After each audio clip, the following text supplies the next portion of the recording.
ir iš Baltijos šalių, iš Europos ekspertų.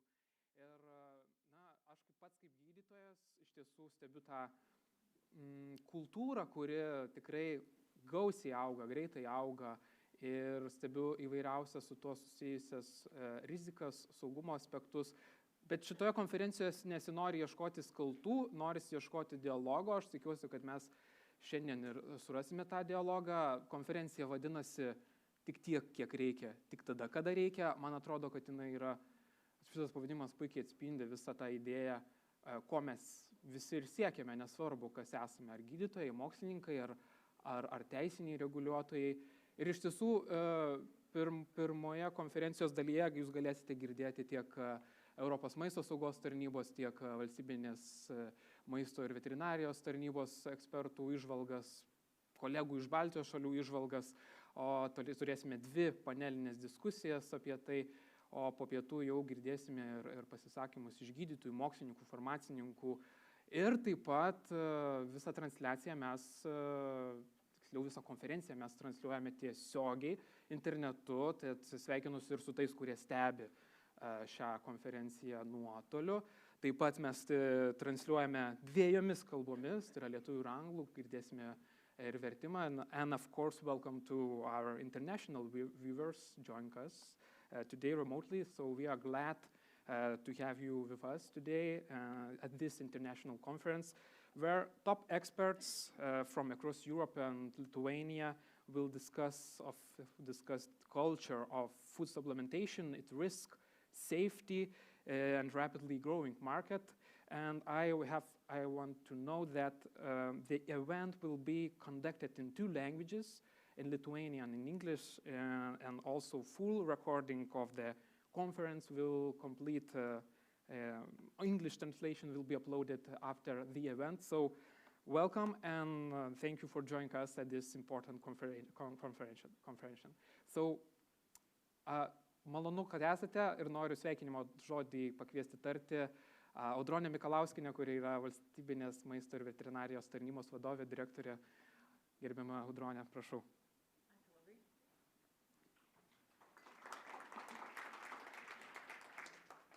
Gerbiami konferencijos dalyviai, svečiai, partneriai, kolegos.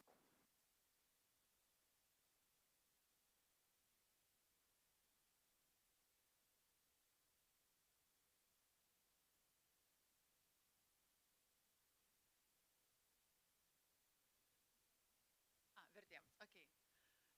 Malonu jūs visus pasveikinti Valstybinės maisto veterinarijos tarnybos organizuotoje konferencijoje, kurios tema tik tiek, kiek reikia, tik tada, kada reikia. Tema iš tiesų yra labai aktuali. Šiandien mes kalbėsime apie maisto papildų rizikos vertinimą, reguliavimą ir vartojimą ir taip pat vartotojų apsaugą. Rinka maisto papildų sparčiai yra auganti, labai plati, dinamiška. Vartotojas nuolat susiduria su gausia pasiūla, kartais labai intensyvia reklama, socialinių tinklų įtaka ir dėja neretai su nepagristais teiginiais ir klaidinančiais pažadais. Šitos konferencijos tikslas nėra sieti baimę ar nepasitikėjimą rinkoje esančiais produktais. Konferencijos tikslas yra skatinti atsakingą vartojimą, paremta poreikiu, žiniomis ir saiku. Mūsų visų laukia labai įdomi diena. Kviečiu jūs visus būti labai aktyviais, diskutuoti, klausti, ieškoti bendrų sprendimų. Ir labai noriu padėkoti Europos maisto saugos tarnybai už galimybę suorganizuoti šitą konferenciją Vilniuje. Taip pat esu labai dėkinga mano kolegiams Aistei, Agnei, Giedrei, Astai, Justai ir Gretai. Be jų šita konferencija nebūtų įvykusi. Taip pat moderatoriui ir, žinoma, pranešėjams, kurie sutiko dalintis su mumis savo žiniomis. Linkiu produktyvios ir labai prasmingos dienos. Prieš baigiant savo sveikinimo žodį, norėčiau tokią trumpą apklausą padaryti, nes vakar vakare, skaitant programą, pabandžiau pasidomėti paskutiniais tyrimais, koks yra vartojimas, kiek žmonių Lietuvoje, kiek gyventojų vartoja maisto papildus. Esu beveik tikra, kad netoli 100%, bet šiandien padarykime trumpą apklausą čia. Pakelkite rankas, kas iš jūsų vartojate maisto papildus. Taip kaip ir sakiau, 100%. Dabar pakelkite rankas tie, kas tikrai žinote, kad jums trūksta vieno ar kito vitamino, mineralinės medžiagos, bet žinojimas turėtų būti paremtas medicininiais tyrimais, tai yra atliktais rezultatais. Aha, tai čia ta tokia susirinkusi brandi turbūt žmonės, kurie žino, kad jiems trūksta, bet ar tikite, kad tikrai išspręs maisto papildai jūsų sveikatos problemas? Tikite.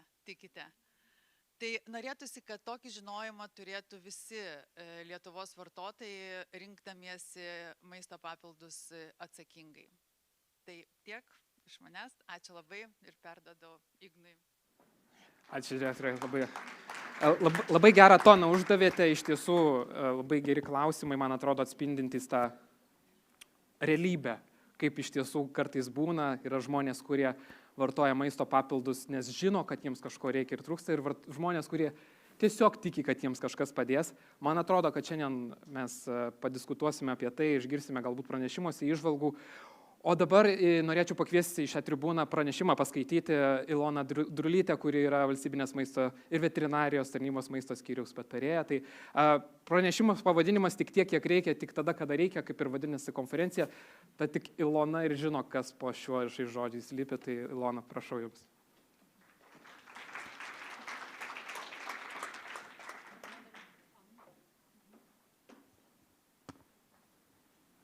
Sveiki gyvi, užsidedu timerį, trumpinu iki 15 minučių, kad tilpčiau į darbotvarkę ir tada bandysiu atskleisti tą paslaptį, kas čia po tuo slepiasi po to pavadinimu. Tai pradėsiu nuo to, kas yra labai saugu, nuo maisto papildo apibrėžimo, kad žinotume šiandien apie ką kalbam, ar ne? Tai maisto papildas yra maisto produktas, skirtas įprastam maisto racionui papildyti, tai yra koncentruotas, vitaminų, mineralinių medžiagų arba kitų mitybinį fiziologinį poveikį turinti šaltinis ir rinkai tiekiamas dozuota forma. Tabletės, kapsulės ar jeigu skysčiai, tai su dozatorium. Tai dėl šito mes esam visi susitarę ir tai turbūt yra ir diskusijų vienas iš atskaitos taškų, nes gal labiausiai ir dėl formos jis mums labai primena kartais vaistą ir dėl to tokių ginčų kartais irgi kyla, ar ne? Tai piešinukė maždaug atrodytų taip, mes turim įprastą maisto racioną ir jeigu mums ko nors reikia, o kiek reikia ir kada reikia, tai tada turim patys arba su kažkieno pagalba nuspręsti ir tą mitybą pasipildyti maisto papildais. Tai direktorė jau uždavė tą toną. Direktorė, kuri nemėgsta būti vadinama direktorė ir liepia ją vadinti Audronė, tai prašau, sakė, kad uždavė tą klausimą apie vartojimą. Tai ką mes turim iš paskutinių vartojimo duomenų Lietuvoje, tai yra Higienos instituto tyrimas 24 metų suaugusių ir pagyvenusių Lietuvos gyventojų mitybos ir fizinio aktyvumo tyrimas. Tai ką jis sako apie tą vartojimą Lietuvoje? Tai kad beveik 17% gyventojų beveik kasdien vartoja maisto papildus, tai mūsų auditorija išimtis, 100% ar nevartojam. Didžioji dalis gyventojų, daugiau nei 40% vartoja 3-4 mėnesius per metus. Čia mato tas kitas proporcijas. Ir visai nevartoja, teigia apklausoj 8,3%, kad visai nevartoja. Dabar kokia yra maisto papildų reglamentavimo esmė? Tai jinai yra teisės aktuose ir Lietuvoje tai yra ES direktyvoje, o direktyvos perkeliamos į nacionalinę teisę ir dėl to mes turim sveikatos apsaugos ministro patvirtintą Lietuvos higienos normą 17, kuriame ir yra tie pamatiniai dalykai apie maisto papildą sudėlioti. Tai maisto papildo savoka, kurią jau aš pasakiau, iš direktyvos ta savoka ateina, perkelia direktyvą. Kas yra dar teisės akte, kad notifikavimas irgi atkeliauja iš direktyvos ta nuostata, kad šalis narės kiekviena pagal savo modelį gali susikurti sistemą, kaip verslas turi pranešti apie tiekiamus rinkai maisto papildus tam, kad būtų veiksminga stebėsena. Tai kiekviena šalis tą modelį turi kitokį ir apie Lietuvos modelį truputėlį irgi užsiminsiu. Teisės aktas nustato specialiuosius ženklinimo reikalavimus maisto papildam. Pavyzdžiui, maisto papildo kiekį, kurį rekomenduojama suvartoti per parą, arba per spėjimuosius užrašus. Ten neviršyti nustatytos rekomenduojamos dozės, nevartoti kaip maisto pakaitalo, laikyti vaikams nepasiekiamoj vietoj. Čia yra privalomi užrašai, kurie irgi nustatyti teisės akte.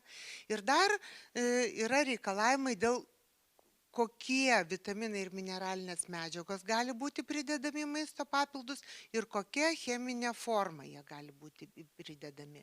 Tai tokį sąrašą irgi turim. Tai europinio reguliavimo tokie pamatiniai dalykai apie specifiškai skirti maisto papildam. Dar mes turim porą tokių nacionalinių tvirtesnių nuostatų dėl maisto papildų. Tai yra dėl gal vienintelės mineralinės medžiagos teisės akte įtvirtinta nacionalinė nuostata, ne europinė, dėl didžiausio kalio leidžiamo kiekio, kuris yra 1000 mg per parą rekomenduojamam suvartoti kiekį, ar ne, tai jeigu viena tabletė rekomenduojama ar kapsulė per parą, tai tada vienoje, o jeigu dvi, tai tada dviejose tas 1000 turėtų būti.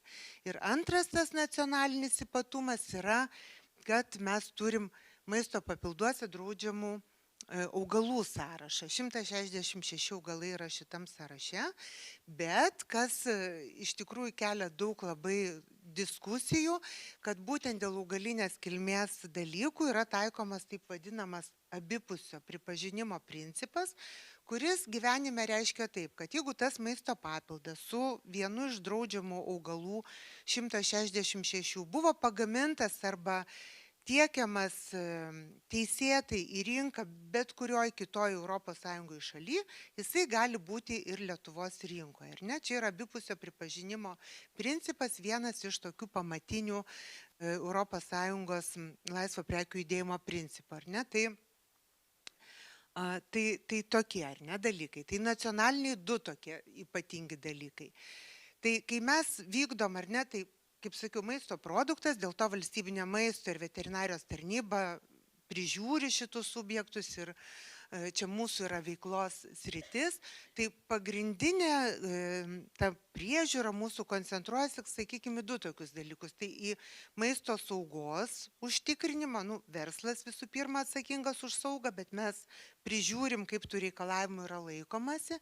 Ir antras yra toks irgi didelis blokas, tai yra informacijos apie maistą pateikimas. Tai ta informacija yra ne tik privalomieji ženklinimo rekvizitai, bet ir pasirenkamieji. Pavyzdžiui, maistingumo, sveikatingumo teiginiai nėra privaloma, yra pasirenkamoji informacija, bet jeigu renkamasi ją nurodyti, turi būti laikomasi nustatytų taisyklių.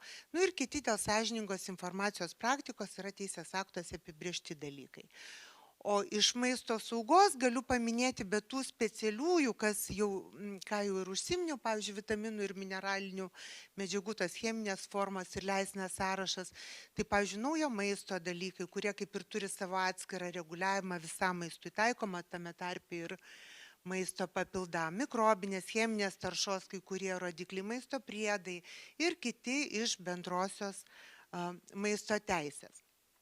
Dabar kas dar yra svarbu, tai kad maisto papildas nėra vaistas, dėl šito žinom ir norim tikrai, nepaisant tos panašios formos, norim tą užsitvirtinti. Ir maisto teisėje yra tas aiškiai pasakyta, kad ženklinant, pristatant bei reklamuojant maisto papildus negali būti priskiriamos jiems gydomosios arba profilaktinės savybės, arba net užsimenama arba daroma nuoroda į jas. Tai vienas dalykas, o kitas dalykas, kad tie sveikatingumo teiginiai ką mes matom kartais ant papildų, jie leidžiami tam tikrais atvejais pagal griežtai sureguliuotas taisyklės Europiniam teisės akte, matot nuorodą į reglamentą 1924. Tai tam, kad truputėlį apie teiginius, todėl kad salėje yra ne tik maisto inspektoriai, kurie kasdien dirba su teisės aktais, arba verslas, kuris irgi tuos teisės aktus puikiai išmano, bet ir pavyzdžiui, medikų bendruomenė, kuriam gal maisto teisės aktai yra toli. Tai trupučiuką, bet vieną skaidrę pailiustruosiu apie tą, pavyzdžiui, sveikatingumo teiginį, kas būtų leidžiama, ar ne? Tai tas reglamentas europinis įsako, kad sveikatingumo teiginį galima naudoti tik tada, kai jis įtrauktas į sąrašą. Tas teiginys, kaip prieš įtraukiant į sąrašą, jis turi būti pagrįstas visuotinai pripažintais moksliniais įrodymais apie mitybos ir sveikatos ryšį. Ir faktas yra tas, kad tame maisto papilde šiuo atveju turi būti ta medžiaga ir tas kiekis tos medžiagos, kuriai yra tas leidžiamas teiginys. Ar ne? Tai praktiškai tai galėtų atrodyti taip. Pavyzdžiui, mato maisto papildą, kurio parašyta akims arba bet kokia kita kalba, kur mes galėtume galvoti, kad čia akim, o gal nupiešta ta akis paveiksliukų pavaizduoti, ar ne? Reiškia, žmogus mato akis, sieja su poveikiu akių sveikatai, sveikatingumo teiginys pagal apibrėžimą ir toks užrašas iš esmės galėtų būti arba piešinukas, jeigu pateikiamas ir konkretus leidžiamas teiginys iš sąrašo, pavyzdžiui, vitaminas A padeda išsaugoti normalų regėjimą, padeda išsaugoti, ar ne, normalų regėjimą. Ir tada vitamino A tame maisto papilde turėtų būti ne mažiau kaip 120 mikrogramų per parą rekomenduojama suvarto dozei. Vienoje arba dviejose ten tabletėse ar kapsulėse, taip kaip rekomenduoja gamintojas. 120 mikrogramų, inspektoriai maisto žino, tai yra 15% referencinės maistinės vertės kiekvienam vitaminui arba mineraliniai medžiagai skaičiuojama atskirai. Tai tokia iliustracija, toks pavyzdys, kada būtų laikoma leidžiamų to teiginiu. Tai notifikavimas. Notifikavimas yra pranešimas apie pateikimą į rinką, kad būtų efektyvesnė stebėsena, kontrolė ir tie reiškia, rinkai galima leisti tik į sąrašą įtrauktus maisto papildus. Jeigu matom sąraše, reiškia, rinkai galima tiekti tokį papildą, bet tai nereiškia, kad tai yra kažkoks autorizuotas, patvirtintas ar panašiai. Reiškia, kad jis rinkoje yra arba gali būti ir maisto tvarkymo subjektas vis tiek toliau yra atsakingas už jo saugą, atitikti ir ženklinimo kitus reikalavimus. Tai subjektai pateikia pranešimą, kad teiks rinkai, tada VMVT vertina tą informaciją skirtingo, yra dokumentų pateikimas mažiau, kitaip sakant, lengvesnis kelias yra iš ES atkeliaujantį maisto papildam, sudėtingesnis kelias yra iš trečiųjų šalių atkeliaujantį maisto papildam. Jeigu įtraukiamas papildas į sąrašą, sąrašas yra viešai skelbiamas, ar ne? Kiek turime tų papildų? Jūros vandenynai, taip kaip buvo pradiniai skaidriai ir kaip čia ta banga, kad mūsų nenuplautų, ar ne, kokia buvo konferencijos idėja.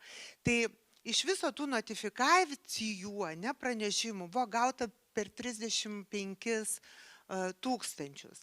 Bet ten, ką mato toj, kokia čia kairė ar ne pusė, tai apie daugiau nei 10 000 buvo išbrauktų iš sąrašo arba verslo iniciatyva, nes jie, pavyzdžiui, netekė, nusprendė netiekti rinkoje, arba pasikeitus teisės aktų reikalavimams kažko netitinka, gal tiesiog veiklą sustabdė, o gal ir buvo išbraukti aktyviai mūsų iš sąrašo. Tai 10 000 iš jų netiekiama, o tie 24, čia labai tikslus skaičius, 531, bet jau jis dar padidėjo per tą laiką, kol mes šias skaidres ruošiam.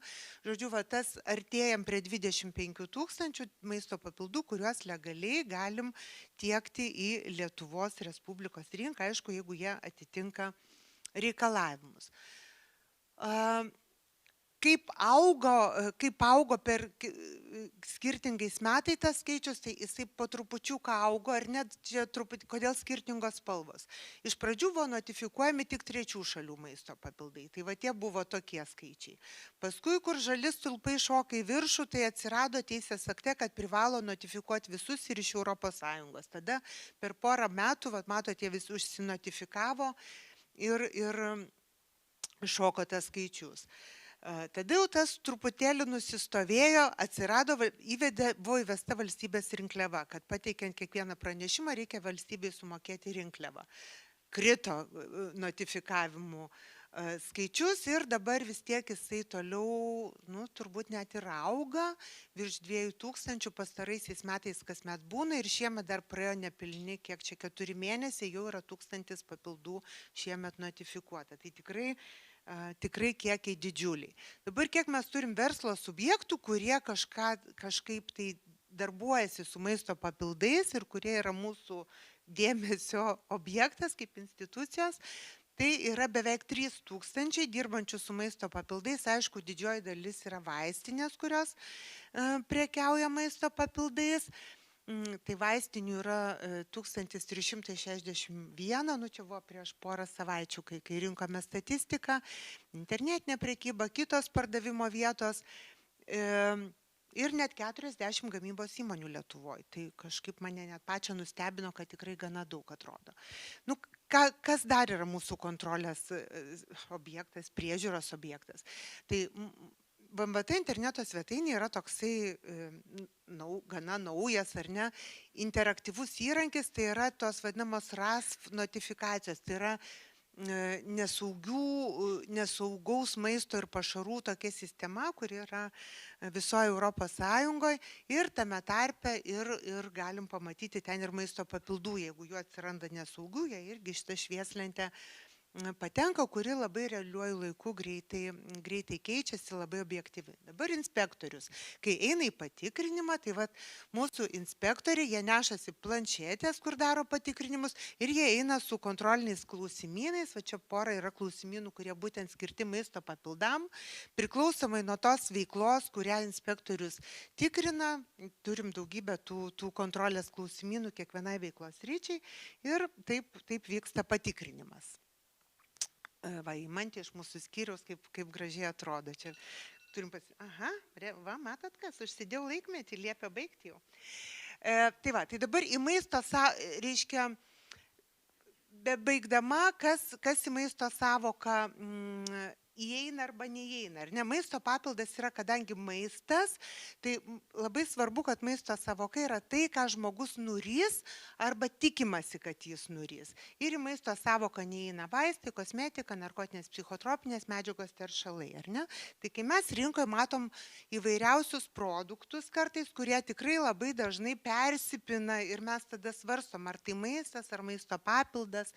Tai tų pačių yra įvairiausių. Tai pavyzdžiui, iš tokių labai ekstremalių ar neįdomių. Yra tokie inhaliuojami maisto papildai. Jie skirti, rūkyti turbūt pasakyti, kaip elektroninės cigaretės arba kaip veipai. Ir jie sako, kad čia yra inovatyvūs maisto papildai, nereikia virškimo trakto ir jūs čia gausit ar vitamino B12, ar kofeino, ar net melatonino.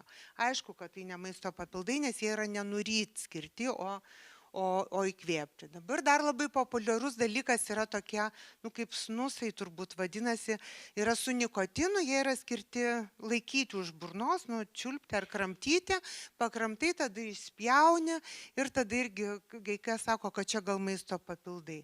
Bet tai nėra irgi maisto papildai, kadangi jie nenuryti skirti, kaip rodžio apibrėžime, o jie skirti, kad jie rezorbuotųsi per burną ir tą nikotiną gautume nerūkydami, bet tokį produktą. Dar vieni maisto papildai, kurie irgi yra ne maisto papildai, tai yra juos skirti įtraukti, išniaukšti per nosį, ar ne, su vamzdeliu. Tai irgi yra kaip ir vitaminai, atrodo nieko keisto, bet jie irgi skirti nenuryti visų pirma, tai irgi ne veltui tą apibrėžimą rodžiu, ar ne? Dar vieni čia tokie jau gal ir labiau maisto papildai, tai yra personalizuoti maisto papildai, kiekvienam konkrečiam žmogui skirtas maisto papildų mišinys. Ir čia tarp ES šalių dabar vyksta tokia diskusija, kaip tai turėtų būti, kaip ir lyg tai maisto papildai, bet yra tų tokių techninių dalykų, nes tada kiekvienas tas mišinys turi būti notifikuojamas, kiekvienam žmogui padarytas. Kiekviena pakuotė turėtų būti atskirai paženklinta, kas techniškai nelabai įmanoma, tai reiškia, šiandien jį sunku pritaikyti būtų prie galiojančios tos teisėkūros. Ir aišku, tų iššūkių yra daugybė beribinių produktų, kuriuos jau čia dabar ir paminėjau paskutinių skaidriai. Tai tikrai yra tas poreikis detalesnio reglamentavimo europinio ir kontrolės resursų, kiek reikia ir kiek norime mes jų skirti. Ir vartotojų tas informatumas ir lūkesčiai. Bet labai norisi pakalbėti ir apie kažką tai tokio, gražaus, ar ne, ir ne veltui šitą skaidrę yra. Čia mūsų gal užsienio svečiai net pažįsta, tai yra mūsų genijaus ir tautos pasididžiavimo Mikalojaus Konstantino Čiurlionio darbas Karalių pasaka. Ir tą pasaką turbūt mes galim sukurti kartu. Verslas, kurio atsakomybė ir žinios čia yra labai svarbu su valstybės institucijom, ne tik mumis, bet ir kitom, kurių pareiga yra reglamentuoti, konsultuoti, o kai reikia ir kontroliuoti. Tai vartotojui belieka išsirinkti, pasitikėti ir išsirinkti ir vartoti atsakingai. Tai ačiū labai ir labai atsiprašau. Ačiū, Ilona, labai įdomu. Viskas puiku. Tiesiog puiku. Tiesą sakant, noriu dar priminti, kad klausimus leisime tikrai užduoti pirmos konferencijos dalies pabaigoje, kuomet turėsime panelinę diskusiją, tai ko ne visi pranešėjai iš pirmos konferencijos dalies dalyvaus diskusijoje, tai paruoškite klausimus, būtinai lauksime tų klausimų. O dabar ir man asmeniškai, nežinau kaip jums, mes išgirdom iš Ilonos Lietuvos patirtį, norisi nebūti užsidarus lokaliai, sužinoti, kaip yra kitur, kaimyninėse šalyse. Tai dabar išgirsime pranešimą kolegės iš Latvijos apie tai, kokia tengi situacija su maisto papildais. Ir kviečiu į sceną Inese Siksna, kuri yra maisto saugos gyvūnų ir sveikatos ir aplinkos instituto BIOR rizikos vertinimo ir epidemiologijos skyriaus vadovė iš Latvijos. Jos pranešimas vadinasi, bent jau lietuvių kalba vadinasi maisto papildai, mažos rizikos veiksnys ar nepakankamai įvertinta problema. Tai welcome, Inese. Thank you very much. Good morning, everybody. I'm really happy to be here. And I will start with Institute of Food Safety, Animal Health and Environment, which I'm stated at, and our task is not directly related to food supplements, but why are we talking about it? Because we are involved in EFSA activity, tailor-made activity on member state coordinated communication, and we brought up the topic together with Lithuanian and Estonian colleagues. And one topic also of the food safety campaign is also food supplements. Our task in everyday life is more related to nutrition and health claims, more as an advisor, not as a control. So that's how we also become aware of various interesting things related to food supplements. And we also do a research on food consumption. So that's will be let's say, the basic of what you will see most probably in my presentation. And let's dig into that. Why do we talk about it? Not only because of the campaign, but also because we see that the market is growing, and I will show in a minute also what we talk about it in a numbers. But we also see that public is talking a lot more about food supplements. There's a lot of social media attention. There is a lot of media attention. There are a lot of podcasts and whatever you can imagine. Everybody almost talks about food supplements. About food, of course, as well. But food supplements has been quite a popular talk at the latest events. Also, we see at some point that there are various ways on how people get approached talking about food supplements, and also not in a very good way at some point as well. So all of this kind of made interest for us to bring this topic up, and talking with our colleagues, we saw that the interest is similar. So let's dig into that a bit more. Thanks to our colleagues from Food and Veterinary Service who provided also the numbers, that it's not only the feeling that the market is growing, but we also see that the numbers of the notified food supplements are rising for us as well. So I think it's quite similar. Also, the numbers are a bit lower than in Lithuania, but anyways, it's growing. Of course, pandemic kind of played a role on how many supplements are there, and also when we look at the use of the supplements. But anyways, it's hot topic. It's a lot of different products, and a lot of products are notified, and also sometimes we see that there are products that people use which are not notified. But I will come back to that in a minute. Starting this discussion with the colleagues from Estonia and Lithuania, as a part of Safe to Eat campaign, and also member state communications, coordinated communications activity, we decided to bring that topic a bit more in depth and have it as a part of activity. And this is the third talk we are, all three countries together, having on food supplements. So I'm happy that it's been going on for a year already.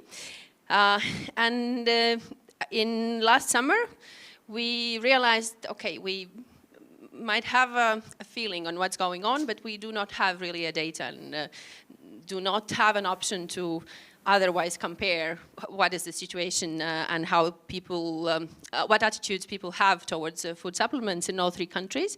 So within the Safe to Eat campaign, we conducted a small survey, online survey using Delphi in all three Baltic countries, to understand more about our consumers, to understand later how to approach them, and how to talk with them about food supplements and the safety of the food supplements. We also knew that sometimes there are some misinterpretations of health claims and understanding of the labeling, what they can see there, and how they can use that data, because some of the users are not really aware that all the information they need are on the labeling. And also another worrying thing, of course, was to see if they understand the dosage, how much of the certain element they are taking, and if that is not posing any risk. So coming for the numbers, we have a survey this morning, but here we see the difference from the last summer. And I would say the summer for the survey sometimes is a bit tricky, because we know also within the supplements, sometimes it's a very affected by the seasonal variations. We see that also in consumption data, that we have to cover whole year to say certainly that people are using supplements. But in this case, the question was raised not in a way like, what are you consuming at the moment, but just, are you using food supplements? So comparing all three Baltic states, we see that in Latvia, we use a bit more, or are aware of using a bit more, and then comes Lithuania and Estonia. The interesting thing was that we saw that the non-users, that the people who say that they never use, were higher in the group 65 plus age group. But that's also the group which is a bit more vulnerable, and I will show that in a moment. And we also looked, of course, are there any other factors that could affect this answer, to look at the place of the resident, but we didn't see any substantial data to say that urban versus rural placement of living is affecting this answer. We also wanted to know what are the main reasons why people use food supplements.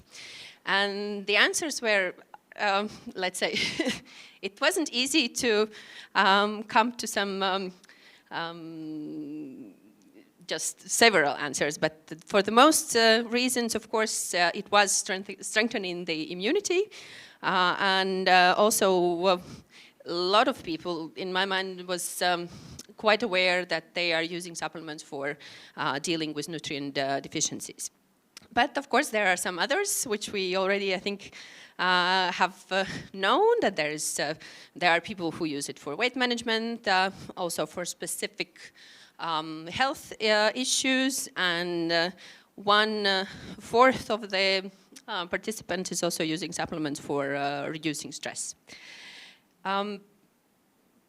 The use and the reason behind it is one thing, but also who is deciding on why you should use the food supplements? And I think that question in the morning was very good. Do you do the lab analysis to see if you really need? But in most cases, it doesn't happen. And we see that almost half of the respondents are deciding themselves that they need to use something. But the good thing is also they are trusting doctors still, which is happy news. So we have a good and very reliable people who can advise for this, so with reasoning behind it. But also we see that there are other players who are giving that advice. Let's say one I want to point out is a hairdresser. That was something we didn't have knowledge about that before, that these are the people who are also giving advice on the use of food supplements, and quite actively. Of course, maybe it's more related to hair health, but I don't know. They have a lot of time sometimes to discuss many things. Also, as I mentioned before, a lot of interviews, podcasts, and things are affecting what people are deciding and why they are deciding to use food supplements. And as you see in the list, there are many other interesting things. Also, the artificial intelligence is taking part of advising the use of certain supplements. Another thing that made us wonder that there are new players in the market is also the places where you can buy supplements. And the supplements are food. The places where you can get them are not only the pharmacies and the supermarkets, but we also see some different places, like, for example, Depot, the building materials store, or fuel stations. Supplements sometimes are given also as a gift. And also via telemarketing. Via telemarketing, we were not surprised about that because, at least in Latvia, we sometimes see that this is how the older population is reached, and sometimes in a very aggressive way. And this is the case, it worries us a bit more because there is a lack of collaboration between doctor and the patient, and sometimes the doctor even doesn't know that that person is starting to use something they maybe do not need at all. So places where we can get supplements are a lot, so it's quite easy to get them, and that's also something we have to think about when we think on spreading the information about supplements.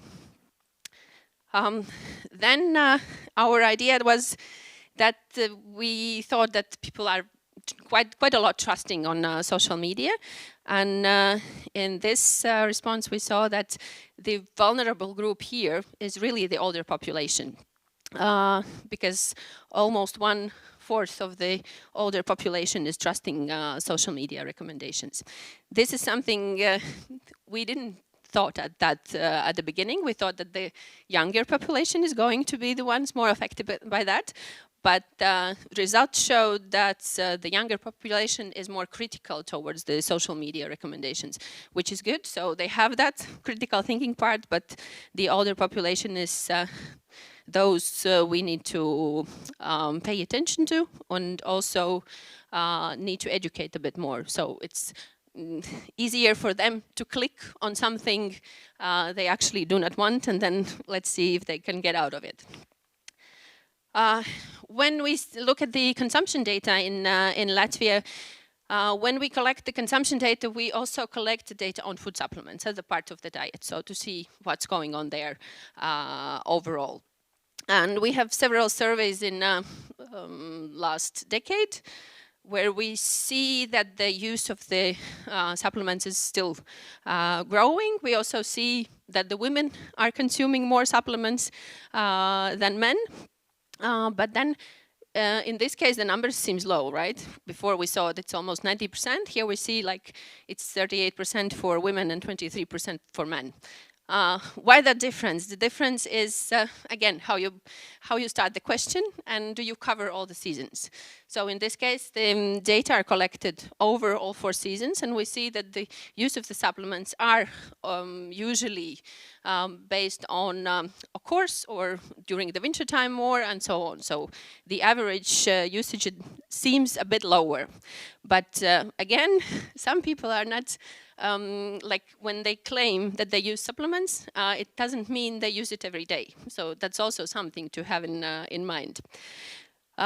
Main users from consumption surveys, we usually see older women, so women over 50 years and younger men.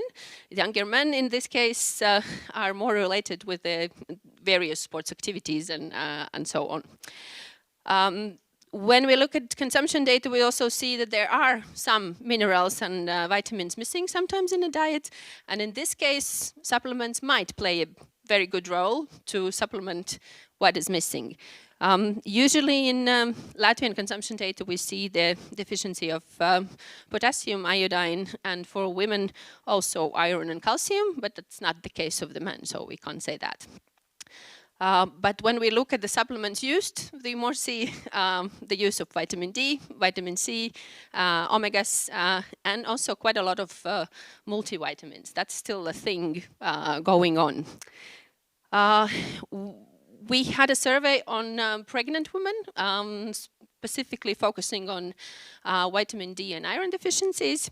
And this was an interesting case because we also saw that there are supplements that are not registered in the market. So you have to see that it's something the person has brought from abroad or somewhere else. And it has a totally different levels of minerals or vitamins in this case. And we, in this particular study, we also had a case that the person has used something, thought of a supplement.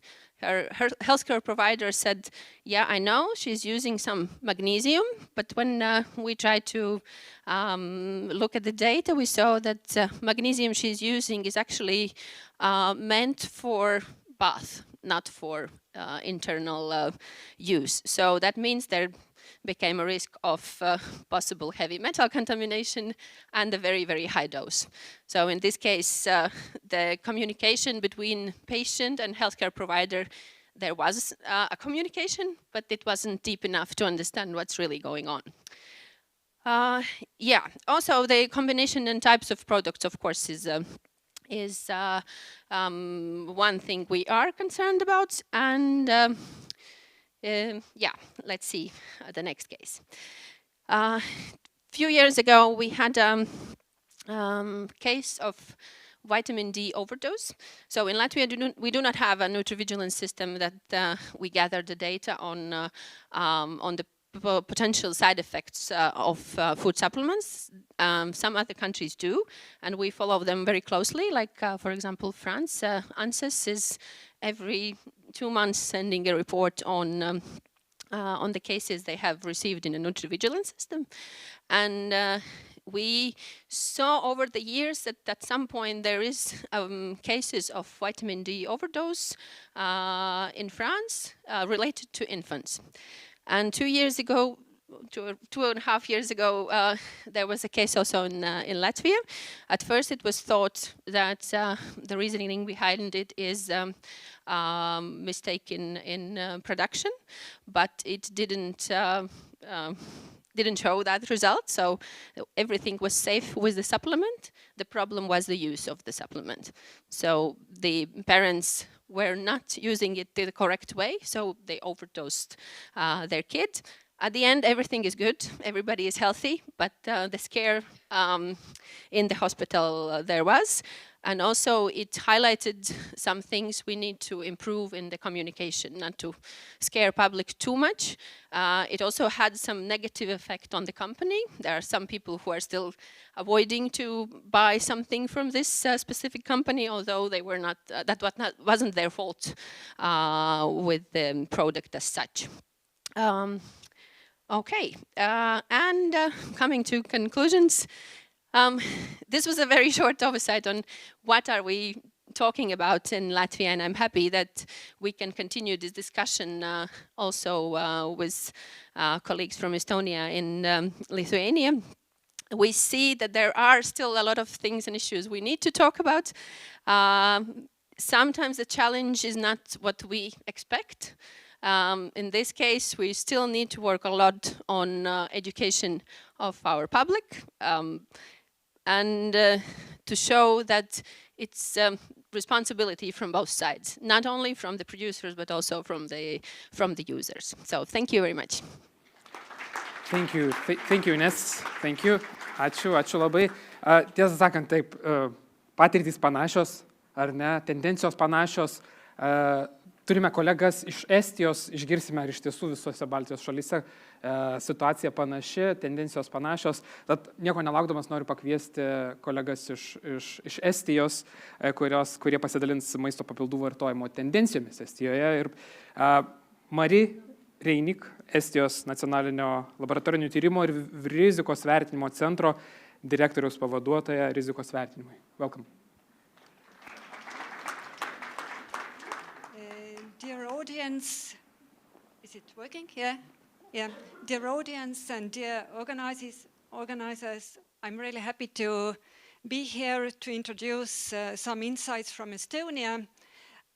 We have shared our presentation into two parts.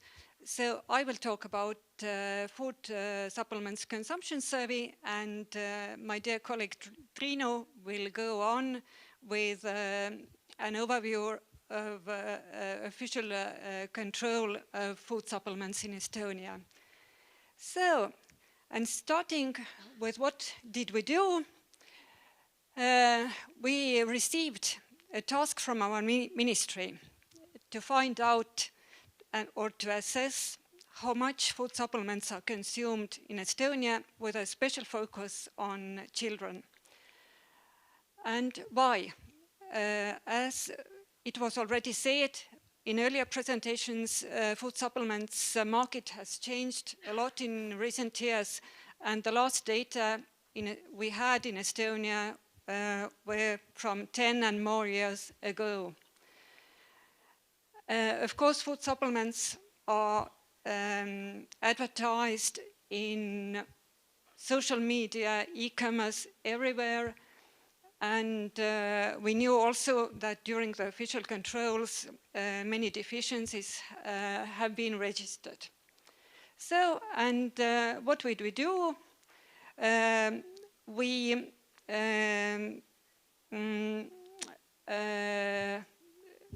carried on an online survey. It was a population-based survey, so the approach was a bit different from Latvian survey. And that's why the results also differ to some extent. But as I saw the percents Inese showed here, some results are quite similar. So, and we had a quite huge group of respondents, more than 2,000 adult people, and in addition to that, children within their households. We chose survey period intentionally in winter time, January 2 years ago, and asked the questions where we wanted to get to know what kind of food supplements exactly, what kind of product, and also exact amount of consumed supplement.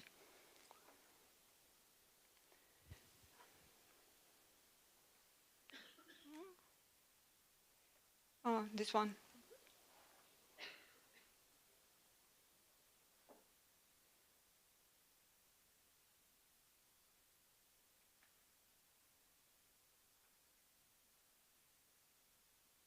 So, yes, everything's okay. Yeah. And what are the results? 61% of respondents said that they consumed food supplements, most of them periodically, some of them constantly. And we received the answers that the age group of younger adults were the highest consuming group. And as Inese said, women consumed supplements more frequently than men. The difference in percents is quite a large one. And the frequency of use of food supplements increased with education. And we also asked, as our Latvian colleagues, why did people consume food supplements? Most of them said that maintaining health and preventing diseases. But an interesting fact is that recommended by doctor or pharmacist, only 26%. So most of us take food supplements so that we decide on our own. And men consumed supplements for improving their physical condition. So, and now I show a couple of graphs. What kind of food supplements were consumed? Mostly vitamins, 44%, but also minerals were quite dominant. And in case of vitamins, almost half is vitamin D, followed by B group and vitamin C. And for minerals, magnesium and zinc were the most consumed. And oils, fatty acids, plant extracts, and some others were not marginal, but much less consumed. So, and we focused also to high consumers. Who were the people consuming different preparates at the same time? So, and we found out that most of the respondents consumed 1, 2, 3 preparates, but in red there are numbers that show that up to 12 different preparates were consumed simultaneously. It's quite a lot. And the other graph shows how many active substances were consumed simultaneously. Mostly 1 to 6, as you see. There are also multivitamin preparates included, so it's understandable. But the last columns there show that the maximum was even 45. So, and who are these high consumers? We dug into that a bit more in detail. They were rather women than men. They agreed to the statements that they take these preparates for maintaining health. They had quite frequently some dietary restrictions due to different reasons. But one outcome is the last one. They tended to agree both to the statements that excessive consumption of food supplements may pose a health risk. And at the same time, the more different supplements you consume, the greater the benefit. So it seems, I have it with question mark. Maybe they don't think that they are the high consumers and can consume excessive amounts. So, and coming to vitamin D, the background is that in Nordic countries, including Estonia, vitamin D supplementation is recommended in the doses of 10 to 20 micrograms per day. And at the same time, EFSA has established upper tolerable intake level of up to 100 micrograms per day. And what were the results? Vitamin D was consumed by almost 40% of respondents. Some of them consumed 2 or more preparates containing vitamin D simultaneously. And mostly consumed daily doses were 100 microgram per day, and from multivitamins, usually about 30 micrograms. And we calculated for how many respondents the upper levels established by EFSA were exceeded. Overall exceedance was for 7% of consumers, but among children it was 9%. And as shown in the graph, it can be read out that probably some children are given adult doses. It's 100 microgram approximately. So that's why the exceedances are present. And last but not least, we also try to find out how many plant-based supplements are consumed, and 68 different plants were mentioned in the survey. The most dominant are up in the list, but in the end of the list I also mentioned some plants which are known to have some side effects. So it's a large area. Differently from Estonia, differently from Latvia and Lithuania, Estonia has not established a negative or positive list of plants, so this area is quite complicated. So, and here I stop and give floor to Triinu, and she'll go on with next things. Taip.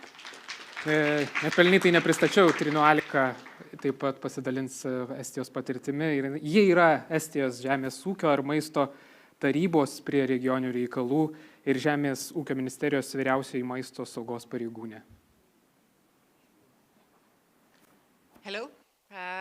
Thank you everybody for having us here. So we heard a lot about different surveys, but let's go on with the controls and see what the states has to say. And let's start with Estonia. It works. As usual, all the FPOs, including those who want to sell, produce, bring into market food supplements, they have to register or sometimes either have approval from our board. Then, as we heard in Lithuania, also in Estonia, you have to notify the board when you want to place on the market a new food supplement. And after that, the supplement and the FPO comes into circle of risk-based official controls until they live, basically, or end their activity. So how do we manage our risk-based controls? I will go more into detail. We have set goals in the food supplement area. How do we want to target it? We have started with it from 2025. As we have heard, the field of food supplements is so wide that to be acknowledged of it and to see what's going on in that field, you really have to take a deep dive, because the scenery is changing. There are a lot of influence coming from influencers, podcasts, whatever, marketing, what's coming up. So in 2024, we started to put more target into supplements meant for children. So we did more targeted official controls in those e-commerce who sell supplements for children, and we also took samples to see what is on the market, because as we have heard today, and as we have said here today, we all use them. We know that we give them to our children, so let's see what's in there. Last year, we added both sampling and e-commerce that are targeting athletes or just usual people who are active in sports. We also see that it's like this anti-aging movement: be active, sleep well, eat well, and take supplements, then you live forever. For that, we did a collaboration with the Estonian Anti-Doping and Sports Agency. We asked them what do they think, where should we put the target. We made instructions, we talked with the officials where exactly we should put our controls. Do they need any guidances? Do we need to talk with FBOs? And we decided to add analysis for protein powders, because we see there's a lot of pressure. If you are active in sports, take protein powder. But people don't think what's inside of it, because I think we can all say that there's trust in the food sector and trust in the food supplement sector, that if something is on the market, then it is controlled and then it is safe. But not in all ways we can say that it is like that. And as Mari said, we don't have a list of banned plants. So last year we started a discussion on that theme, and we are continuing that work. So more details about our targeted controls. I think all the public bodies know that they are under pressure. Our resources are limited, so we have to set real focuses. What do we target? What are the criteria? So we look into those e-commerce, because it's really easy to put it on the market there. What are the platforms that sell the most Estonian origin food supplements? What are the known e-platforms that put on the market new supplements? What are the most visited websites? Then we know people order from there.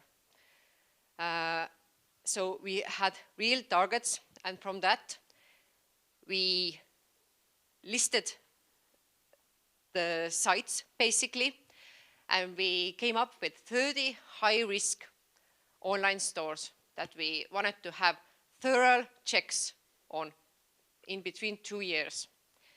I must say that we have basically 4 officials in Estonia who are dealing with food supplements, because the food area is so wide.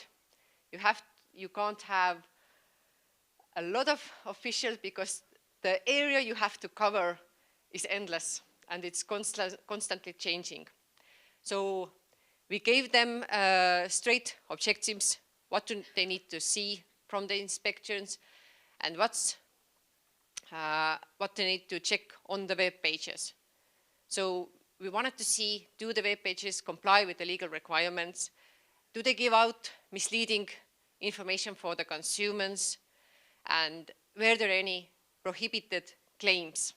It's really easy to claim on the platform something, because you just write it there, you get the official control, you take it out, you get some time, you put it up there. So it's really difficult to get them in line with the regulation.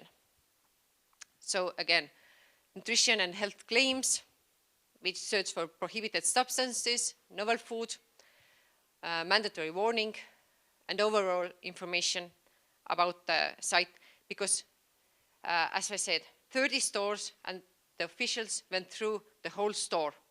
Not like usually we give them like go and look 3, 4, 5 substances, go through the store thoroughly. And it takes time.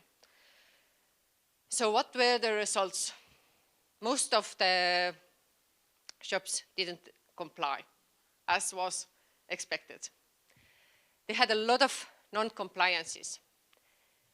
We found out prohibited health claims, unauthorized novel food, non-notified food supplements, exceeding level of safety recommendations, and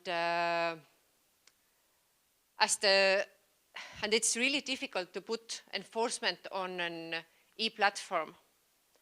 As I said before, you tell them once, they take it out, and in some time it can come up. So how do you actually put an enforcement on? There are certain levels, but as said here before also, there's a lot of money moving in that sector. So you have to be clever. We are still working on it, how to have certain tools to be really effective. We are finding the problems, but how to be as clever as they are on the official control side. So we have some thoughts, and we try to be more effective in that one also. So then you do the planned controls, but we bear them in mind who had the most non-compliances. So we had 11 extra controls to see if we have put the enforcement on a year before, do they meet the next year also? Are they now understanding the law? Do they take it seriously? Because to be compliant with the law, it's the responsibility of food business. And it takes time. As you see here, it's from 2 to 11 hours to have the check done properly. And we will continue on next year also. So now, let's go on with the analysis. We also have had now it's the third year, really targeted analysis. We put the target on food supplements meant for infants, toddlers, and children. We check whether the vitamins and mineral match those stated on the product. Do they comply with the maximum permitted level? And does the overall label comply with the regulation?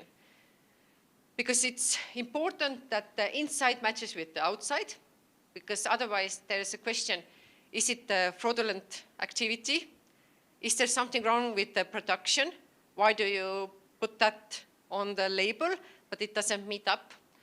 And that now the results, as you can see, there's nothing to be happy about it. A lot of non-compliant products.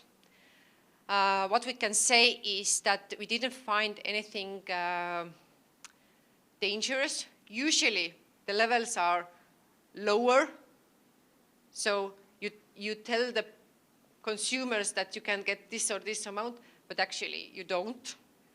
So what is the benefit of it? And yeah, as said, like Mari said, people consume a lot of vitamins, minerals, and that's what was our target. So this has been going on for 2 years, and last year we added, as said before, protein powders. For the children's food supplements, we usually make the results public with the name of the supplement that we have said, this supplement didn't comply, this batch didn't comply, so that the consumer knows, they know how to make their choices, and that puts a pressure on the FBO to be more compliant and to be responsible. What is your overview or how the consumer sees you, to being really transparent. For the protein powders, all the products complied. We have the list what we checked. So Lithuania, Latvia, you don't need to do the analysis, so let's cooperate, but we will continue. Last but not least, notifications. As said before, there's a trend in notifications and new supplements per notification. For notification, we also have risk-based checks. We don't check them all. We have certain criteria how we choose to what new notification we will have a thorough check. So we can say now that every 4th supplement is thoroughly checked, and they are listed. Of course, every year there are supplements that we take out. We have a so-called blacklist on our website that we say that they are taken out, they don't comply, the FPO doesn't change, they don't take it seriously. And as here was said before, that the communication is really, really important. We are putting all the data and all the information that we have that actually is public to our press releases or information that's about food supplements, so that the consumer knows that these are the official information that they can rely on. So this year, to see a result, you have to be consistent in some years. So we will continue what we have been doing so far, targeted controls on the e-commerce. An overview, overall, I think all the competent authorities know e-commerce is a difficult subject.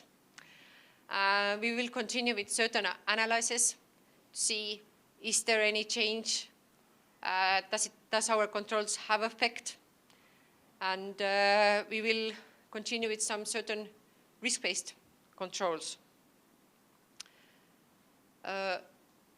So to sum up, I think it's really important to have targeted controls, to be public about your results, to say who is responsible for what, and also to let the public know that they have the possibility to do their choices by official data. So thank you for your attention. Thank you, Trinu. Kaip matote, tos tendencijos panašios, turime skirtingų ir iššūkių. Manau, kad galėsime padiskutuoti diskusijoje. Aš tiesą sakant, žinau, jau praėjo valanda, daugiau nei valanda šitos konferencijos. Žinau, kad kavos efektas jau pasibaigė. Mes turėsime netrukus dar vieną pranešimą, bet prieš tą pranešimą aš noriu šiek tiek suaktyvinti jums kraujotaką, kad šiek tiek į smegenis daugiau kraujo prieitų. Tai atsistokit visi šiek tiek, nes bent aš lankausi ne vienoje konferencijoje ir man labiausiai ko trūksta, tai šiek tiek pramankštinkim rankas, prasiražykim šiek tiek galvą, gal prasukim šiek tiek, kad tas kraujas pritekėtų į galvą, nes mes kalbam apie reguliavimą įvairiausią, kuris kartais gali būti nuobodus, tai kad šiek tiek būtų lengviau, galbūt kojas pakelkint, kas galit, kas negalit, tai nekelkite, šiek tiek pabūkim taip. Ar ne? Tas gravitacija traukia kraują į žemę, žinau kaip gydytojas, ir užsisėdėjus tai tikrai nieko nesinori, galbūt šiek tiek prasūkime, ar ne?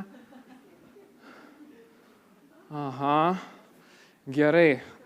Tai vienas pranešimas iki kavos, šiek tiek suaktyvinom kraujotaką, turėsim po to kavos, galėsim dar labiau ją suaktyvinti.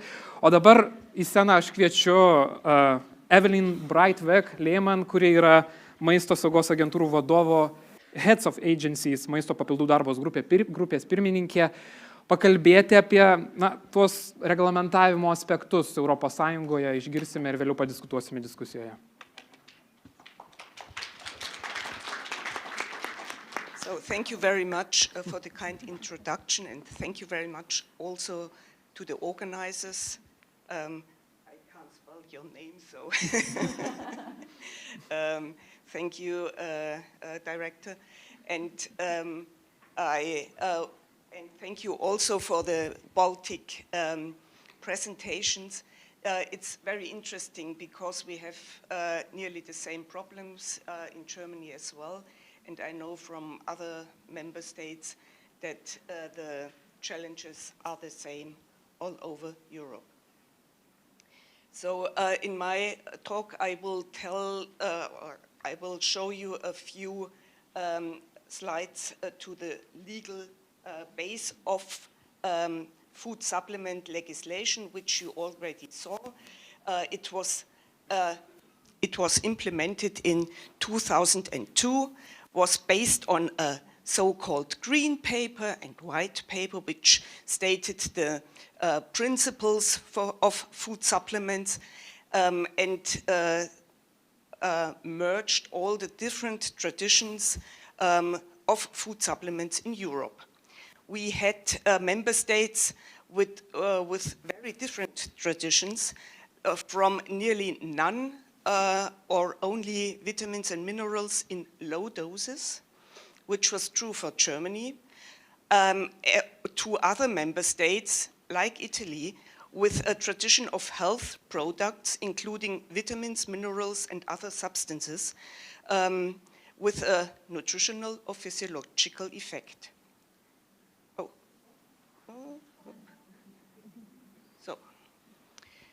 The definition we already heard from the first speaker, and here we have some vague legal concepts like normal diet. What is a normal diet? What are substances with a nutritional or physiological effect? Which is the difference to a pharmacological effect? This needs scientific knowledge to divide all those words. What is marketed in those form? There are shown 8 different examples, but in the end there is designed to be, and other similar forms, designed to be taken in measured small unit quantities. Also we have the definition that nutrients are to be used, and here only vitamins and minerals are mentioned, not macronutrients. So as we already saw in the first slide, in the first talk, there are very different, a lot of different forms. Chewing gums with vitamins, effervescent tablets, also chewing gum with caffeine. Then we have milk chocolate with vitamins, or even gummy bears, sweet things with vitamins and different plant extracts. And last but not least, inhalers, sniffing powders, and nasal sprays. Is this all covered by the definition? So you see the challenges. Definitions of food supplements. You have foodstuffs covered by the definition you see on the left side, and here on the right side are the challenges. So there are the medicinal products are not covered, but what's about nasal application? This one isn't working. Then normal diet, not meant is food for special groups. What is about pouches, gummy bears, liquids in higher unit quantities are not allowed, but all these other forms are on the market. So on European level, we had several reports looking over the legal requirements, and the first of it was a report of the Food and Veterinary Office in 2015, and they saw different interpretations of member states. The same products can fall under medicine or under food legislation in one state or in the other. Not all member states have notification systems, and if they have, they vary significantly. We had the numbers from the Baltic states. In Germany, we have per year about 20,000 notifications, more than 20,000 notifications.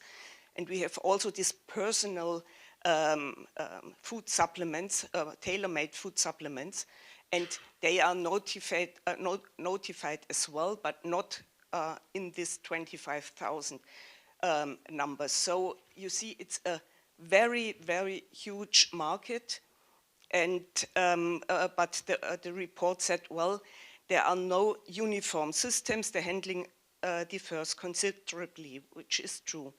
And there are no EU harmonized levels for vitamins and minerals, and some member states have lists of botanicals, as have 2 of the Baltic states, but the third, as in Germany, doesn't have a legal-based one. We have just recommendations. We have a list. I show it later to you.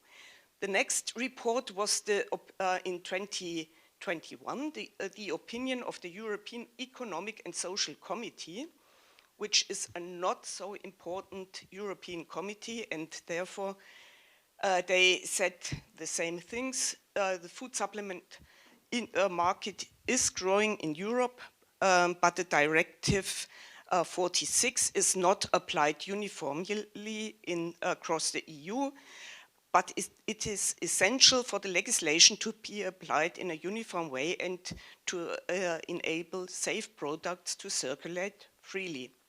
So the EESC recommended to revise this legislation, to install a food monitoring system for adverse effects, as France has one in place, France and I think Belgium, but not much more member states. Then setting maximum levels for vitamins and minerals, communication and consumer education measures, and competent authorities to establish and improve monitoring, testing, and surveillance of food supplements, as the last speaker already showed, and to set up a working group for borderline products. The third report was from the Portuguese presidency, and as it is based on the opinion of the EEC, it proposes identical recommendations like revise the definition of food supplements, establishing positive and negative lists, and a EU-wide nutri-vigilance system. And all the further suggestions include specific requirements for food supplements for infants and young children, and the others we already heard. So how was the implementation made? Work is going on in the EU Commission with member states to set maximum levels for vitamins and minerals. This is an ongoing work, and to set maximum levels, it's not possible to have it only for food supplements, but also for fortified foods, which is FF and FS. Article 5 of the directive states that the upper limit shall be considered, which means shall not be exceeded by nutritional intake of all sources. And so you have to see to have the base intake of a person. The upper limit is not allowed to be exceeded, and so you have a residual amount, R, which you can divide between food supplements and fortified foods. So the first version of this work was leaked. It wasn't finished yet, and the discussions are going on, and main points are the ratio between fortified foods and food supplements. You can divide it in half, or you have oh, I need some water, sorry.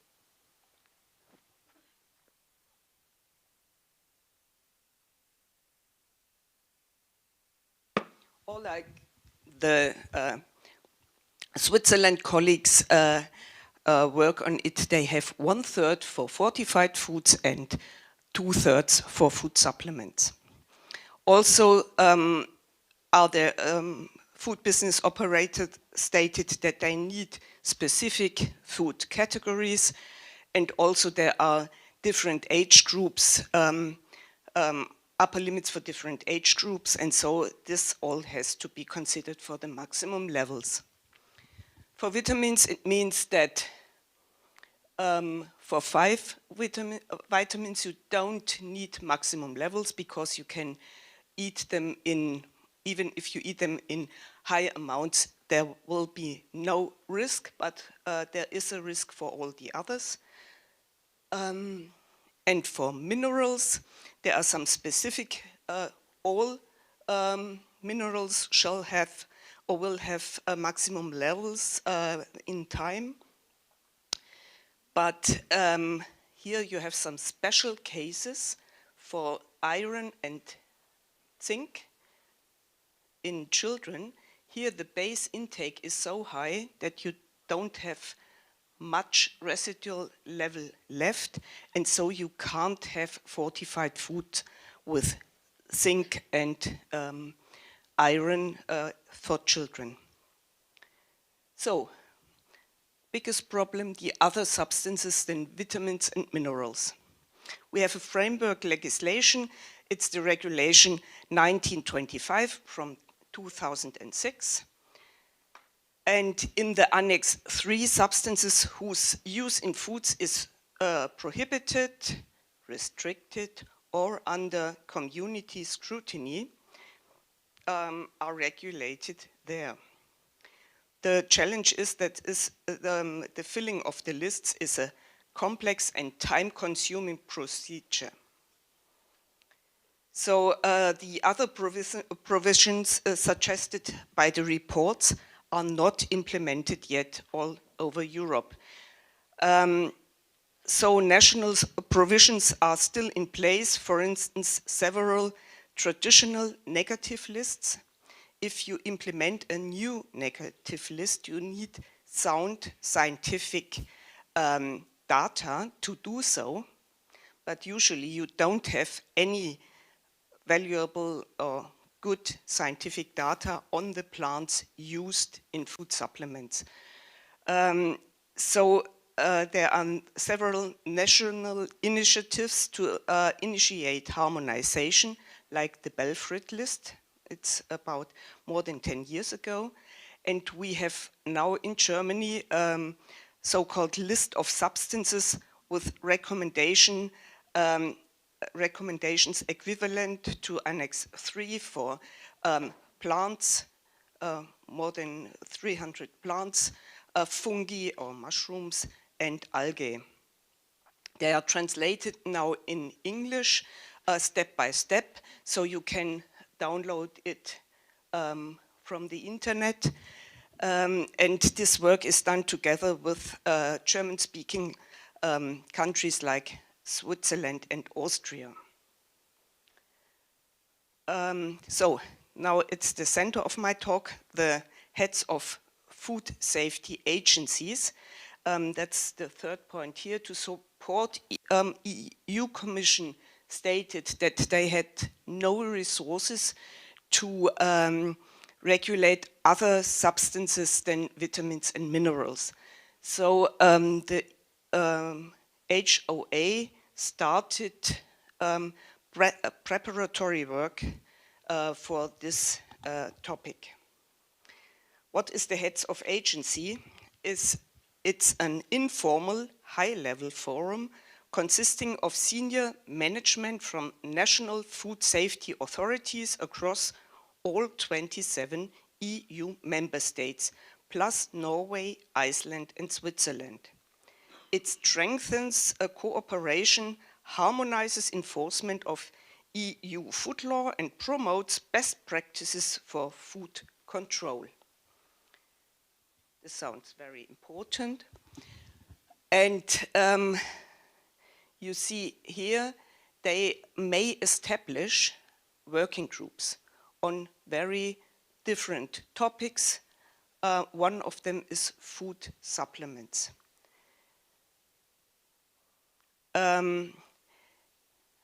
This working group on food supplements was established 2019, and the goals which are stated in the terms of reference is a common a risk management approach for the classification of other substances, not vitamins and minerals, used in food, including food supplements, and identify substances which are classified non-controversially by EU member states as forbidden in food supplements. Why is this so important, non-controversially? We said about for 10 or 20 years in Brussels and discussed about substances. We are not, we discuss them controversially, but we have such a lot of substances where all member states think they have to be regulated. So we concentrated on non-controversially classified substances.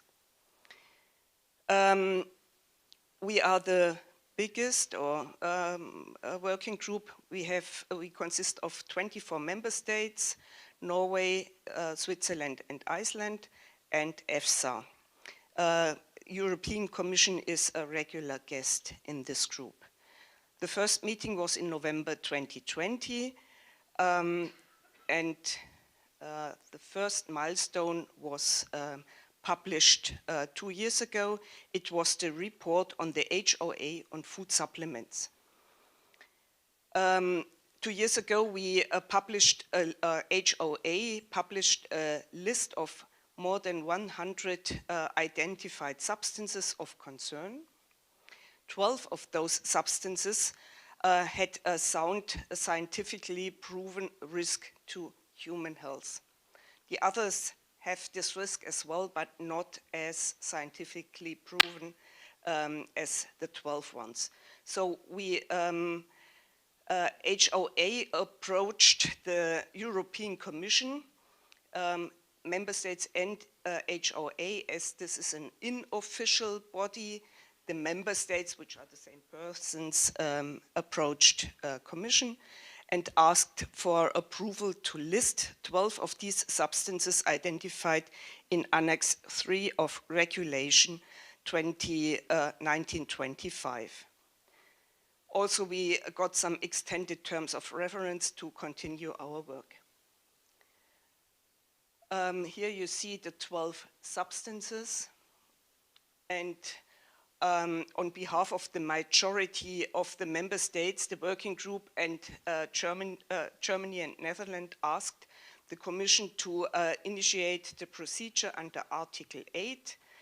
And it started after several iterations and refinements on the scope of the mandate.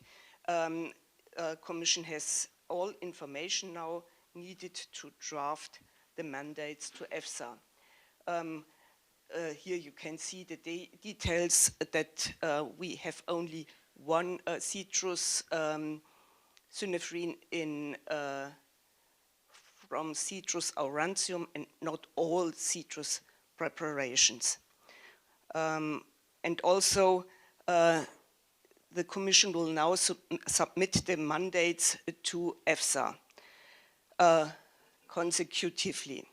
Now we didn't follow this track mainly anymore because it will take years until EFSA finishes this work. So the next step was, how can we continue our work?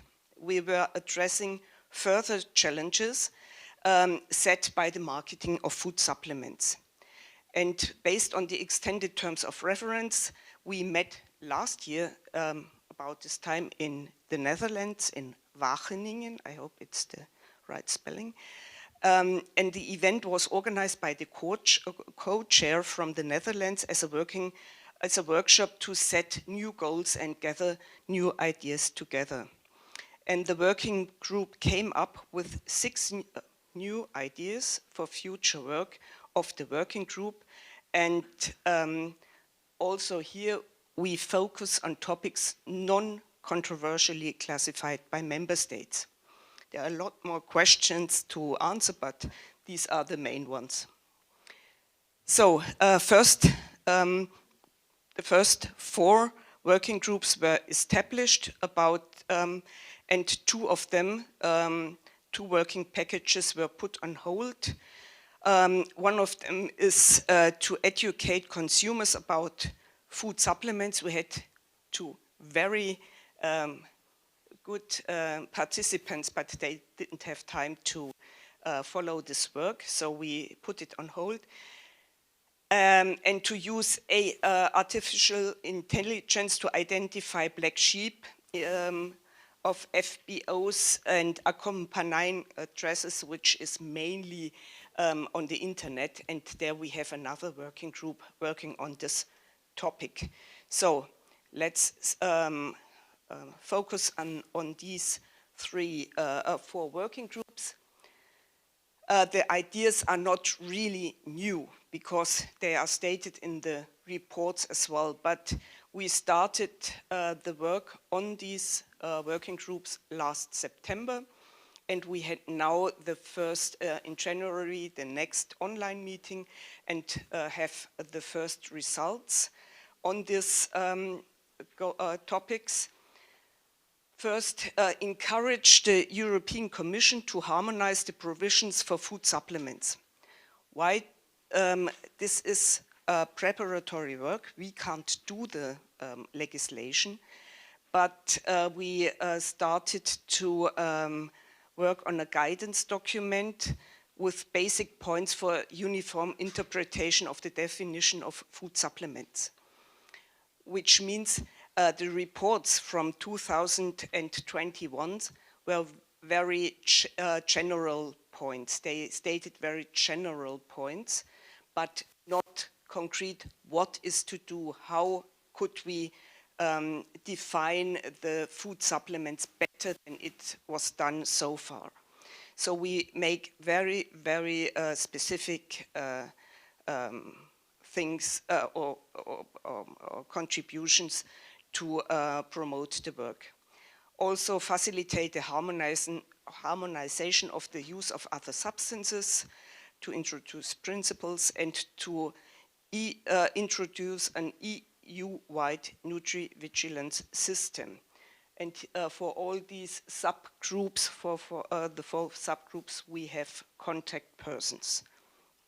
Here it's from Germany, Caroline Bendadani. From the next one, this is to harmonize the approach of risk assessment of food supplements.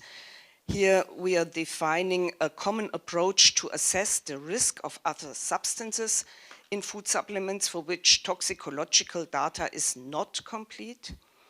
There you need a management decision to share all the information together and define where differences and difficulties appear in risk assessment and where harmonization is needed. And also build a network with risk assessors working on other substances in food supplements. And this work is done by the Netherlands, by Jacqueline, the co-chair of the working group on food supplements. So also a very important point is to start a dialogue with the European medicines agencies about borderline issues and products. The goals are to identify and prioritize an initial set of borderline products requiring discussion with EMA. Also here it's important non-controversially discussed substances. Then conduct a first formal technical exchange with EMA and create a list of medicinal and therapeutical claims not permitted for use in food supplements. And this work is the chairperson is here, Faye Clark from Ireland. So in the last working group is encourage FBOs. We have some here in the room, I think. To produce and sell safe food supplements in Europe for those who don't do it already. The goals are cooperation with FBOs, industry, associations and online platforms to identify shared interests, to explore the possibility of joint actions, to ask platforms to impose requirements before sales can be made, and platforms could provide information on safe food supplements to the FBOs when registering.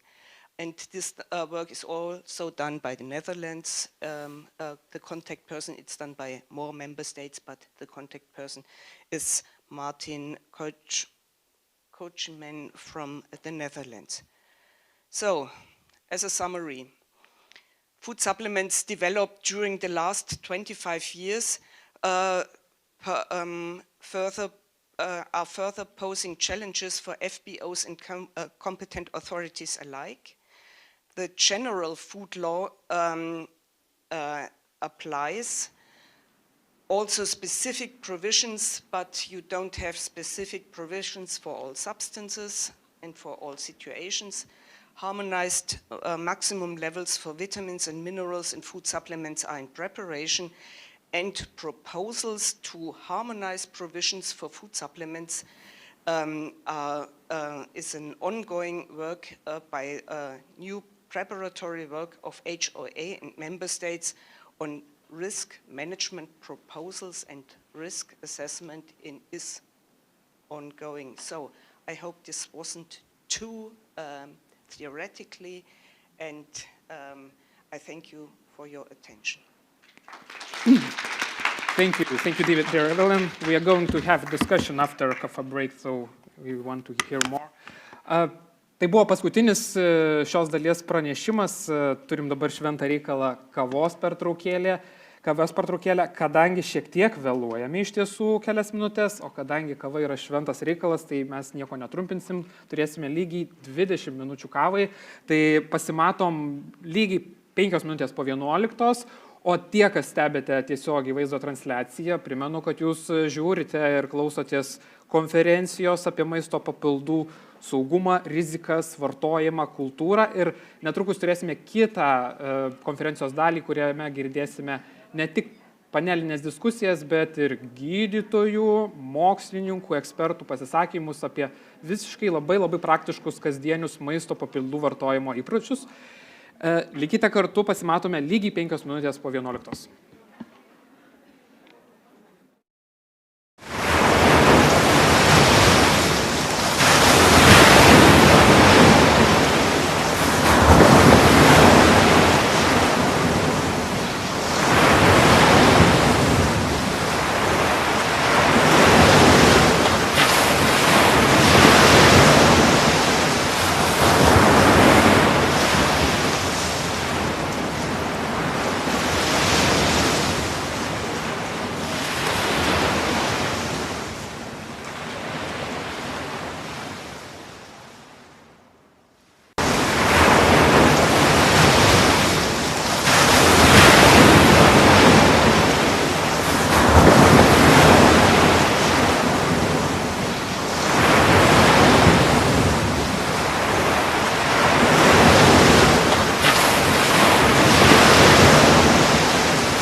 Primenu, kad jūs žiūrite, girdite konferenciją tik tiek, kiek reikia, tik tada, kada reikia, apie maisto papildų vartojimo kultūros, saugumą, rizikas.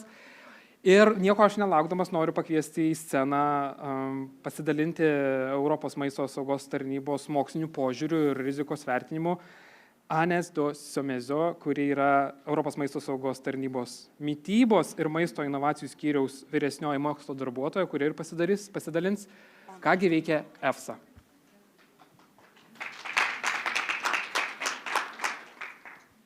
Good morning. And thank you for the introduction. I would like to thank the organizer for inviting EFSA to give a talk today in this very important conference on the activities that the European Food Safety Authority is conducting in relation to the risk assessment of food supplements. I would like also to thank the interpreter for that great work in translating these very technical discussions. I'm going to enter into the science of the topic, so it might be even more challenging, but I'm sure they will do a great job. So, as you can see, there were many topics I would have liked to present to you in terms of EFSA's contribution to the safety of food supplements.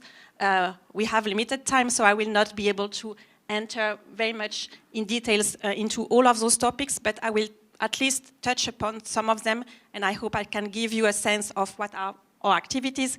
I will spend a bit more time explaining how we derive tolerable intake levels for vitamins and minerals, because we have heard this morning how important those values are in order to define maximum amounts that can be permitted in food supplements for those nutrients.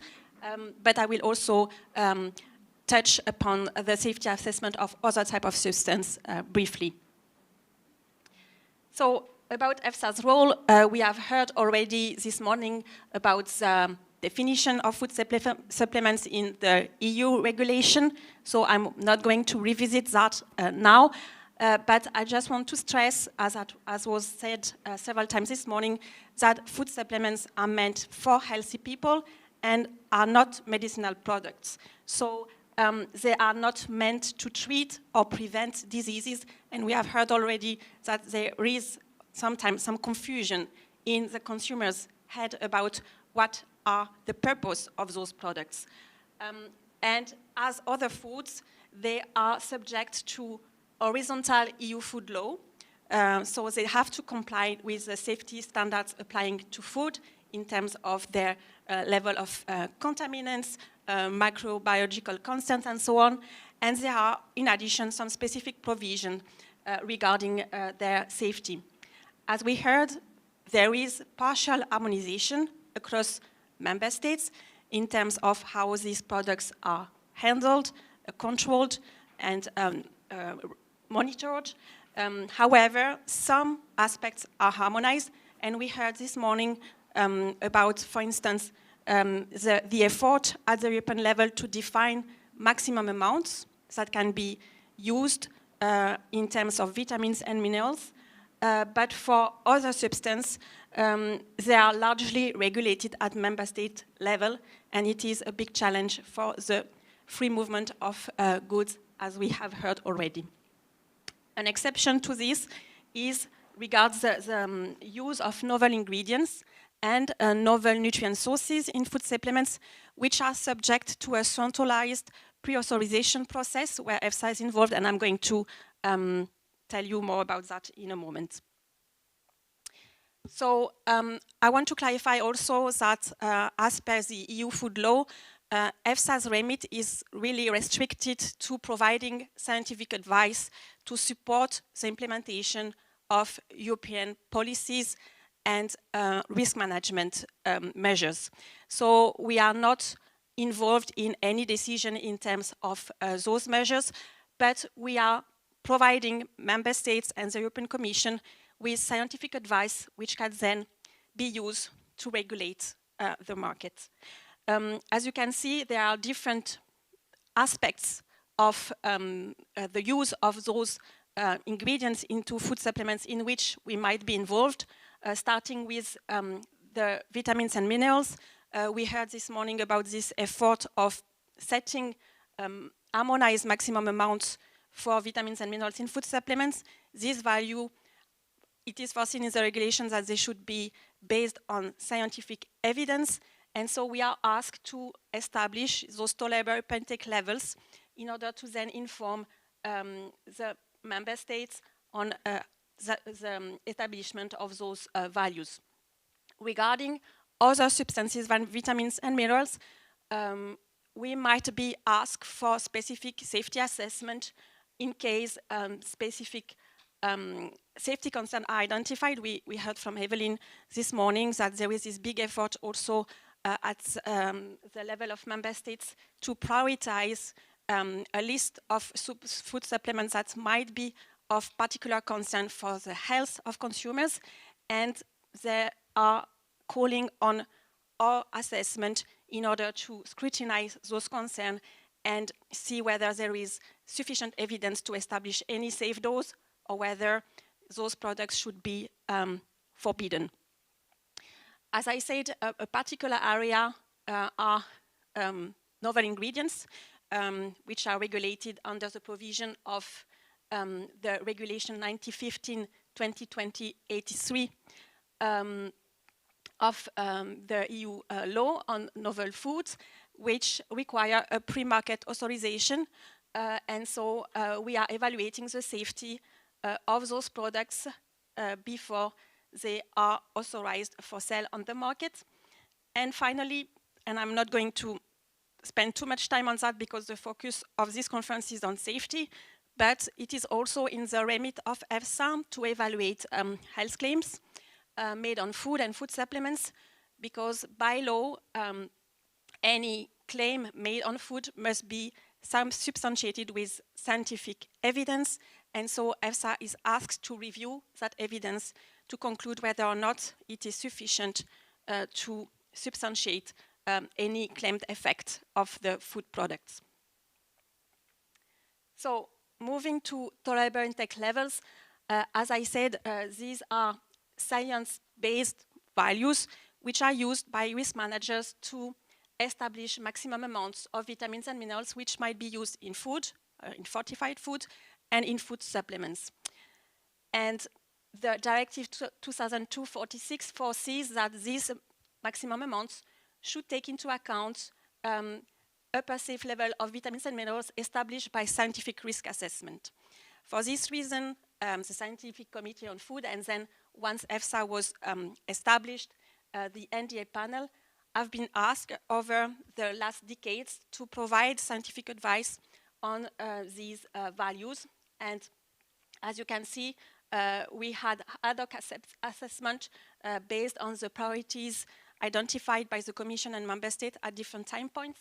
And more recently, between 2020 and 2024, we were asked to review the values for a number of minerals and vitamins, which are listed here on the screen, which were prioritized as of potential concern by Member State and the Commission based on new evidence coming in the literature. And this include selenium, iron, manganese, and vitamin B6, folate, vitamin A, and vitamin E. So the maximum level of the definition of the tolerable upper intake level is the maximum level of total chronic daily intake of a nutrient which is not expected to raise adverse effects to humans. And what is important to keep in mind in that definition is that it actually addresses all sources of nutrients, so not only food supplements, but also the contribution of the natural foods and fortified food. And it refers to an average daily intake. So what is taken into consideration is the average intake that consumers may have over a period of time, because of course we acknowledge that on a day-by-day basis there might be substantial variation, but what is important is the average exposure to the vitamin and mineral. And basically the concept is that above this tolerable upper intake level, as you increase your intake above that value, you increase your risk of adverse effects linked to the consumption of those micronutrients. So we have published this guidance in 2024, which established the scientific principles that we follow to establish those values. So you will find all the details there, and I'm going to really present the main principle briefly now. First of all, in relation to the target population of these values, they are meant to be protective for the general population as a whole and the different life stages, starting from infants as of 4 months of age up to older adults, and also considering particular phase of life like pregnancy and lactation, which might be a phase where susceptibility to some adverse effect might differ. And we are reviewing the literature and the potential adverse effects of excess intake of vitamins and minerals by scrutinizing available data on different type of endpoints related to this excess intake. So basically, the body is able to adapt to a certain amount of nutrients in the diet. We have physiological processes to regulate the body content in vitamins and minerals. And if you start increasing your intake of vitamins and minerals, the body will start either reducing the absorption at the level of gastrointestinal tract or increasing excretion. So there are some ways to accommodate for variation in the diet. However, if you increase even further, this mechanism might not be sufficient anymore, and you start observing some deposition of the micronutrient in different places of the body, and ultimately it might lead to functional or architectural damage in the tissue or organs, and thus clinical signs or symptoms of toxicity. So when we review the scientific evidence to establish those values, we do not only focus on those overt signs of toxicity, but we also try to integrate the knowledge about the whole chain of events that lead to these toxic effects, trying to identify early markers of potential toxicity in order to take into account the wider science as possible in establishing those values. We are following very rigorous approach in developing those scientific opinion, which rely on a systematic review of the published literature according to strict criteria, and we appraise the available studies and finally synthesize the results in order to characterize the dose-response relationship between the intake of the nutrient and the adverse effect. And this part of the characterization of the intake-response relationship is central to the definition of an upper level, because we need to understand below which dose there might not be any risk, and above which dose the risk starts to increase. Human data are central to the process, but we also take into consideration on a case-by-case basis data from experimental animal studies and also possibly in vitro data, which might help us to understand the mechanism involved in these relationships.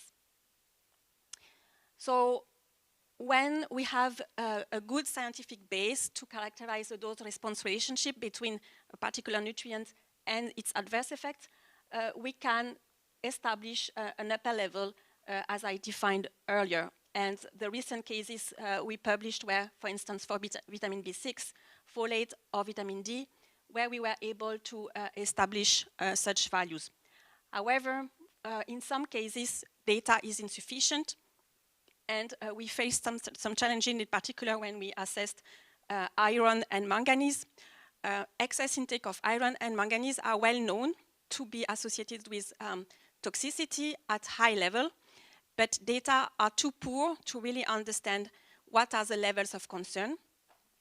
However, we felt that we needed to provide risk managers with some tools to manage those risks, although we could not firmly establish those upper levels. So we introduced this concept of safe level of intake, which is an indication, based on the available data, of the highest level of intake for which there is reasonable confidence in the data on the absence of adverse effects. So it is a conservative values which provide risk managers with some indication of a level of intake for which we have no concern, but it does not really allow to characterize where the risk starts to increase, because we do not have sufficient data to really identify the threshold of concern.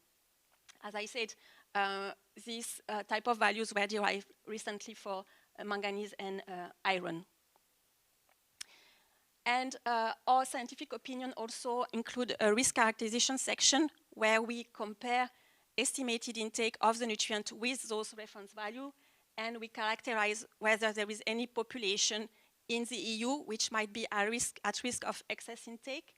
And what came out from those analyses is that, in general, the intake of micronutrients in EU population are below UL or safe level of intake, but we notice that there are some supplements on the market which contain high doses of those micronutrients far beyond what is actually the physiological requirement, and regular consumer of these particular supplements might be at risk of exceeding those threshold and those safety values.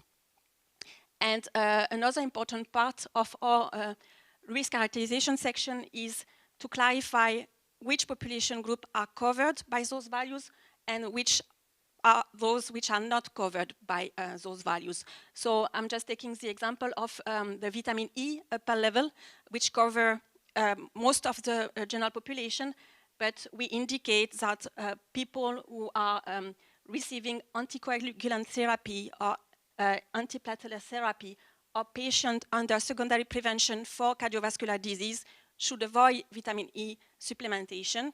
They are typically under medical supervision, so it's very important for also practitioners to be aware of the potential risk associated with the consumption of those supplements and adverse effect in those particular subgroups. So here is just, it gives you the link to the DRV Finder, which is a tool that was developed by EFSA, which is available online, which provides you with all the values which have been established in our different opinions for the different target population. I should say that actually with the help of Lithuanian, Latvian, and Estonian authorities, they were translated in Baltic countries' languages, so you can even find them in those languages. So now moving to other substances than vitamins and minerals. As we heard, their management is partially harmonized, and there is this provision of Regulation 1925/2006, which allows member states or the Commission to raise a request to EFSA to look into the safety of those substances in order to inform any decision about EU prohibition or EU restriction of their use. So we have been developing a number of scientific opinions in that context in the past years, which led, for instance, to the prohibition of ephedra herb for its well-identified adverse effect on the cardiovascular and neurological system, but also a prohibition of HADs preparation. So, for instance, preparation from aloe species which include HADs, and some other preparation are subject to a restriction, also following EFSA's advice about what might be the maximum amount that can be considered as safe. And so food business operator cannot use more than that particular amount, or not recommend more than that particular amount for those products. Recently, we have been assessing potential harmful effect associated with preparation of fennel, and also very popular food supplements like the hydroxycitric acid preparation from different botanical products, which are very popular in people looking for products to help with weight management, and also bare burning containing plant species, which are meant to help in maintaining healthy blood sugar level. So we just published our scientific opinion on those a couple of months ago, a couple of weeks ago, and they are actually now under public consultation, so you can submit any comments by beginning of next week. They are available on our website. Regarding, very quickly, our role in assessing novel food and new nutrient sources, as I said, if an ingredient to be used in food supplements is considered to be novel under the definition of the regulation, and pre-assessment by EFSA is required. Novel food are a word by themselves because they cover a very heterogeneous potential ingredients, extract of plants, extract from algae, fungi, and other type of newly produced ingredients. I have put some example of novel ingredients that we have assessed in the past year.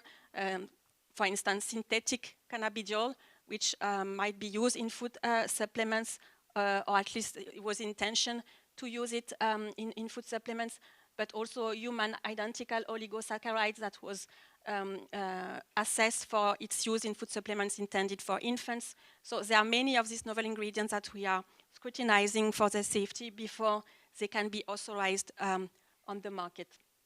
We also have a set of scientific guidelines to review those products, and we have strict criteria for food business operator to produce data which substantiate the safety of those products. I'm not going to enter into the details of it, but basically food business operator get some guidance of what type of data they should produce for us to be able to establish the safety and the safe levels of these new ingredients.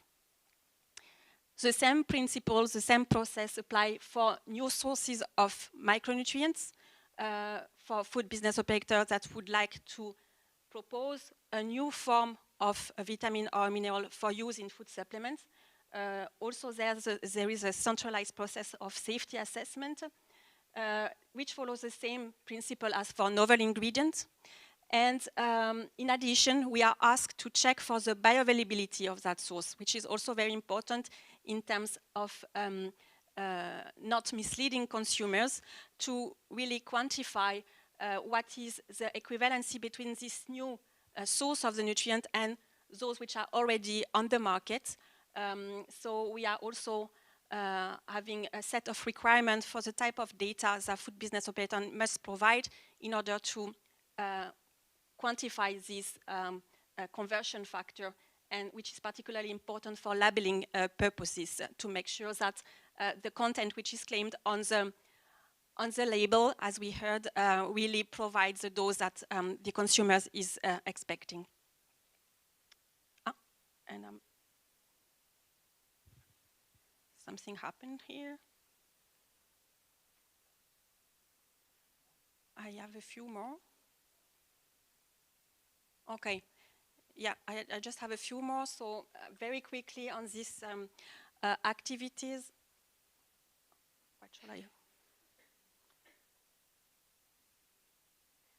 Of the Emerging Risk Exchange Network, whom some of you are part of, and so you are well aware of this network, which is also very important to foster harmonization at the European level. In this area, it is a network which is composed of member state representative and representative of EU and international agencies, and they have specific activities in relation to food supplements. One of those is to build a community of knowledge around potential adverse effects related to the consumption of food supplements. As we heard, depending on member states, some have some surveillance systems, some others have not, and it's very important to share knowledge around potential concern. And recently, we launched a contract actually a couple of months ago to analyze the composition of food supplements made of plants, for which there is some indications that they might contain substances which might be carcinogenic, mutagenic, or reprotoxic. So there will be a large project now going over 2 years to analyze the presence of such substance in food supplements to then inform potential risk management measure. So with that, I will end my talk with some concluding remarks just to sum up. As we heard, there is no routine pre-market safety review except for novel food ingredients and novel nutrient sources. For those two categories, the risk assessment depends a lot on the quality of the dossier submitted by a food business operator, and that's why we are providing this detailed guidance documents in order to support food business operator in producing the required data to establish safety. While for other type of ingredients, the safety review really rely on post-market identification of safety concern, which are handled through this Article 8 evaluation. However, in relation to those, the evidence is usually quite scattered and not very good from the scientific point of view. And we have to rely on the published literature, and the data are often limited because most of the research focuses on identifying potential benefits, not so much in characterizing in any adverse effects. So the hazard associated with those consumption of those supplements must rely on case reports, surveillance system, and some animal evidence, but which usually do not provide sufficient basis to establish safe level for human consumption. So it is a big challenge in trying to regulate those products.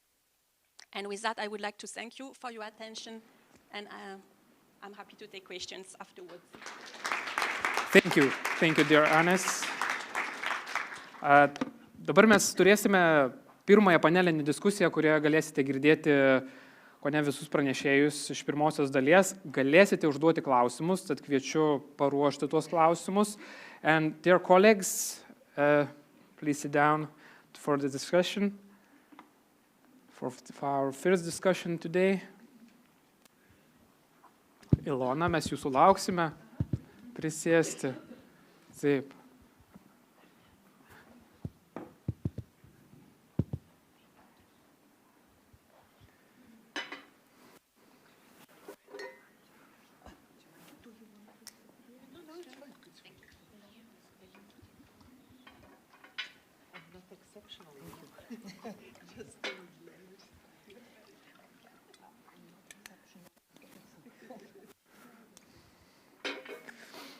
Taip, iš tiesų, mūsų diskusijos pavadinimas lietuviškai saugus kiekiai, kaip užtikrinti maksimalę vartotojų apsaugą, ir iš tiesų, manau, kad diskusijos metu nesieksime čia kažkaip kažką kaltinti, bauginti, bet kažkaip apžvelgti, kaip galėtume čia sujungti tą mokslą, institucijas, kažkokį tarptautinį bendradarbiavimą, kad galėtume tą sukurti tikrai stabilų, tvarų tinklą, kaip užtikrinti saugumą maisto papildų pasaulyje. Ir iš tiesų šiandien turime nemažai diskusijos dalyvių. Aš tiesą sakant, norėčiau dar kartą pristatyti ir priminti, kas diskusijoje dalyvauja. Tai Inese Siksna yra Europos maisto saugos tarnybos mitybos ir maisto inovacijų skyriaus vyresnioji mokslo darbuotoja. Good morning again. Taip pat Evelyn Breitvek-Lehman maisto saugos agentūrų vadovų, Heads of Agencies maisto papildų darbo grupės pirmininkė. Good morning. Taip pat kolegė iš Latvijos Inese Siksna, kuri yra maisto saugos gyvūnų sveikatos ir aplinkos instituto BIOR rizikos vertinimo ir epidemiologijos skyriaus vadovė. Good morning.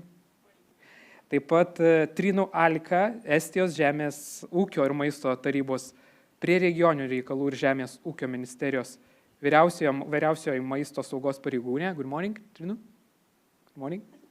Ir Ilona Drulytė, valstybinės maisto ir veterinarijos tarnybos maisto skyriaus patarėja. Sveiki, Ilona, dar kartą. Aš norėčiau mūsų diskusiją pradėti nuo Ines, nuo EFSOS ir paklausti, kiek iš tiesų mes esame jau apsibrėžę saugių ribų, kalbant apie skirtingus ingredientus, ar mes turime kažkokį konkretų skaičių, kaip jis greitai plečiasi, koks tai yra sąrašas tų medžiagų?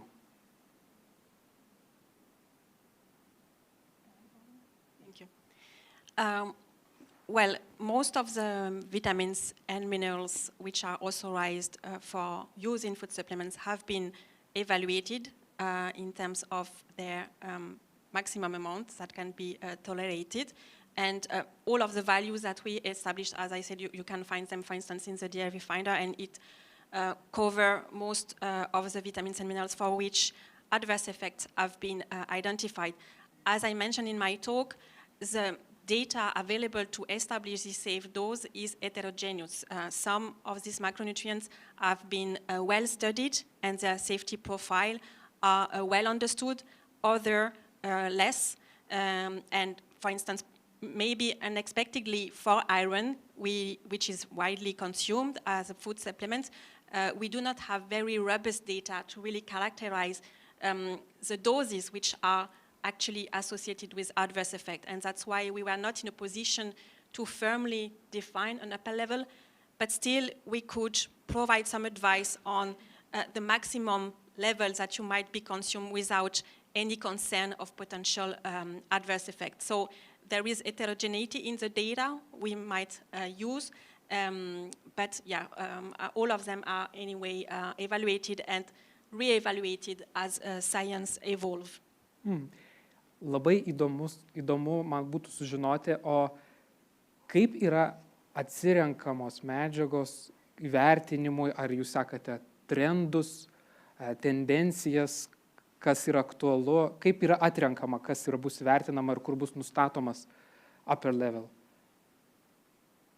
This is more a question actually for member state and the commission, because we are providing this advice upon request from regulators. So we are not ourselves deciding on which of these macronutrients should be reviewed, but so maybe some of my colleagues might want to maybe reply in terms of their perspective, how they prioritize and monitor what might need to be reevaluated.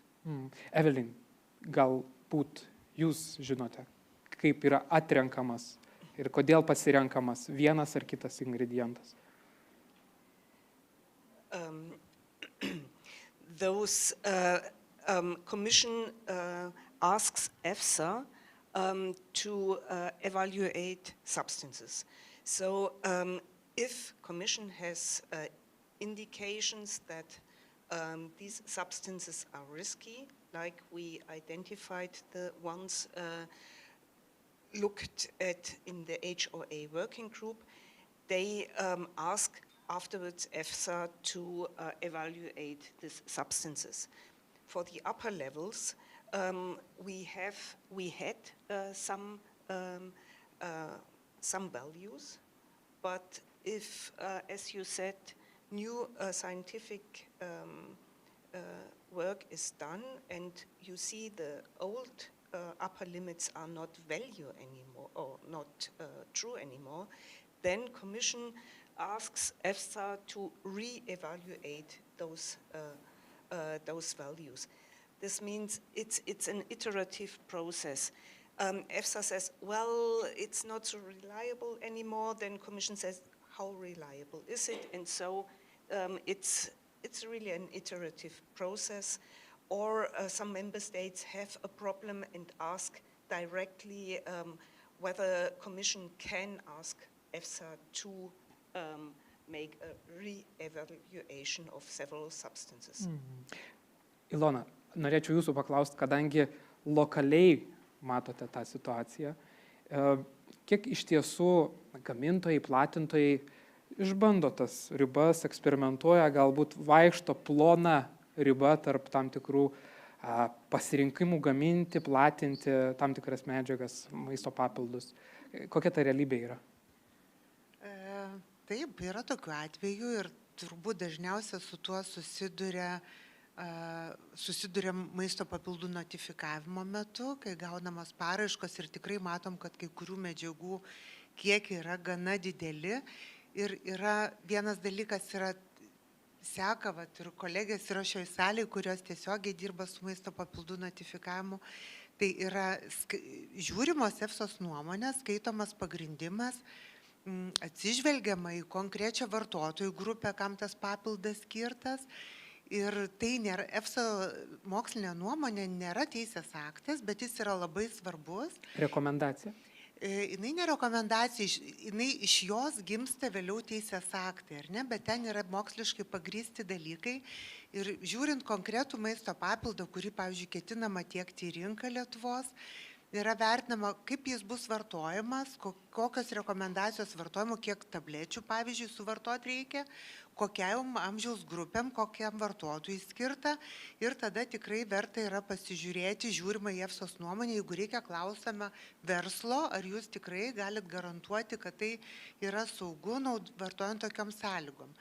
Tai tikrai yra atsižvelgiama ir vienas iš tokių turbūt aktualesnių yra jau šiandien ir tas apkalbėtas vitaminas D, nes vitamino D tikrai yra ir vaistinių preparatų, vienas ir maisto papildų. Ir, pavyzdžiui, tas 100 mikrogramų, kuris yra EFSA per levelis, jisai tikrai, taip, kaip pasakyt, jau yra tikrai tokių maisto papildų norėtų, sakykime, pateikti į rinką su tokiu lygiu, nes tai yra vienas iš tokių plačiausiai paplitusių ir tikrai vartotojo edukacija čia būtų be galo svarbi, todėl kad, pavyzdžiui, vitamino D rinkoje galim turėti, nežinau, su 5 mg, 10 mg ir 100, kas yra maksimum maisto papildam, bent Lietuvoje, o turim ir vaistinius dar preparatus su daug didesnėm dozėm. Tai čia tikrai labai svarbu vartotojo edukacija, nes tai yra besikaupiantis vitaminas ir čia toks iš vienas gal svarbesnių būtų pavyzdžių. Tai tikrai žiūrim ir skaitom tas nuomonės, net jeigu dar nėra ir ES lygių kaip teisės akte nustatytos didžiausios ribos, bet mokslinė EFSOS nuomonė yra mūsų parankinė priemonė. Kokia yra situacija Latvijoje, Inese? Ar tai, ką užsiminė Ilona, yra panašiai ir Latvijoje? Išbandomos įvairiausių gamintojų ir platintojų tos ribos, kartais maksimalios.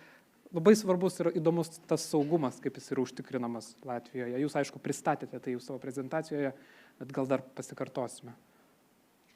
Yeah, my part of work is not related with the regulatory part, but as far as we are in collaboration with the Food and Veterinary Service, we do know that they do the regular checkups and then there are sometimes some discrepancies, but we tend to think that the notification procedure in Latvia is actually quite strict. So that's the one advantage, that when the producers are going through that procedure, there are a lot of things caught up in that. So I'm totally in favor of the notification procedure because that helps us to ensure that the product in the market is not with something misleading for the consumer. So that's the important part. So we can then work on all of the communication activities to say that, okay, we have this in market, so it must be correct and safe. Of course, also the testing of the limits, that's some other thing we cannot check immediately, but that's done as well. And I can agree also on that these products that are also medicine and food supplements is a bit of tricky. Also, when we look at the consumption data for the consumer, it's not easy to distinguish which is which. So you have to be very flexible also when you try to collect any kind of data. You have to understand how to get to the results, so you can provide either EFSA or European Commission the data to move on with some kind of new regulations or a new approach on certain elements. So it's a lot of flexibility here in a way, also looking from the research part, but some things are very good in place and for a reason, and that helps to control what's going on in the market. Trinu, Estija, jūs užsiminėte savo pranešime apie e-commerce, elektroninę prekybą. Ar ne? Mes kalbam dabar apie saugias viršutinės ribas, bet galbūt ne saugios viršutinės ribos yra čia svarbu, o kažkokios juodosios skylės, kur mes negalim kontroliuoti rinkos. Galbūt e-komercija yra ta juodoji skylė, o galbūt jūs kaip tik išskirtumėte kas yra to didžioji saugumo juodoji skylė?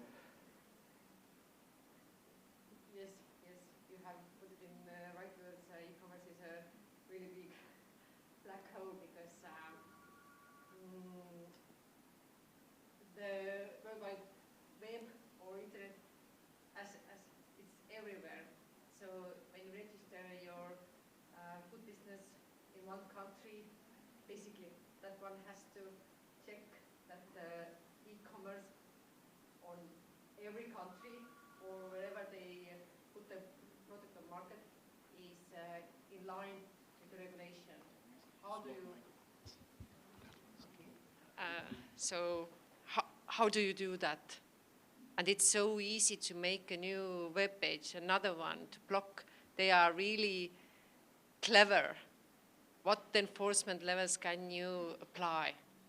And how do you actually check the product? Because you see only a part of it, what they say. Is it actually what it is? What is the real thing? Do you have the right to order it blindly and test it?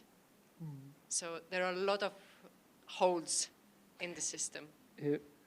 Bet ar jūs kaip estai vertinate savo kontekstą europinėme kontekste?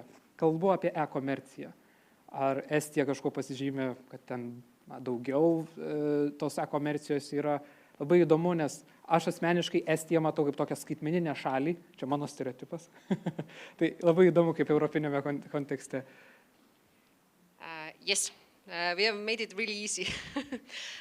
So it's really easy to become an e-resident. So you basically, sort of citizens, you can register a business by click, click, click, and then start the food business, click, click, click, and put the things you want on the market. And that's like that. You can stay in India, Bali, be whoever you are. You don't know the legislation. You don't know actually what you need to do, what are your obligations and rights. Galėtų stogauti jachtoje. Of course, that's all possible, but we've already seen that it's a problem, and we've marked it out in some meetings that the e-residents, because it's so easy to become one and to make a business, because we are so flexible in that way, but when the program was made, they didn't think about the other aspects. How do you keep the consumer safe? How do you keep that one up?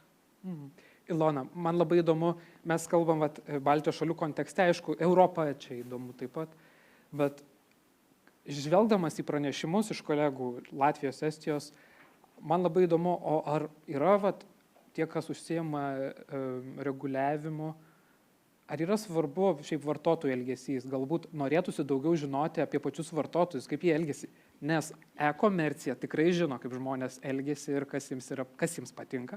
Galbūt toms institucijoms irgi būtų aktualu tas elgesys, nes ir nuo to priklauso, ar žmogus neperdozus, kaip jisai vartoja, kokius ingredientus vartoja, kokius multivitaminus, kompleksus ir panašiai. Tikriausia, kad taip, kad tam vartotojui reikėtų daugiau paramos iš valstybės institucijų, ne tik tos komercinės kažkokios informacijos, ar ne, bet ir tos nepriklausomos, ar iš valstybės, ar iš mokslo, kuri būtų iš tikrųjų mokslų paremta dėl jų vartojimo. Tiesą sakant, kažkaip galvodami apie savo instituciją, mes irgi paprastai matom tą maisto verslą kaip mūsų pirmą tokią veiklos sritį, kur mes didžiausią dėmesį skiria maisto verslui, jo mokymui, jo edukacijai ir jo priežiūrai. Bet vartotojas čia tikrai labai svarbus, pritariu, bet mes, aišku, čia dairomės ir į kitus savo socialinius partnerius, kurie ir sveikatos ministerija, kurie galėtų šitoj vietoj daugiau atkreipti dėmesio, bet kad vartotojui tikrai to supratimo būtų daugiau iš nepriklausomų žmonių, o ne tik verslo, kuris yra labiau suinteresuotas, kad visas pusės galėtų vartotojas išgirsti. Inese, ar vartotojų elgesys, čia svarbus akcentas, mes apie jį žinome pakankamai, nes pateikėt ir kolegos ir jūs tam tikrus skaičius, bet ar iš tiesų ta informacija naudinga? Oh, it's super important, and I think we kind of are a bit lucky in Europe still that consumers trust science, as also based on latest Eurobarometer data by EFSA. We see that we are not in a bad position, so we have a lot of advantages we could use. So the problem in some cases is that we are not using all the sources we could to inform the consumer to make that informed choice. So I think the main task is now to translate what we do with the regulatory work, also with the science, into what consumer can do. So, and that's not easy for scientists. I can speak from our perspective. It's sometimes very difficult to give the message in a way that the consumer is not too overwhelmed, it's not too complicated, and he knows what to do. It's also within the EFSA activities, a lot of materials are produced. It's not always we know what is produced and not always use it, but there is a lot of research for that. So we have to find a way how our consumer is acting on that.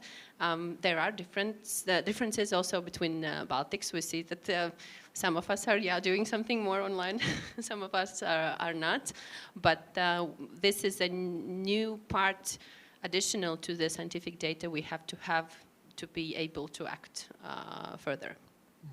Ines, įdomu, iš EFSOS perspektyvos, mes užsiminėm, kad juodoji skylė bent jau institucijų veikloje yra e-komercija. O kas yra įdomu, man įdomu, kas yra EFSAI, svarbu, tai ar tos naujosios medžiagos, kur yra tas sudėtingiausias akcentas vertinant rizikas? I think, as we heard this morning, what is really challenging is the diversity and the size of the market. You really can find very, very various products, and so each risk assessment is actually specific, must be tailored to the specific ingredient or substance or preparation which is being scrutinized. So each of them has its specific challenges. I think what I mentioned also as a challenge is actually the lack of data or the lack of scientific research there is on many of those products, thinking in particular about botanical preparations that are there on the market because of their traditional use, so there is some kind of cultural trust that they are safe. However, if you start scrutinizing potential adverse effects associated to those, for some of those preparations, you can clearly identify potential toxicity, and we have heard of some negative lists or of botanical preparation that consumers should avoid to consume outside of any medical supervision. So it is a lack of knowledge, which is also a challenge for us. For vitamins and minerals, there is better data. For other type of substance, like botanical preparation, it's very variable. And we have this specific category of novel ingredients and new nutrient sources for which we are better equipped to conclude, because we are requesting food business operators to generate very strong scientific evidence to substantiate safety. So we have this possibility of asking explicitly to the interested food business operator to produce the data, and this is, in that context, we are better equipped than for other substances. Ilona, man įdomu, aš iškelsiu dar vieną problemą, nežinau, ar jinai yra problema, aš taip galvoju, kad tai yra problema. Etiketės, ar ne? Aš suprantu, kad paprastas žmogus, neturintis medicininio sveikatos išsilavinimo, galbūt jam yra sunku skaityti tam tikras etiketės.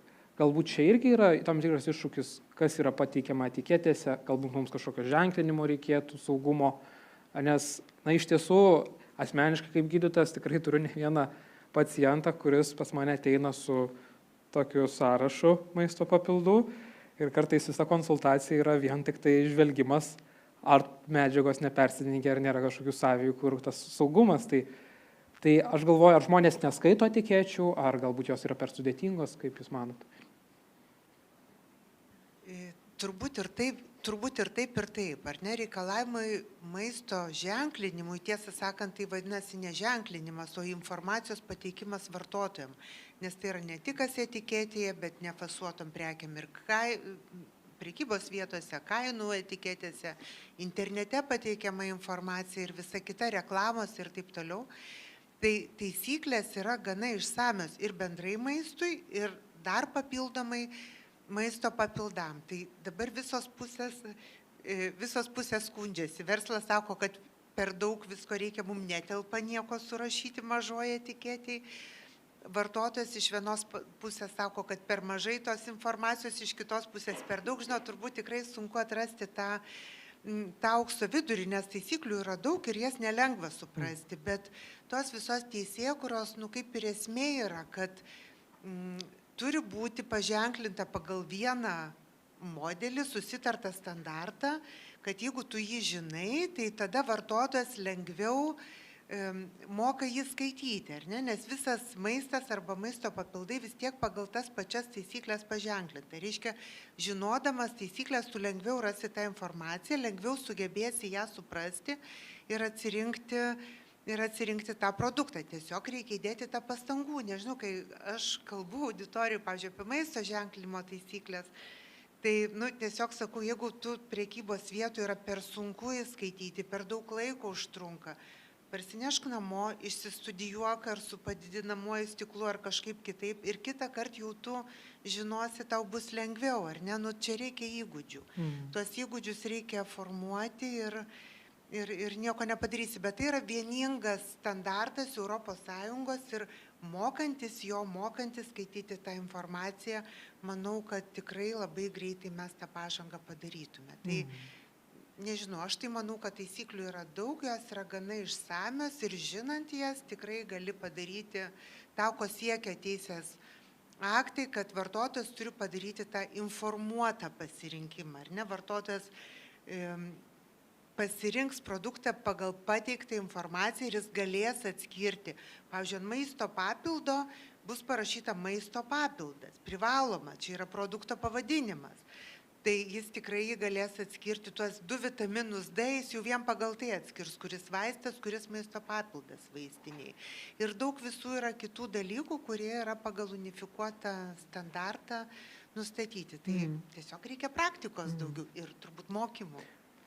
Paklausiu kolegų iš Latvijos ir Estijos, kaip Jūs manote, ar yra pakankamai informacijos vartotojui padaryti tą tikrą gerą pasirinkimą, ne aklą pasirinkimą. Ir kalbu apie ženklinimą, etiketes.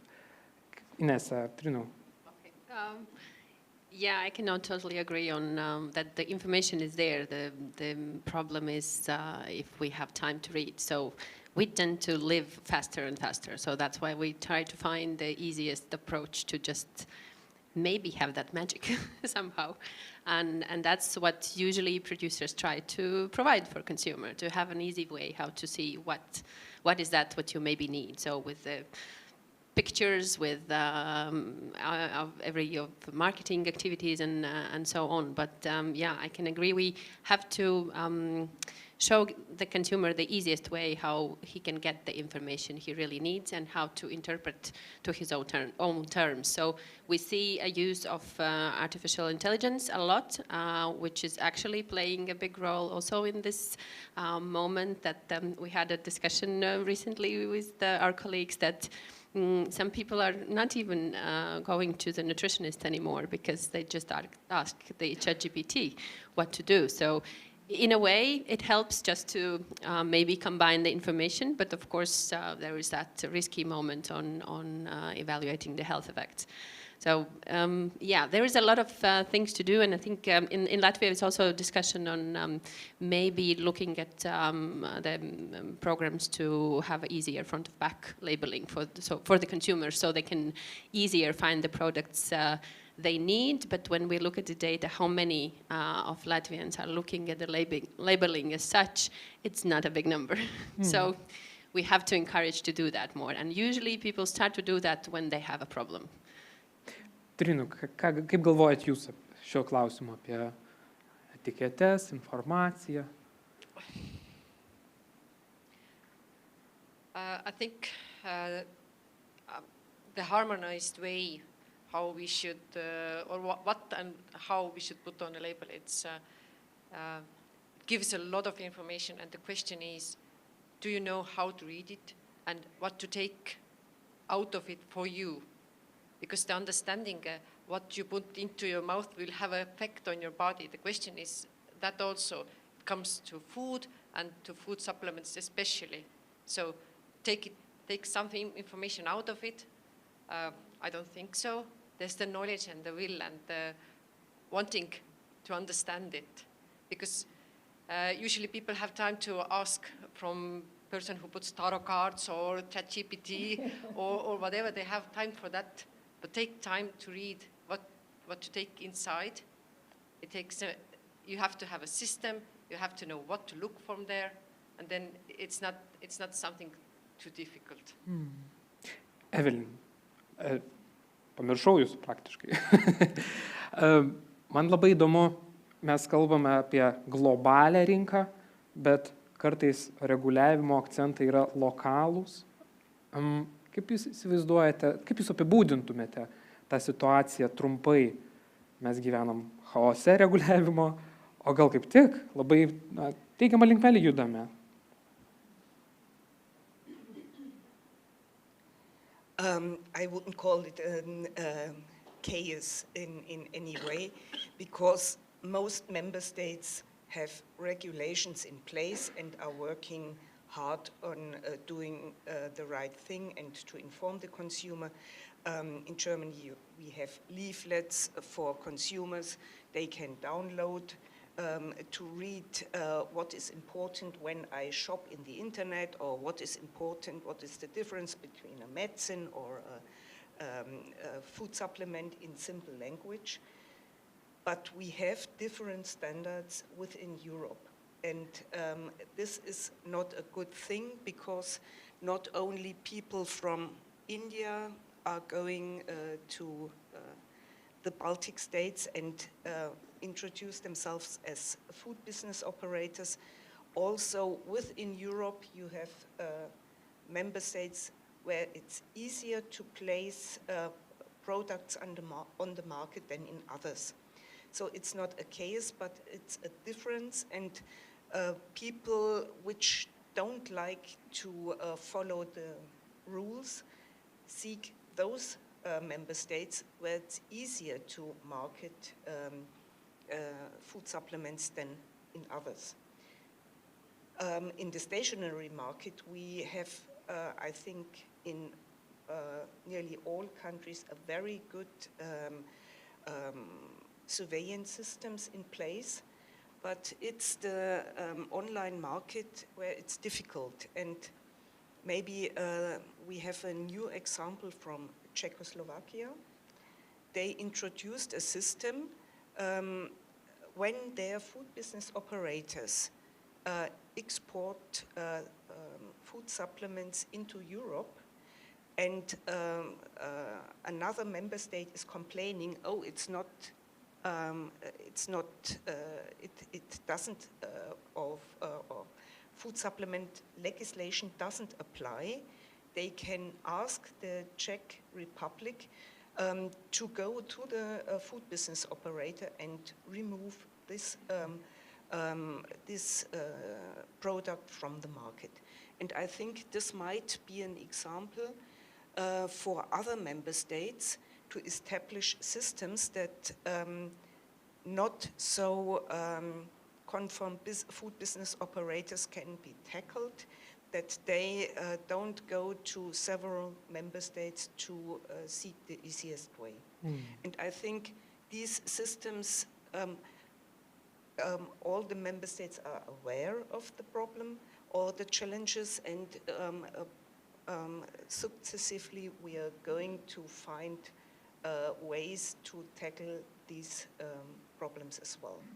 We have contact to the online markets already, to the standard online markets, to ask them, well, don't put every food supplement on the market. We can complain at those marketplaces. So we have more and more a better system to tackle those problems. O galbūt mums reikia vieningo griežto Europos Sąjungos reglamentavimo. Ar tai apribotų laisvę, o gal kaip tik įvestų kažkokios didesnės tvarkos?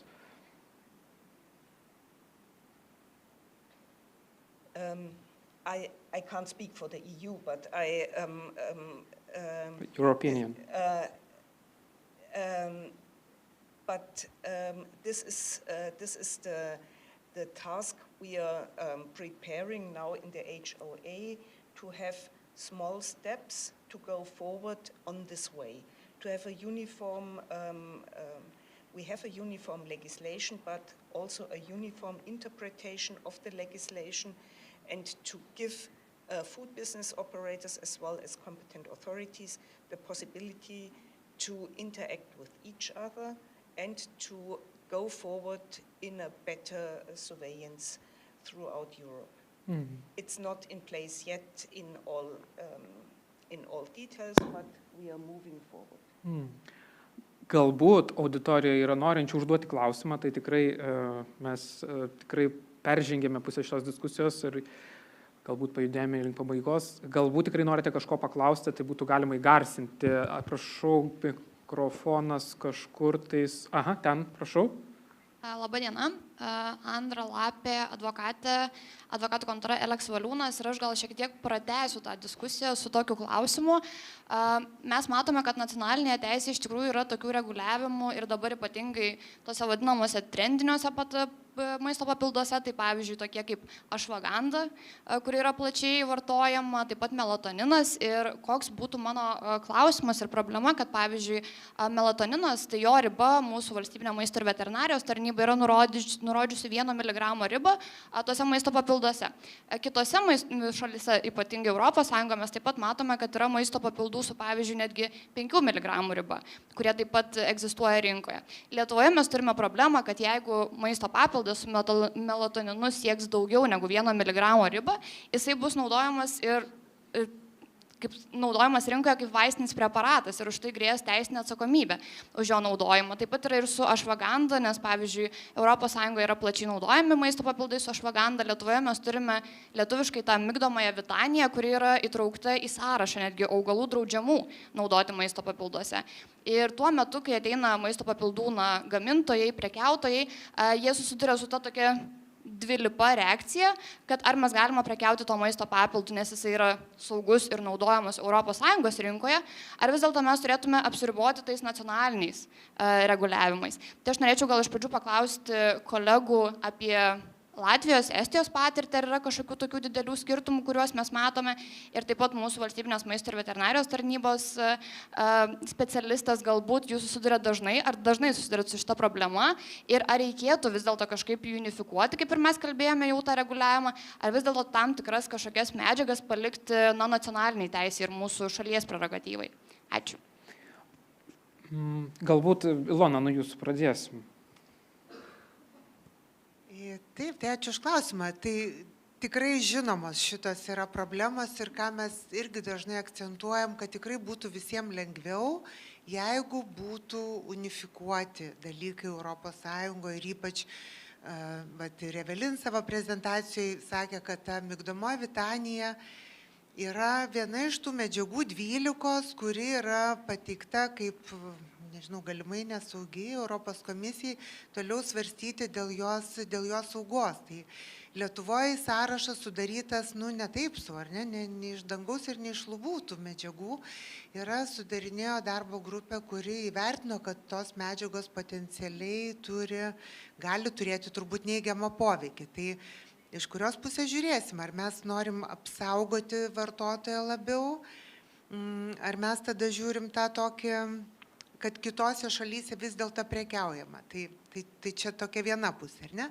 Bet jūsų tie du paminėti pavyzdžiai yra iš tikrųjų dvi tos neharmonizuotos sritys tarp Europos Sąjungoje ir migdomoji vitamina tai yra augalų tie sąrašai, kurių vat, ir Evelin minėjo, yra tas belfritas, Belgija, Prancūzija, Italija bendrą sąrašą turi, ar ne, šalis savo atskirus turi, Latvijai taiko ir maistui, ir maisto papildam turi sąrašą, Lietuva tik papildam, tai mes tikrai siektume to sąrašo bendro.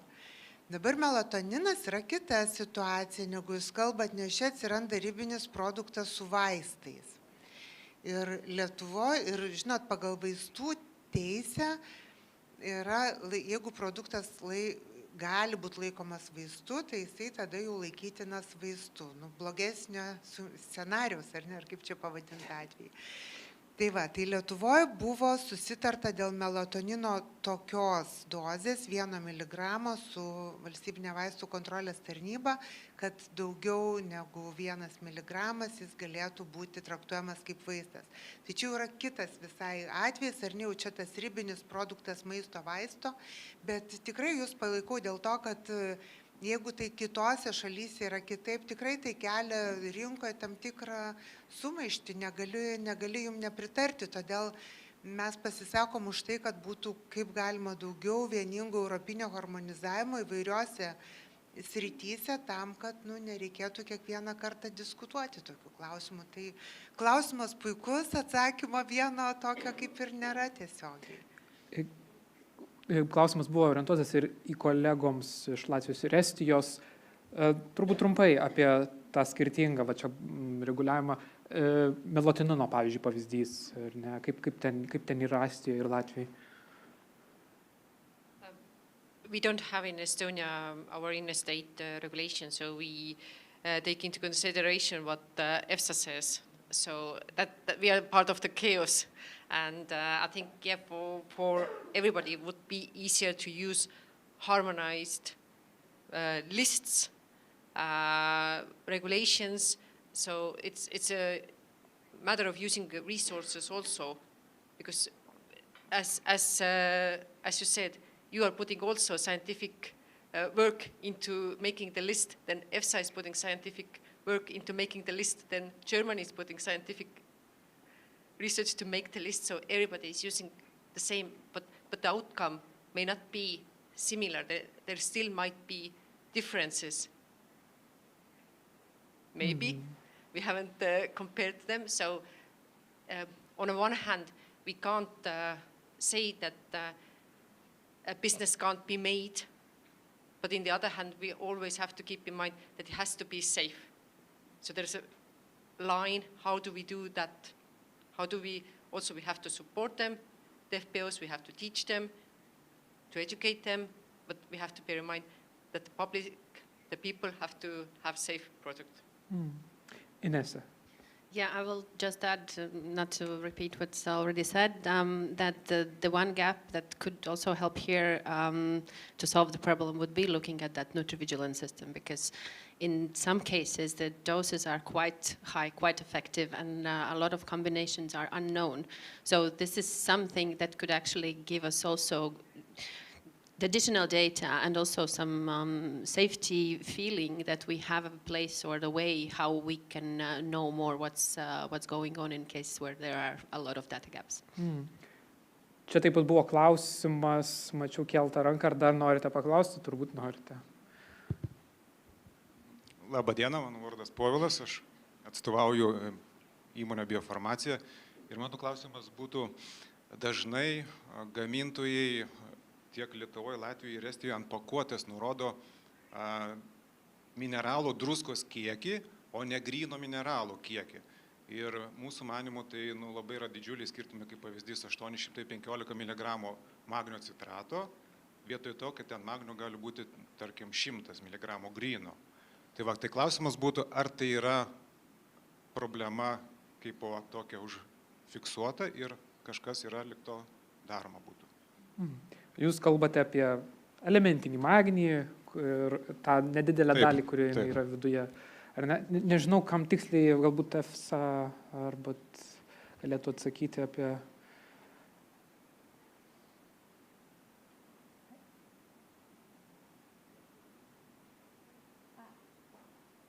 I can provide an answer from the way our evaluation have evolved over the past year, because I think in the initial list of authorized sources of vitamins and minerals, there was no quantification.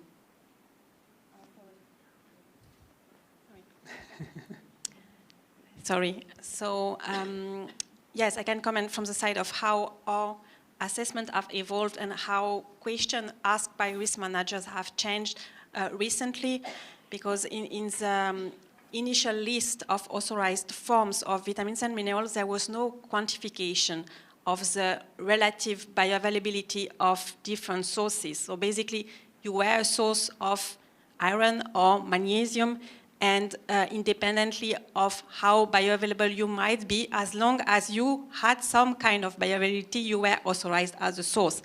Now there is an evolution from the side of risk manager to put higher requirements in relation to demonstrating quantitatively what is the relative bioavailability of this different substance. So it was one of the points I was mentioning in my presentation. These guidelines that we produced for food business operator to produce the data to quantify this is actually very recent. And so we are at the start of a process to establish these conversion factors between different forms of vitamins and minerals and to distinguish from the scientific point of view those which are highly bioavailable and those which are less bioavailable. But I think your question was rather about labeling issues, and there I cannot really answer. So I think it's better I pass the floor to my colleagues. From Estonian point of view, as I said, we have really targeted controls on food supplements. So if you would look into it, we will definitely find something, as you already marked it out. At the moment, I can't remember that it has been a really a question on the table, but it depends on where you look. Pridėsite Ilona ką nors? Aš galiu pasakyti, kaip Lietuvoje yra traktuojama, ar ne, pagal tą iš reguliacinės pusės.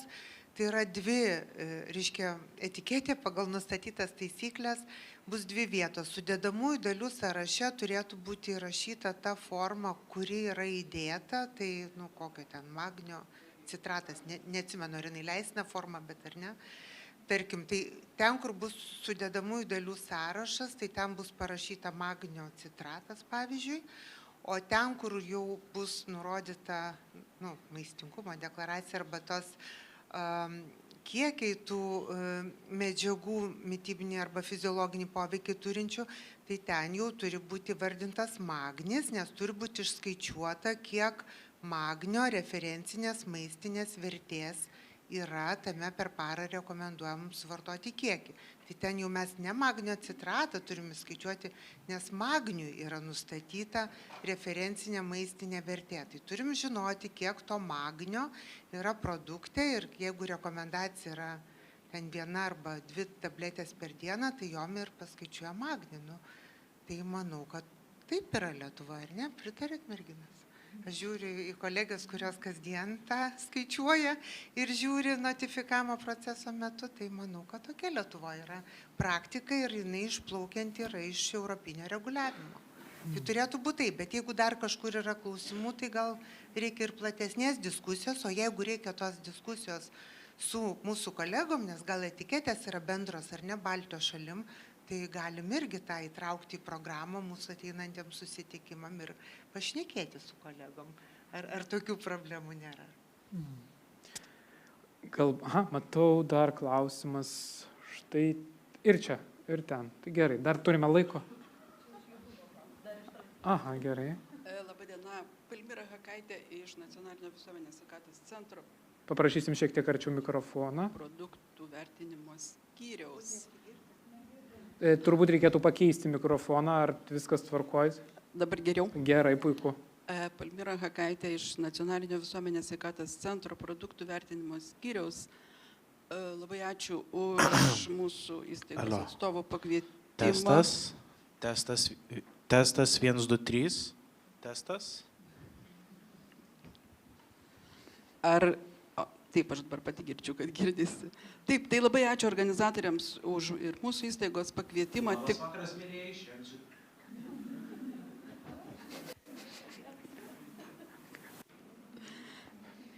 Tikrai malonumas ir privilegija dalyvauti tokio renginyje, taip profesionaliai suorganizuotame ir su tokio aukšto profesionalumo lygio pranešėjais. Ir aš turiu klausimą ne visai tiesiogiai į temą, bet kadangi buvo jau pačiam pirmam pranešime paminėti šitie produktai, jie man dabar visą laiką ir sukasi, ribiniai produktai. Tie produktai, kurie, kaip buvo minėta, tai kaip pavyzdys nikotino pagalvėlės arba įvairūs tokie, kurie yra įkvepiami, įtraukiami per nosį, irgi dedami po liežuvių, už lūpos, purškiami ant odos. Norėčiau, kad galbūt kitos šalis galėtų pasidalinti savo patirtimi. Ir galbūt klausimas daktarei Evelyn, nors jūs minėjot, kad negalite už visą Europą atsakyti ir galbūt EFSA, gal Europos komisija vis dėlto imtųsi kažkokios iniciatyvos, gal kažkaip jos ne tai, kad priskirti iš esamų sričių, aš nežinau, gal jos atskirai po vienu skėčiu, nes kaip taisyklė tai yra rekreaciniams tikslams skirti produktai, o galbūt patikslinti kai kuriuos teisinius apibrėžimus dabar egzistuojančius. Ačiū. Evelyn, gal pradėsime nuo jūsų? Yes, I know that these topics are discussed on European level. Unfortunately, the member states are not of one and the same opinion.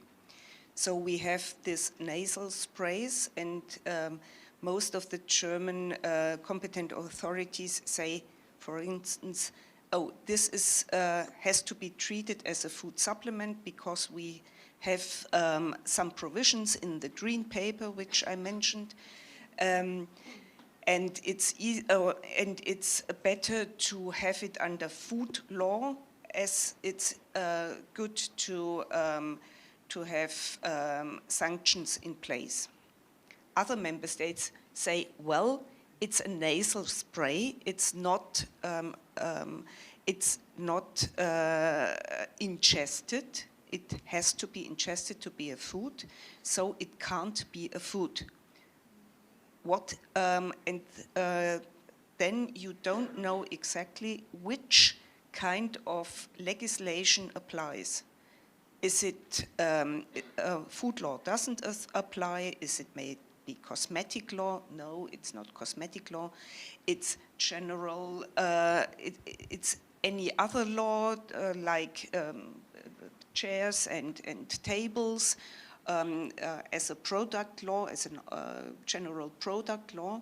So if you are very strict, you don't have the food law in place, but you don't have a good alternative for those products. So therefore, it's necessary to define very good what kind of product is it. Is it possible to have nasal sprays in as a product on the market at all, and if in which kind of legislation it's dealt with. So the discussions or the negotiations are in place on European level, but as we have it the same in the HOA working group, we have all those topics which are not uniformly considered as one legislation or the other. And so we started with those topics which we know we have the same opinion of all member states, knowing that those products like inhalators, sprays or everything are not ready to have a legislation in place. So we need maybe some new legislation or negotiations how to treat these products.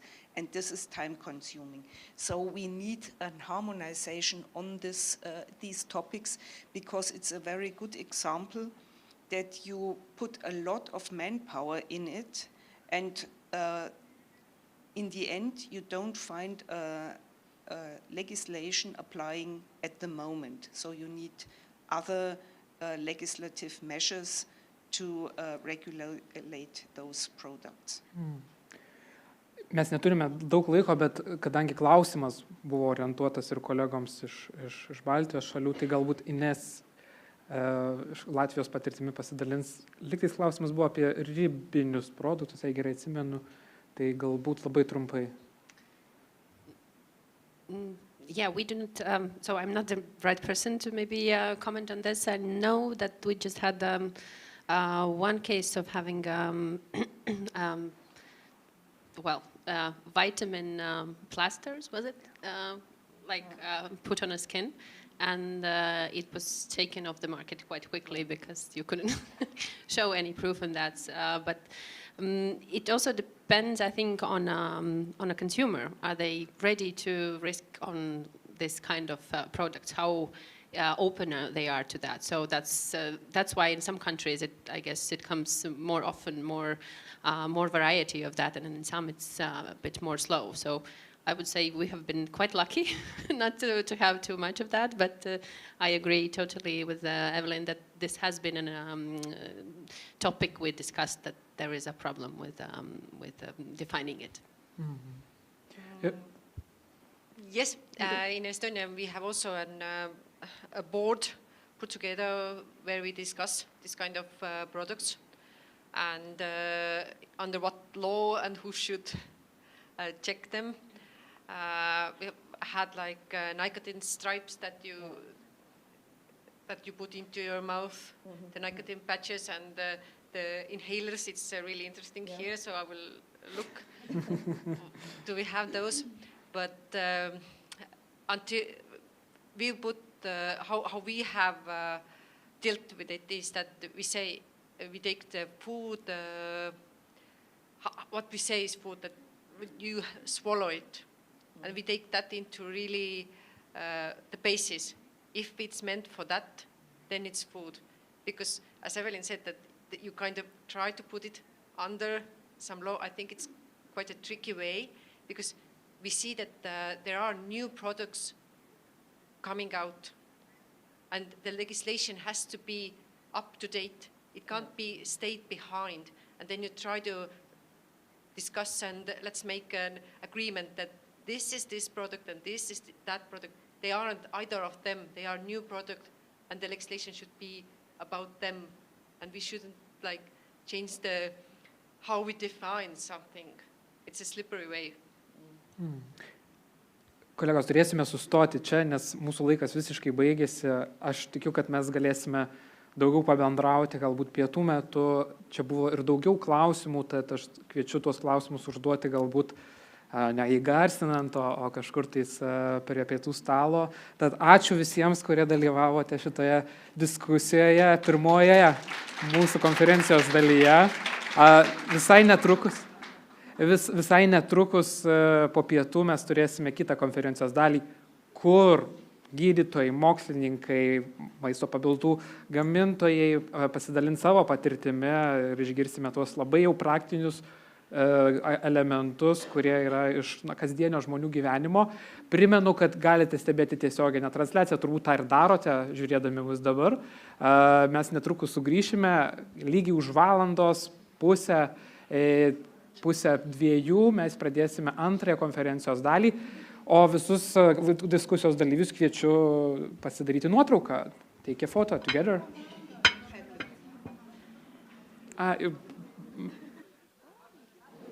Bet ir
gydytojų praktikų patirtis ir susiduriant su maisto papildų vartojimu, verslo atstovus, turėsime ir panelinę diskusiją, ir gyvensenos medicinos mokslininką, kuris papasakos apie savo patirtis ir įžvalgas. Tad kviečiu pasilikti kartu antrąją konferencijos dalį, manau, kad bus įdomių praktinių elementų, galėsime padiskutuoti šitomis temomis plačiau. O dabar noriu pakviesti pranešimą skaityti šeimos gydytoją ir visuomenės edukatorę Jurgą Dudienę, kuri pakalbės ir papasakos turbūt apie savo įžvalgas, apie maisto papildų vartojimo kultūrą ir savo kaip gydytojos požiūrį. Tai Jurga, prašau. Ačiū tau labai. Sveiki visi, tiesiai iš savo gydytojo kabineto. Iš ties tikrai šiandien turėjau kelis pokalbius ir apie vitaminą D, ir apie geležį. Turbūt nėra tokios dienos, kad šeimos gydytojas, o turbūt ir kiti kolegos negautų kokio klausimo arba patys nespręstų su savo pacientais maisto papildų. Ir maisto papildų vartojimo kultūra, tokį gražų iššūkį, sakyčiau, primenantį pranešimo pavadinimą, gavau iš organizatorių, nieko tikrai nenorėjau net koreguoti, nes pati tema man asmeniškai labai atrodo gražiai besisiejanti su tuo, ko mes mokėmės. Jeigu, Ignai, nežinau, jūsų auditorijose skambėjo žodis quantum satis, tai iš tiesų latyniškas posakis tiek, kiek reikia. Tai yra nuo neatmenamų laikų apie viską, apie tai, kaip gydyti, kuo gydyti, realiai mes turėtumėm suprasti ateinančią kultūrą, gal net sakyčiau, iš to pačio ankstyviausio periodo, kai prasidėjo kažkoks gydymas, ar ne, ar ten žolelėmis, ar paskui prasidėjus vaistais. Dabar tai mes esam turbūt nusiritę ne į dugną, bet į tokias aukštumas, kurios kartais, aš drįstu pasakyti, gal nebe kultūra jau atrodo. Ir kažkokiu tai kartais net atrodo pasimetimu ir masiniu tokiu visko betodiriškai vartojimu. Ir iš ties tą žodį betodiriškas vartojimas, kas lemia. Pabandžiau pasinagrinėti, gavusi tokią gana filosofinę temą. Tikrai nebus patarimų, kiek miligramų magnio reikia gerti, čia bus, manau, toliau nagrinėjama ir galėsim užduoti mokslininkams tos klausimus, bet apie būtent priežastis, kas lemia, kodėlgi mes tampam tais tokiais vartotojais, vartotojiška visuomenė, girdime irgi labai daug ir šių savokų savo visoje aplinkoje. Tai tas viskas labai pereina ir tuos atrodytų, gana subtilius dalykus, kur mes kažką tai į savo organizmą. Ne tik maistą, bet ir tuos vaistus, ir tas piliulės, ir tuos visus maisto papildus. Ir kodėl mes tai darome. Pasinagrinėjau iš psichologinės pusės, pasigilinau iš tikrųjų pati. Tai tikrai yra ir tie psichologiniai motyvai, ir socialinė įtaka, ir informacijos šaltiniai, kiek aplinkoje mes turime triukšmo informacinio, šiek tiek paminėsiu. Ir net ir apie tapatybės tokius niuansus iš tikrųjų kalba, kas daro įtaką mūsų tam tokiam betodariškam vartojimui. Motyvai vieni tokių pagrindinių iš ties yra tie, kad labai daug dabar visuomenės jaučiasi nesaugus ir nerimo yra labai daug. Tai kartais išvirsta iš ties ir tokiais simptomais, kūniškais simptomais. Ir tada atrodytų, kad gal su manim kažkas negerai, gal čia su manim kažkas vyksta, gal aš pirmą pasigilinsiu, kol dar nereikia, iki gydytojo neisiu. Čia žiūrėk, bendradarbiai apie vieną dalyką kalba, įtakos tos aplinkinės ir socialinės mes turim be galo daug visi, diskusijos visokios vyksta, aš pasidariau tokį tyrimą, kam tu čia darai tyrimą, žiūrėk, ir taip reikia ir visai gerai būtų, žiūrėk, tu nepavalgai, žiūrėk, kokios čia mūsų daržovės auga, neauga, žiūrėk, čia dirvožemis toks ir non toks nustekentas, reikia vartoti papildus, išvada. Iš principo, ar ne, mes tą aplinką tokią turim ir kad reikia kažką daryti, tas toksai pasakymas, kaip aš vis tiek turiu, čia bręstu, čia jau man virš 30, kartais pasako, tievė, man jau 43, aš taip džiaugiuosi, tada tokią amžių gražų turėdama pati, sakau, taip, jūs labai jaunas ir bus dar geriau, nes iš tikrųjų, su kiekvienais metais tai geriau yra, kai bręstam morališkai, tai mes jaunėjam, bet jaunesni nei 50, jie jaučiasi labai vyresni kažkaip. Ir jie sako, reikia kažką daryti. Ir iš principo įtaką turbūt daro, nu gerai, sporto klube susitinka, tu ką, maždaug negeri kreatino, tu ką, kaip čia dabar? Nu kaip tu gali negert? Tai tada pradeda gilintis, domėtis. Mes tos informacijos, nu turim, nežinau, čia nesrautai, ne vagonai, nežinau, kaip norit, you name it, taip jau čia mėgsta jaunimas sakyti, mažiau 50. Tai tyrimai, iš tikrųjų, tai ir tyrimai apklausos, psichologiniai tyrimai, iš tikrųjų mums sako, kad papildai yra dažnai vartojami vien dėl to, kad stiprinti organizmą, stiprinti imunitetą. Nors apie imuninę sistemą turbūt čia reikėtų labai aiškiai pasakyti, kad mes jo pastiprinti negalim. Mes galim, čia gerai vienas mūsų kolega yra pasakęs, ar negalim tik brangesnį šlapimą padaryti. Nes realiai pastiprinti imuninę sistemos mes svarbiausia jos negriaukim. Negriaukim savo nesveikų gyvenimo būdu, duokim gerą miegą, pakankamą vandenį, visavertę mitybą, judėjimą ir jisai bus toks, kokį mes atsinešėm gimdami, nu kaip mes jį galim pastiprinti. Tai yra tam tikros labai sudėtingos būklės, jeigu ten yra imunodeficitinės būklės, taip, bet pastiprinti bendrą organizmą, ne kažkaip tai. Nes norisi kažką padaryti savo. Ir objektyvumo iš tikrųjų pritrūkstam. Tai todėl mes betodiriškai imam vartoti kažką. Kas lemia papildų betodirišką vartojimą, pabrėžiu betodirišką, nerimas dėl sveikatos. Nerimauja, būtent tie nerimaujantis, nerimastingi žmonės, jie tikrai dažniau renkasi papildus, bet, kaip nebūtų paradoksalu, ir tie, kurie labai rūpinasi savo sveikata, jie irgi yra ta dalis visuomenės, kurie ima ir kažką vartoja. Nu, va, tiesiog, kad tikrai kažką tai dar savo papildyti. Ir kaip jau ir minėjau, tie tokie pojūčiai organizme, kad man kažkas negerai. Nu gerai, net perimenopauzinis laikotarpis ten su 70 virš simptomų, kurie gali mus lydėti, moteris, tai visokių ten gali prisigalvoti. Man čia ten kažkas patirpo, ar ne, galūnės, ar, nu gerai, plaukai slenka, nu tai taip, jau čia yra ir požymis, jau čia gali nueiti ir išsitirti kažką, bet dar begalė visokių požymių, žodis hipochondrinės tendencijos. Mes tai vadinam hipochondrija tada, medikai, kai nėra tikros organinės priežasties, bet žmogus kažką jaučia, ar ne?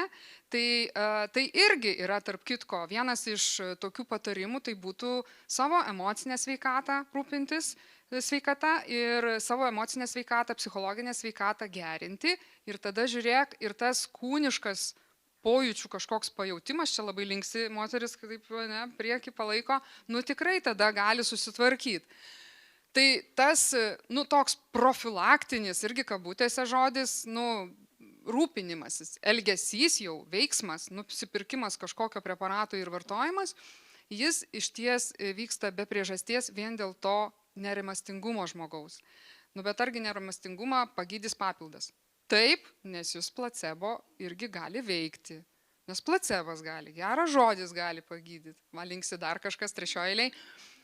Nes mes irgi naudojam iš tikrųjų gydymui žodžius. Bent jau, sakykim, tą palaikymą, nuraminimą ir gerą žodį, nu, čia irgi nieko naujo nepasakysiu, bet tai irgi veikia. Aš tai sakau, nu tai gal ir gerai, jeigu arbatos išgeri ir tau geriau, svarbu ne jonažolės, jeigu vartoji varfariną. Čia ateity specialiai toks bus labai geras mano, labai aiški iliustracija, nes jonažolė ne kiekvienam gali tikti. Nu tai va, tai tu pasakysi, aš geriu jonažolės, o tu pasakysi kolega, kuris net nežinai, kad jisai serga kažkokia liga ir vartoja kažkokį vaistą, ar ne? Ir aš apie tai daugiau toliau ir kalbėsiu.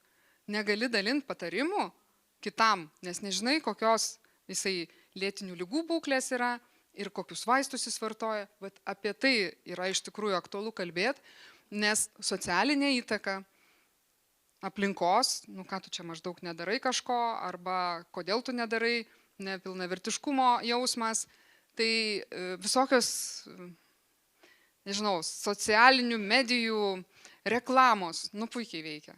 Nu bet jos tam ir yra, kad jos veiktų. Ten profesionalai dirba. Ir, sakykime, patarimai, jeigu jie girdimi, kartais mus, kai kuriuos žmonės iš ekranų paima ir nukopijuoja, įdeda į lūpas tam tikrus tekstus profesoriams. Man kažką ten yra tekę įdėti, radau tokį, negalėjau patikėti, kad aš taip galėjau pasakyti, pasirodo, ne, tikrai nesakiau. Tai, yra baisu iš tikrųjų, nes dabartiniam dirbtinio intelekto amžiuje, tai jeigu tu nepasitikrini kelių šaltinių informacijos, iš kur atėjo ta informacija, tai labai lengvai gali apsigauti, iš tikrųjų. Net ir mes, medikai, patys esam dabar, tokio, nežinau, džiunglėse kažkokiose, ne, Ignai? Ne džiunglėse, informacijos džiunglėse. Tai žodžiu, kad mes iš tiesų aplinkos ir esam veikiami, esam būtybės, kurias veikia marketingas ir visi maisto papildai, jiegi atrodo visiškai vienodai kaip tikras vaistas. Ar tai bus piliulė, ar tai netgi kažkokia injekcija, skystis su švirkštu. Jisai gali tiesiog kaip papildas būti pagamintas tam, kad sudarytų įspūdį. Ir jeigu mes pakankamai neįvertinsim, tai iš tiesų galim save suprasti irgi tapatybės klausimus kelia. Psichologai iš tikrųjų nemažai daro tyrimų ir apklausų, dėl to jie turi tokius išsamius duomenys. Kas vyksta su žmonių elgesiu. Tai ir tapatybės, ir gyvenimo būdo, ir to identiteto paieškos. Aš turiu būti sveikesnis, gražesnis, lygesnė oda, amžėti be raukšlelių.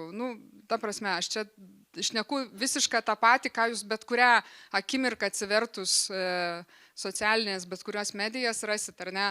Ir iš principo tos visos idėjos, kaip man išlikti jaunam ir nepakitusiam, tai iš tiesų spaudimą sudaro, aš manau, kad daugeliu visuomenės, neturiu procentų iš tikrųjų, kiek visuomenės į tai labai reaguoja, kiek mažiau reaguoja. Bet čia ir yra, šitos visos konferencijos turbūt tikslas yra kviesti kritiškiau pasižiūrėti tai, ką mes skaitome, kokia informacija mus pasiekia ir kokį savo sprendimą padaryti.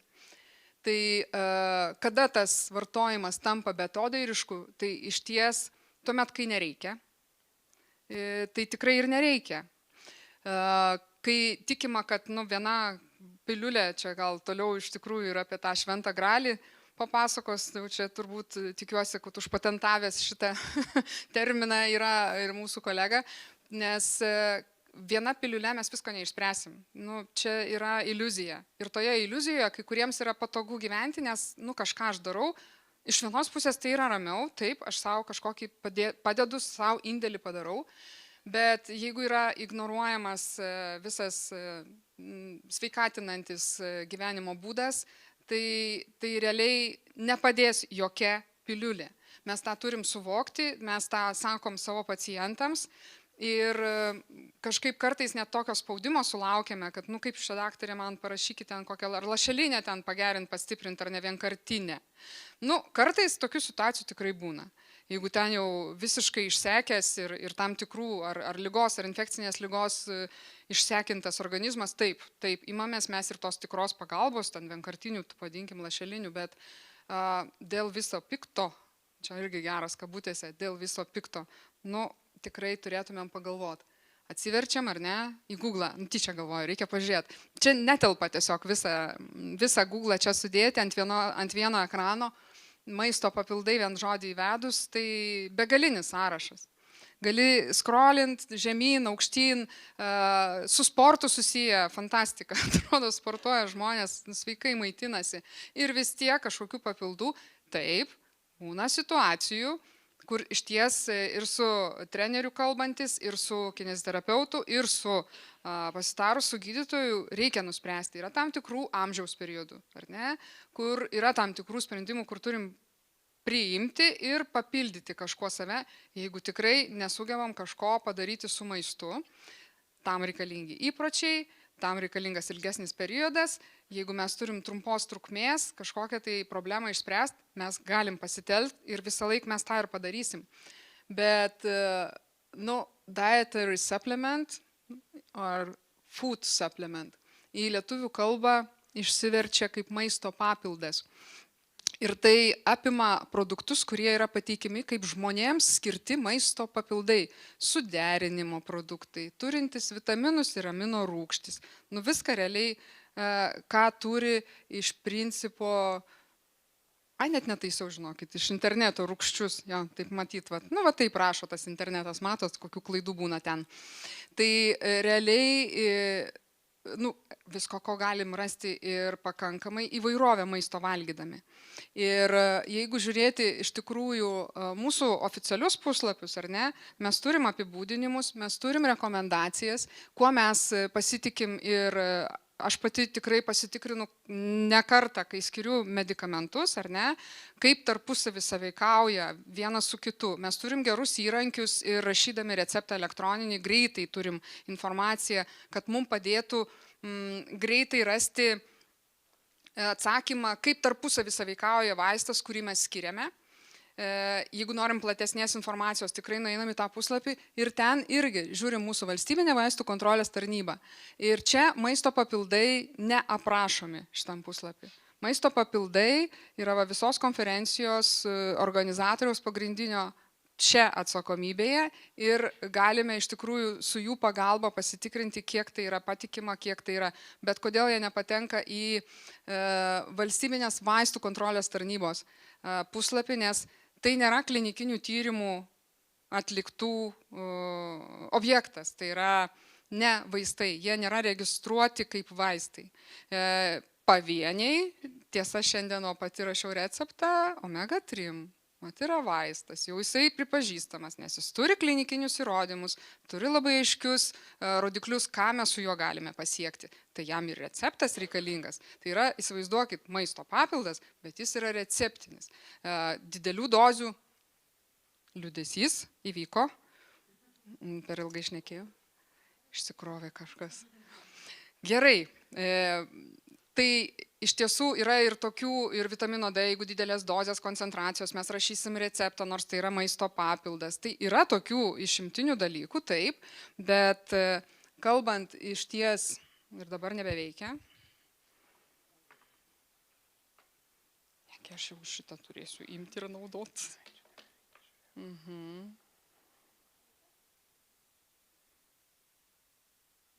Ne mano. Taip. Tai va, kaipgi iš tikrųjų, kokį mes pagrindinį turėtumėm spręsti ir kodėl turėtumėm nieko nenuslėpti nuo savo gydytojų, su kuo tarėmės apie savo pagrindinių ligų gydymą, ar ne? Ir tą beatodarišką, kad ir ar jis ne beatodariškas, gal ten pavienius kažkokius maisto papildus naudojam. Tikrai aktualu žinoti ir net į e-sveikatos puslapius, tai yra į savo kortelę elektroninę įrašyti, su gydytojo pagalba be abejo mes tai darome. Kodėl mes fiksuojam? Nes labai aktuali informacija yra, nes labai daug maisto papildų sąveikoja su vaistais. Ką mes tada galim turėti? Pavyzdį pasiimu iš tikrųjų retesnio vaisto, dabar taip plačiai jis nebenaudojamas, nes mes jau turim naujos kartos skystinančius medikamentus, liaudiškai vadinamus, tai yra antikoaguliantus. Iš senų laikų dar tikrai yra dalis pacientų, kurie negali į naujuosius antikoaguliantus pereiti, mes jų negalim pervesti ir gydymą paskirti naujovišką, nes tam tikrų būklių metu negali jų skirti, jį kontraindikuotini. Tai varfarinas tiesiog jisai akivaizdžiausias. Aš parodysiu tiesiog jį kaip pavyzdį, bet imti galim bet kurį realiai vaistą ir panašias informacijas mes rasime. Tas yra tas, kad kiekvienas vaistas, kiekvienas maisto produktas, kiekvienas maisto papildas, kuris patenka į mūsų organizmą, yra veikiamas mūsų fermentinių sistemų. Čia, kur yra tos visokios raidelės, mes tiek visi vargstam, mokomės, dabar aš tai nevargstu ir nesimokau, atsiverti, pasižiūri, cyp visokį. Tai yra fermentinės sistemos. Jeigu tu vartoji tam tikrą vaistą, jis gali ją paskatinti arba pasilpninti tą fermentinę sistemą ir tada kitam vaistui gali būti blogai, ta prasme, kad jis arba sustiprins jo suskaidimą, tada mažiau jisai veiks, arba sulėtins jo suskaidimą, tada jo koncentracija padidės organizme ir jis stipriau veiks.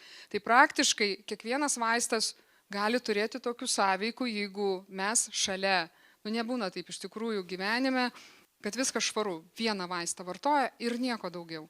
Būna įvairių situacijų, kad prie to vieno vaisto atsiranda kažkas ir pažiūrėkit dabar, varfarino poveikį stiprinantis vaistiniai preparatai. Nežiūrėsim, nenagrinėsim kiekvieno. Paklodė. Varfarino poveikį slopinantis vaistiniai preparatai. Tai yra veikia tas fermentinės sistemas ir nuslopina varfarino poveikį. Ką tai reiškia praktiškai? Tai reiškia, kad varfarinas arba per stipriai veikia, tada yra rizika pacientui, kad pradės kraujuot, visur gali tas atsitikti, pamatys rausvą šlapimą. Čia dėl ko pasirinkau šitą vaistą, nes jis labai akivaizdus. Ir jeigu per stipriai veikia, pacientai patys kitą kartą arba skambina, arba atbėga ir sako, mano raudonas šlapimas, mes įspėjam, kokie ženklai. Man kraujuoja dantinos, kai valausi dantis. Man, sakykime, kraštutiniu atveju gal aš čia ir neminiu iš tikrųjų, bet tai yra rizika, kad gali kraujuoti visur organizme, ar ne? Įsipjovė, negali sustabdyti kraujavimo. Per stipriai varfarinas veikia. Kodėl? Peržiūrim tas paklodės. Kokie buvo vaistai paskirti, bet turim peržiūrėti visas nepaklodės, kokių augalinių preparatų gėrė. Kaip pastiprins ten, kokio ginkmedžio, ar ne? Koks populiarus papildas, ar ne? Smegenų kraujotakai ir taip toliau. Arba, sakykime, eilinio šalavijo, taip per peršalimo ligų sezoną. Taigi galim ir arbato atsigerti ir visko. Jeigu pasižiūrėti, aš turėjau tokį klinikinį atvejį, tokį akivaizdų. Mano pirma pradžia buvo iš tikrųjų susidūrimo su varfarinu. Varfarinas paprastai skiriamas tiems pacientams, kurie turi prieširdžių virpėjimą. Jeigu jiems negalim dabar tų naujoviškų preparatų, kurie turi tikrai ir protezus širdyje, tai yra vožtuvų protezus, tam tikrų yra pacientų, kurie ir iki šiol tebegeria ir gers dar varfariną kažkurį laiką. Bet ką vartoja žmogus, turėjau tokią pacientę, kuriai kol išsiaiškinau, kad čia spanguolės stiprina imunitetą. Kiekvieną dieną ten saujomis valgo, nes sezonas yra.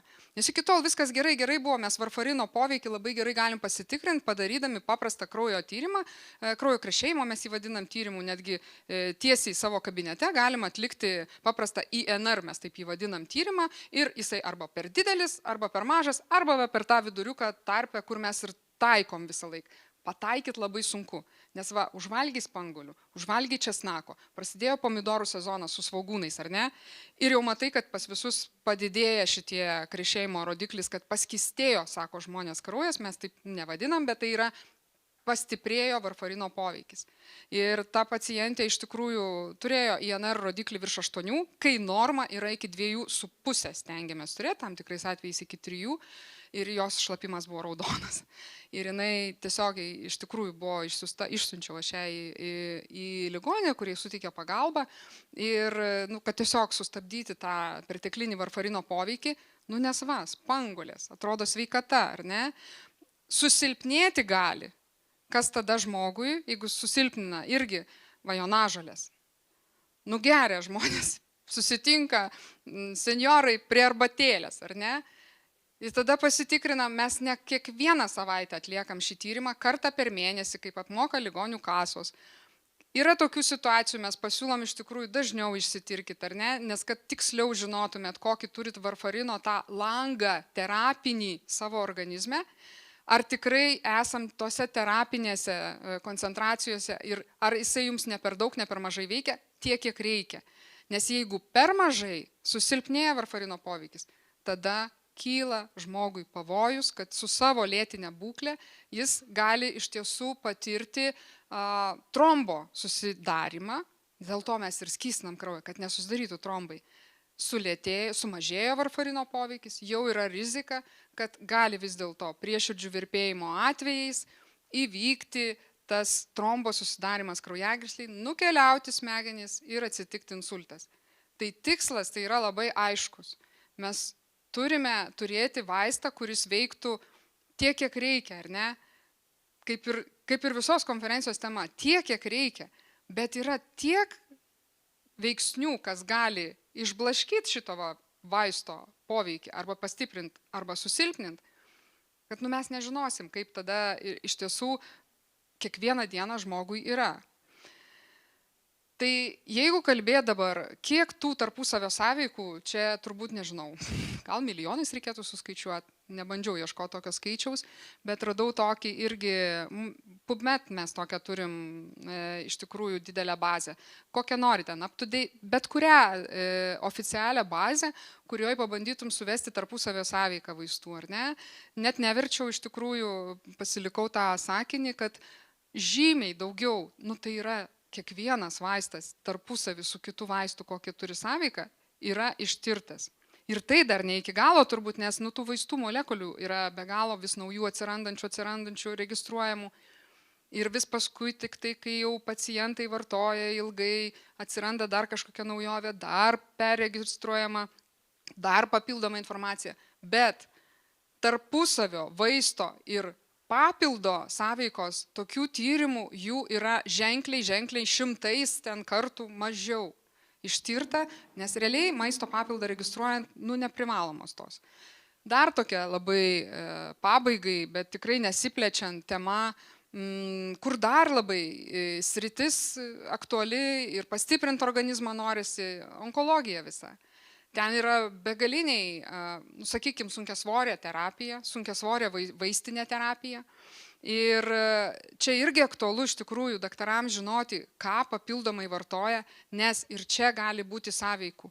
Radau iš tikrųjų, jeigu lenteles žiūrėt, tikrai netokiu tikslu dedu, čia tiesiog vizualas, nes bet kuris vaistas gali pačio maisto papildo pakeisti pasireiškimą organizme, sumažinti arba padidinti jo koncentraciją. Kokį nori, jeigu žiūrėt lentelės irgi paklodžių ilgio. Bet reikia suprasti vieną pagrindinį esminį momentą, kad onkologijoje papildai nėra neutralūs. Jie gali turėti poveikį ir pačių chemopreparatų, biologinės terapijos poveikiui. Tai todėl žaisti čia ir taip, truputį, net sakyčiau, gal vaikiškai pasislėpus kažką tai vartoti, labai nerekomenduotina. Ir jeigu kalbėti apie bendrus principus, tai taip, tada, kai reikia, tada, kai mes randam deficitą, sumažėjusi kiekį konkrečių koncentracijų, ar to pačio vitamino D, ar tos pačios B12, kur B grupė iš tikrųjų, ir net prieš prasidedant konferencijai kalbėjom, daug diskusijų yra ir medikų tarpe, profesorių tarpe, ar kaip čia su ta B grupė ir onkologija. Tai yra labai konkrečios būklės, geležį tikrai negalim palikti atsargas žemiau dugno, jas irgi turim tada papildyti, bet tai yra jau remiantis žmogaus ištyrimu. Pabaigai iš ties man pasisekė, aš pamačiau socialiniam tinkle netyčia fantastišką eksperimentą, kurį iš tikrųjų pateikė pati aktorė Annie Hathaway. Jinai auditorijoje, aš manau, gal buvo panašaus dydžio, o gal didesnė. Jinai pasiūlė iš tikrųjų naują variantą, fantastinį variantą, kvėpavimo atsipalaidavimo metodą su apelsinu. Aš čia nepadalinsiu, bet kaip sako, nusilūpkit, kiekvienas nusilupo. O dabar sako, pūskit. Ir visi taip ščirai daro. Ir kvėpuoja visi. Sako, geriau visiems. Tai sako, nedarykite. Iš tikrųjų visko vien dėl to, kad kažkoks influenceris, kažkoks garsus žmogus yra tai pasakęs daryti. Nes tai yra, sako, aš pati sugalvojau šitą eksperimentą. Tai, galima sakyti, kai paleidė antį, gali pats paleisti ir žinai, kokia grįžta antis, kuo jis grįž. Kritinio mąstymo linkėjimas mano yra, iš tikrųjų dėkoju už dėmesį, klausimų turbūt čia negalima laukti ir tikėtis, nes čia viskas ir taip aišku. Taip, ačiū Jurga. Tai, bet aš paklausiu Jurga tavęs, tai o kaip dažnai tenka, pavyzdžiui, konsultuoti pacientą dėl maisto papildų vartojimo, ar kaip dažnai tu paklausi savo pacientų, nes žinom, turim daug tų patirčių, tu užsiminiai vitaminą K, ar ne, dabar tikrai populiaru ir vitaminą D kartu su vitamino K vartoti dėl klinikinio pagrindimo, čia kita diskusija, teorinės dalis aiškiai dėl to vitamino K, bet kaip dažnai tenka konsultuoti? Kiekvieną dieną. Tikrai? Kiekvieną dieną. Tie, kurie iš tikrųjų, pavyzdžiui, dėl konkrečius pacientus, kuriuos aš irgi dabar gal, sakykime, apylinkiai dar tokio nesutikau, kuris varfariną vartoja, man tas taip įstrigė yra. Nes man, kai tik prasidėdavo, atneša, reiškia, slaugytoja atliktą tyrimą, sakė, daktarė, vėl paskistėjo. Jo, sakau, palauk, tai pomidorus, aš kaip sakau, pomidorų sezonas, svogūnai, česnakai, jie ir maisto miltelius visokius, ar ne, yra česnako milteliai. Yra yra kapsulės. Augalinė pagrindo maisto Kapsulės. papildai. Taip, Taigi jie visi yra iš tikrųjų. Tai aš negaliu išvengti šito nepaklaust ir negaliu sakyti, kad kiekvieną dieną aš išsiaiškinu ir sugebu surašyti viską ją sveikatą. Tikrai ne, nuoširdžiai prisipažįstu, tikrai to nesugebu. Bet kiek labiausiai tai aš matau mūsų tokią išsekusią visuomenę, ypač moterų, visą mūsų dėl geležies to lygio, tai čia irgi begalė kartų šnekėta iš tikrųjų. Ir kas aplink tai? Cinkas varis, B12 folio rūgštis, tas pats kalcis magnis. Ta prasme, kiek visko aplinkoje yra, kad mūsų ta geležis gerai įsisavintų. Visa mikrobiota, visa žarnynas, kiek yra visokių dedamųjų, kas gali sugriauti. Tai negali apeiti šitų klausimų. O su geležies deficitu tai nebūna dienos, kad nepakonsultuotum. Vien jau tokį momentą. O ten tų tokių plonybių, kažkaip, nežinau, manęs neklausė nei apie ten leidžiamus peptidus, vieną kartą susilaukus. Aš sakau, va čia pigesnį radau variantą, ką žinau, sakau, gal jūs geriau nerizikuokit. Nes eksperimentų aš girdžiu iš tikrųjų iš aplinkos, ar ne, kad daro žmonės su savimi eksperimentus. Tas labai gąsdina. Mes diskusijos metu, manau, pagvildensime, kaip tą komunikaciją sustiprinti, tarkim, tarp gydytojų, gamintojų, platintojų ir galbūt čia iš tikrai galima bendradarbiauti, nes kartais atsiranda praraja ar net tarp verslo ir vartotojo arba tarp vartotojo ir gydytojo. O dabar man atrodo, kad labai tikrai aktuali tema apie reklamą, apie komercinę veiklą, kaip neklaidinti vartotojo, apie tas naujoves teisinėme reguliavime. Todėl kviečiu čia į sceną Ingą Grinevičią, kuri yra valstybinės vartotojų teisių apsaugos tarnybos tyrimų ir prevencijos skyriaus vedėja, papasakoti apie tai, kaip neklaidinti to vartotojo. Labadiena visiems, tai palauksiu, kol prezentacija pajungs.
Bandom tada. Tai labadiena dar kartą.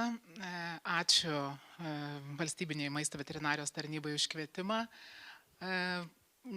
Klausydama gydytojos, labai gražus pranešimas buvo, galvojau, kad labai gražiai susisies su mano pranešimu, nes pakalbėsiu apie reklamą.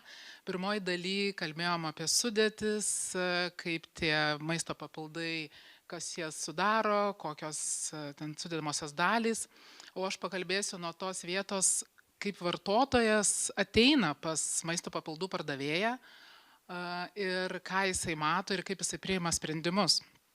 Tai šiandien jau prieš tai ankstesniam pranešime buvo kalbėta, kad kodėl renkasi vartotojai maisto papildus vienus ar kitus, ir vienas iš požymių buvo tai reklama arba socialinė erdvė, nuomonės formuotojai, kurie būtent ir padaro įtaką.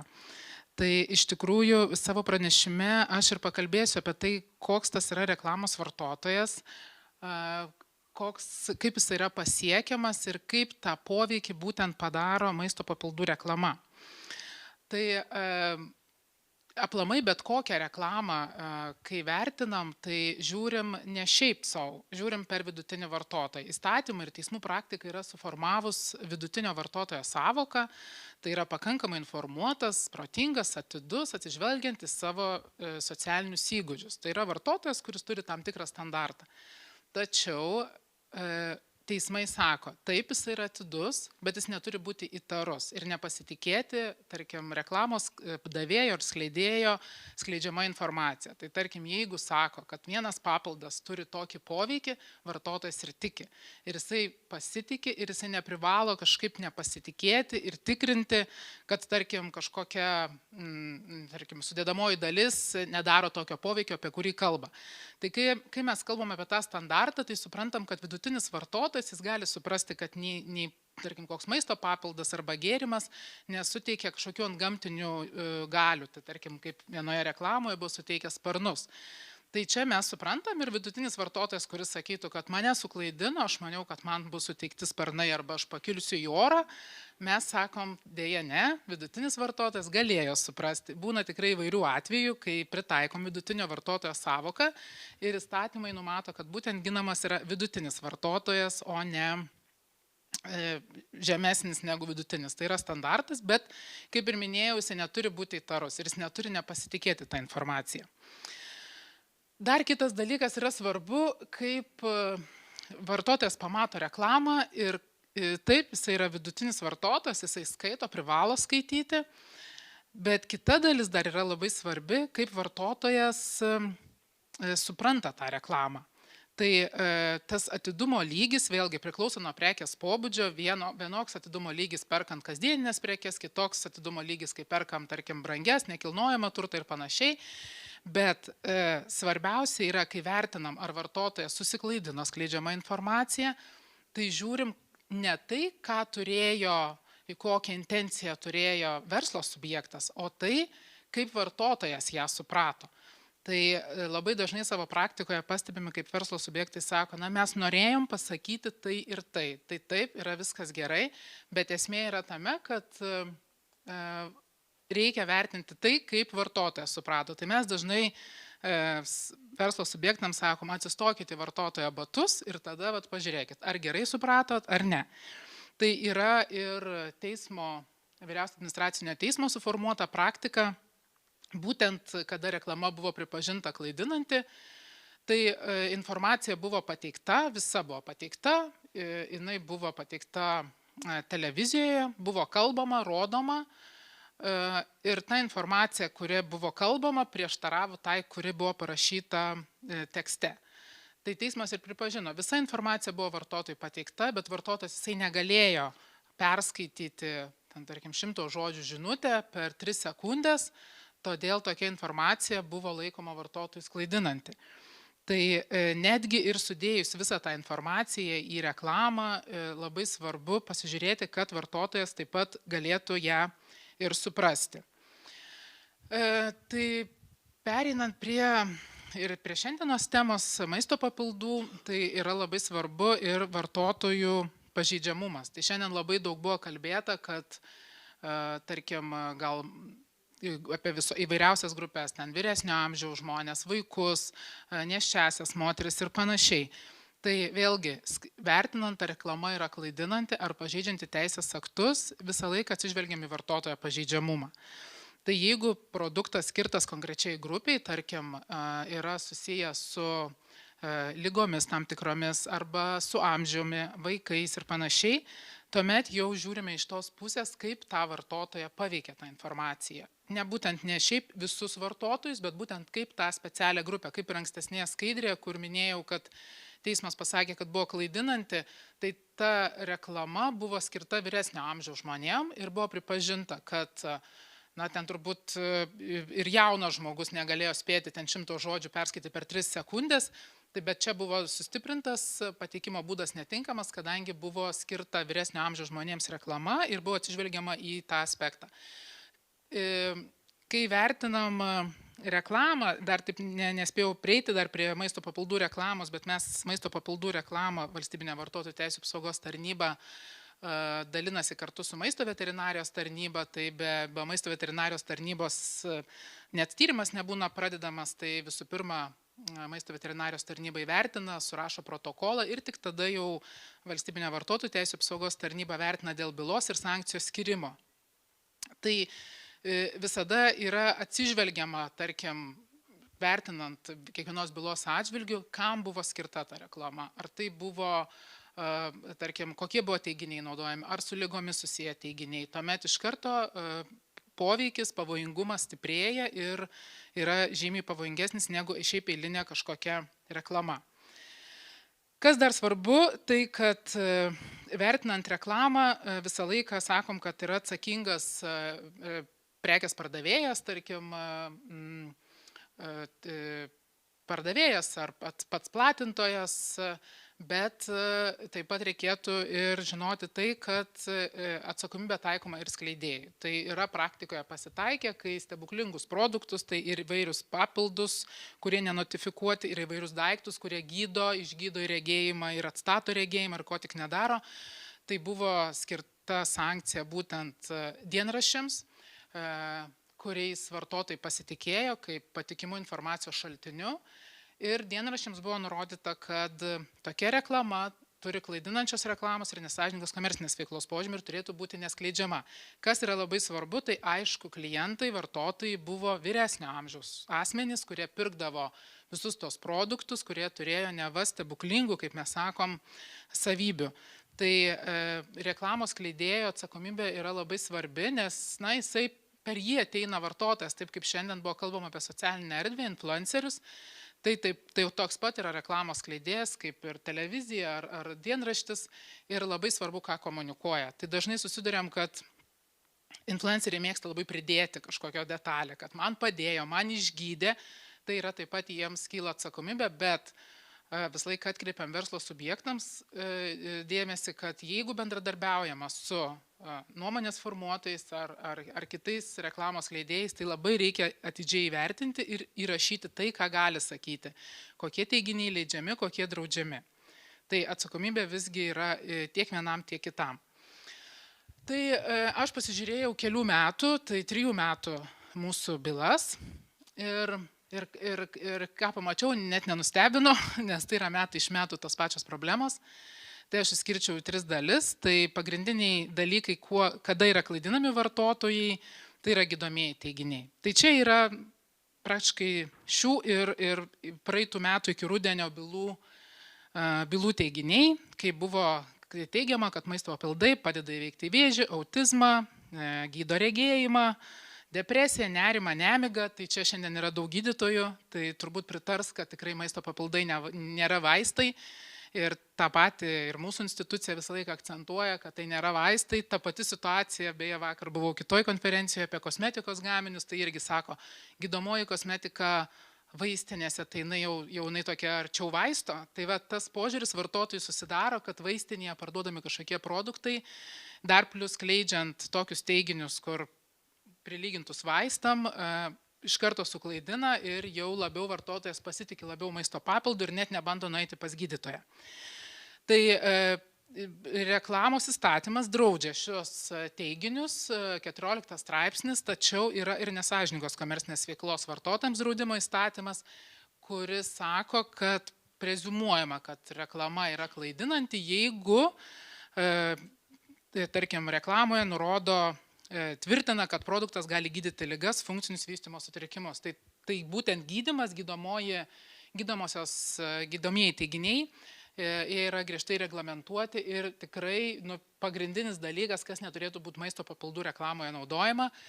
Ir atrodo, mes jau ir su maisto veterinarijos tarnyba sakom, kad čia jau atrodo jau viskas aišku, tikrai turėtų būti viskas aišku, bet dėja, prieš mėnesį buvusi byla turėjo gydomuosius teiginius ir visgi tos matyt edukacijos ir to švietimo gal verslo subjektam trūksta, bet įsisavinti, kad maisto papildas nėra vaistas, iš tikrųjų reikėtų. Kita dalis tai yra nepatvirtinti sveikatingumo teiginiai, kurie vyrauja bylose. Tai atkuria neuronus, atkuria ląstelių energiją, padeda išvengti su amžiumi susijusių ligų, organizmo nuo toksinų ir panašiai. Tai maisto papildų srityje tai yra kažkaip labai aišku, yra patvirtinti sveikatingumo teiginiai ir atrodo verslo subjektam būtų aišku, ką gali naudoti, tačiau vis tiek pasitaiko tų draudžiamų teiginių, kurie naudojami reklamoje. Nutarimai visi skelbiami viešai, iš tikrųjų kviečiam visus verslo subjektus žiūrėti, skaityti, kokie teiginiai draudžiami, nes jie kiekvieną kartą, viena byla, kita byla vis tiek kartojasi ir tos pačios problemos. Kiti teiginiai, kurie dar yra naudojami maisto papildų arba maisto reklamoje, tai skubos sudarimas, kad pasiūlymas baigsis ten už kelių minučių, liko tik 3 pakuotės, tada netikro autoriteto naudojimas, gydytojo rekomenduojama, baimės kurstimas, jeigu negersite šito, jūsų skydliaukė sunyks. Tai tikrai dažnai matom reklamose, galbūt labiau socialinėje erdvėje, taip tarp kitko pasakoma, kad sudaromas vartotojui toks įspūdis, kad jeigu negeršio papildo, tai jam kažkas atsitiks. Tai jau apie tai, ar jam reikia ar nereikia, tai čia jau ir gydytojai kalbėjo, kad reiktų konsultuotis, bet reklamose, kas darosi socialinėje erdvėje ir panašiai, tai tikrai kartais atrodo džiunglės, nes maisto papildų reklamui tai labai įvairių teiginių susiduriama. Arba, tarkim, mokslo imitacija, gydytojams to nesakys, farmacininkų slepiama tiesa. Na, čia jau tokie grubesni teiginiai, sakyčiau, gal ten, tarkim, jau tų rimtų įmonių tokių teiginių nėra, bet mes iš tikrųjų jos pastebim ir čia tikrai nėra kažkokie išgalvoti, o grinai paimti iš bylų. Taip pat pastebim, kad dažnai reklamose maisto papildų naudojami, kaip gydytoja minėjo, kad į lūpas buvo įdėti žodžiai tam tikri. Tai būna, kad naudoja, kad produktas yra sukurtas su kažkokiu universitetu, su centru, o paaiškėja, kad iš tikrųjų nieko nėra. Tai čia turėtų ir 14 straipsnio pažeidimo požymių, bet ir pačios klaidinančios reklamos požymių, nes jeigu jau teigiama, kad sukurta kartu su gamtos mokslo universiteto mokslininkais, tai jau turi būti įrodymas. Šiaip teigti, kad su kažkuo kažką sukūrė, tikrai ne, čia tiesiog paprašiau dirbtinio intelekto sukurti nuotrauką, neieškokit, čia nėra nei vieno iš subjekto. Tai tokie teiginiai taip pat turi klaidinimo požymių ir dažnai pastebim, kad tikrai pasitaiko. Kiti teiginiai, kurie būna reklamoje naudojami, tai pagaminta Lietuvoje, iš natūralių medžiagų, lietuviškas medus, paaiškėja, kad visai nelietuviškas, pilstamas kažkur kitoje. Tai tokie teiginiai irgi vertinami kaip klaidinančiais ir turėtų būti naudojami tik tuomet, jeigu yra pagrindžiantis įrodymai. Dar ką pastebim, čia jau dabar nušokau nuo tos skaidrės, bet tiesiog pasakysiu žodžiu, kad ir beje dabar šitos konferencijos metu per pertrauką atsidariau vieną puslapį tiesiog pardavėjo ir prie produkto yra rašoma, tarkim, apie kažkokią savybę. Na, tarkim, paimkim, kaip šiandien sakė, vitaminas D, bet gal net ta būtų kitokio, kokios ten žolelės savybės ir apie jas yra pasakojama, kaip jos, kokias turi, iš ko jinai sudaryta, koks poveikis ir tai iš karto prilyginama bendram maisto papildui. Tai vėlgi draudimas yra ingredientą prilyginti galutiniam produktui. Tai irgi labai dažnai pasitaiko arba puslapyje taip pat skelbiamas šiaip rašoma aplamai apie, neva tai edukuojama, pasakojama apie ingredientus ir natūraliai susijęma su produktu, tai irgi būtų laikoma kaip pažeidimu, nes vartotojas jisai neskirsto visos informacijos, kad čia yra kažkoks šiaip aprašymas, čia yra produktas, jisai sieja kaip visumą. Ir jeigu ateina į jūsų parduotuvę, į verslo subjekto parduotuvę, tai jisai toje parduotuvėje viską, ką jisai skaito, jisai natūralu, kai jis neatėjo šiaip paskaityti kažkokio neutralaus informacinio dienraščio, jis atėjo į priekybos vietą ir tai, ką jisai randa, jisai sieja su parduodamais produktais. Tai tikrai turim irgi bylų, tų pačių dėl maisto ir maisto papildų, kai tam tikra informacija, neva tai edukacinio pobūdžio, priskiriama galutiniam produktui. Tai kalbėjau apie reklamos įstatymą ir trumputėlį įsiminiau ir nesąžiningos komercinės veiklos įstatymą, tai ta skuba, kuri pastebima ir maisto papildų reklamoje, tai yra įtvirtinta ir nesąžiningos komercinės veiklos vartotojams draudimo įstatymą, tai preziumuojama iškart, kad subjektas veikia nesąžiningai, jeigu naudojami tam tikri skubos tie teiginiai, jie savaime nėra draudžiami, bet jeigu sakom, kad tik šiandien, tik šią savaitę pasiūlymas ribotas, baigsis ir dar yra tiksintis laikrodukas, kuris tiksi ir paskui kitą dieną vėl iš naujo tiksi, tai jau yra nesąžininga komercinė veikla ir tokie veiksmai būtų vertinami jau kaip pažeidimas. Dar ką stebim, tai įvairios dovanos, tai ten 1+1 perkam, tai čia dažnai, bet jeigu pirksi vieną, tai gausi dovanų kitą. Tai vėlgi paskui paaiškėja, kad ten tų konsultacijų arba tų dovanų nėra, tai irgi vienas iš nesąžiningos komercinės veiklos požymių, kai siūlomos dovanos, nors jų iš tikrųjų nėra, arba dovanos, už kurias reikia mokėti. Tai dovanos, kaip jau taip yra jau tradicijos, kad už dovanas mes nemokame, jeigu dovanojame, jos turi būti nemokamai, o jeigu mokame, tai nėra dovana. Ką mes stebim dar, tai kalbant apie tą vartotojų pažeidžiamumą, tai turbūt viskas dabar į elektroninę erdvę persikelia ir tas vidutinis vartotojas skaitmeninėje erdvėje iš tikrųjų jam yra sunku, nes šiandien turbūt pašnekėję apie įvairius dalykus, grįžę savo socialinį erdvėje mes rasim daug ką, apie ką mes šiandien kalbėjom. Tai vartotojas pagalvoja, kad man reikia galbūt šiandien vitamino D ar dar kažko, tai iš tikrųjų galim rasti savo socialinį erdvėje pagal algoritmus, siūlymų iš vienų ar kitų pardavėjų, kad įsigyti vitamino D. Užtenka pagalvoti, užtenka pašnekėti ir jau ta informacija mus pasiekia. Taip pat tamsieji modeliai, tai tokios svetainės, kurios yra suprojektuotos taip, kad vartotojas, tarkim, užsakęs kažkokią maisto papildų prenumeratą, negalėtų jos atsisakyti, informacija nepateikiama, užsisakoma, čia skaitmeninė erdvė, atrodo viskas persikėlė į skaitmeninę erdvę, tačiau vis dar lieka ir mes matom pagal pranešimus, kad telefonu maisto papildai vis dar siūlomi ir tai yra visai veikiantis modelis. Beje, dabar kaip tik nagrinėjom vieną skundą, kurį perduosim beje kolegoms berods estams, tik tai vartotojų teisų apsaugos tarnybai dėl galimos nesąžiningos komercinės veiklos, kai paskambina, suranda, tarkim, vyresnio amžiaus telefono numerius, gauna iš duonbazių ir paklausia, ar jums nereikia maisto papildų. Ir žmogus sako, kad aš gal pasitarsiu su šeimos nariu, sako, nereikia, pirkit, viskas bus gerai, tikrai rekomenduojam, viskas bus gerai. Ir grinai yra daromas psichologinis spaudimas vartotojui ir ypatingai vyresnio amžiaus, kuris pasiduoda ir užsisako ne tik vieną dėžutę maisto papildų, bet visą prenumeratą. O tą prenumeratą po to atsisakyti būna labai sudėtinga. Tai nors mes ir persikeliam į skaitmeninę erdvę ir ten labai daug yra iššūkių, labai daug tų problemų, bet dar vis ta tokia prekyba telefonu, ten tarkim nuotolinė prekyba, bet labiau, tarkim, atėjus prie namų pardavinėja. Ir iš tikrųjų stebim, kad vyresnio amžiaus žmonės užsisako net ir, tarkim, kažkur tai parduotuvėje, salelėje pasiūlius užsisakyti ir tai atrodo net patikimiau, negu nueiti ten, tarkim, į maisto papildų parduotuvę arba tą pačią vaistinę. Tai iššūkių yra ne tik skaitmeninė erdvė, bet ir šiaip tiesiog telefonu. Tai tokie jau atvejai, kur telefonu spaudžiama ir klaidinami vartotojai, jau laikoma, kad yra nesąžininga komercinė veikla ir už tokius atvejus yra baudžiama.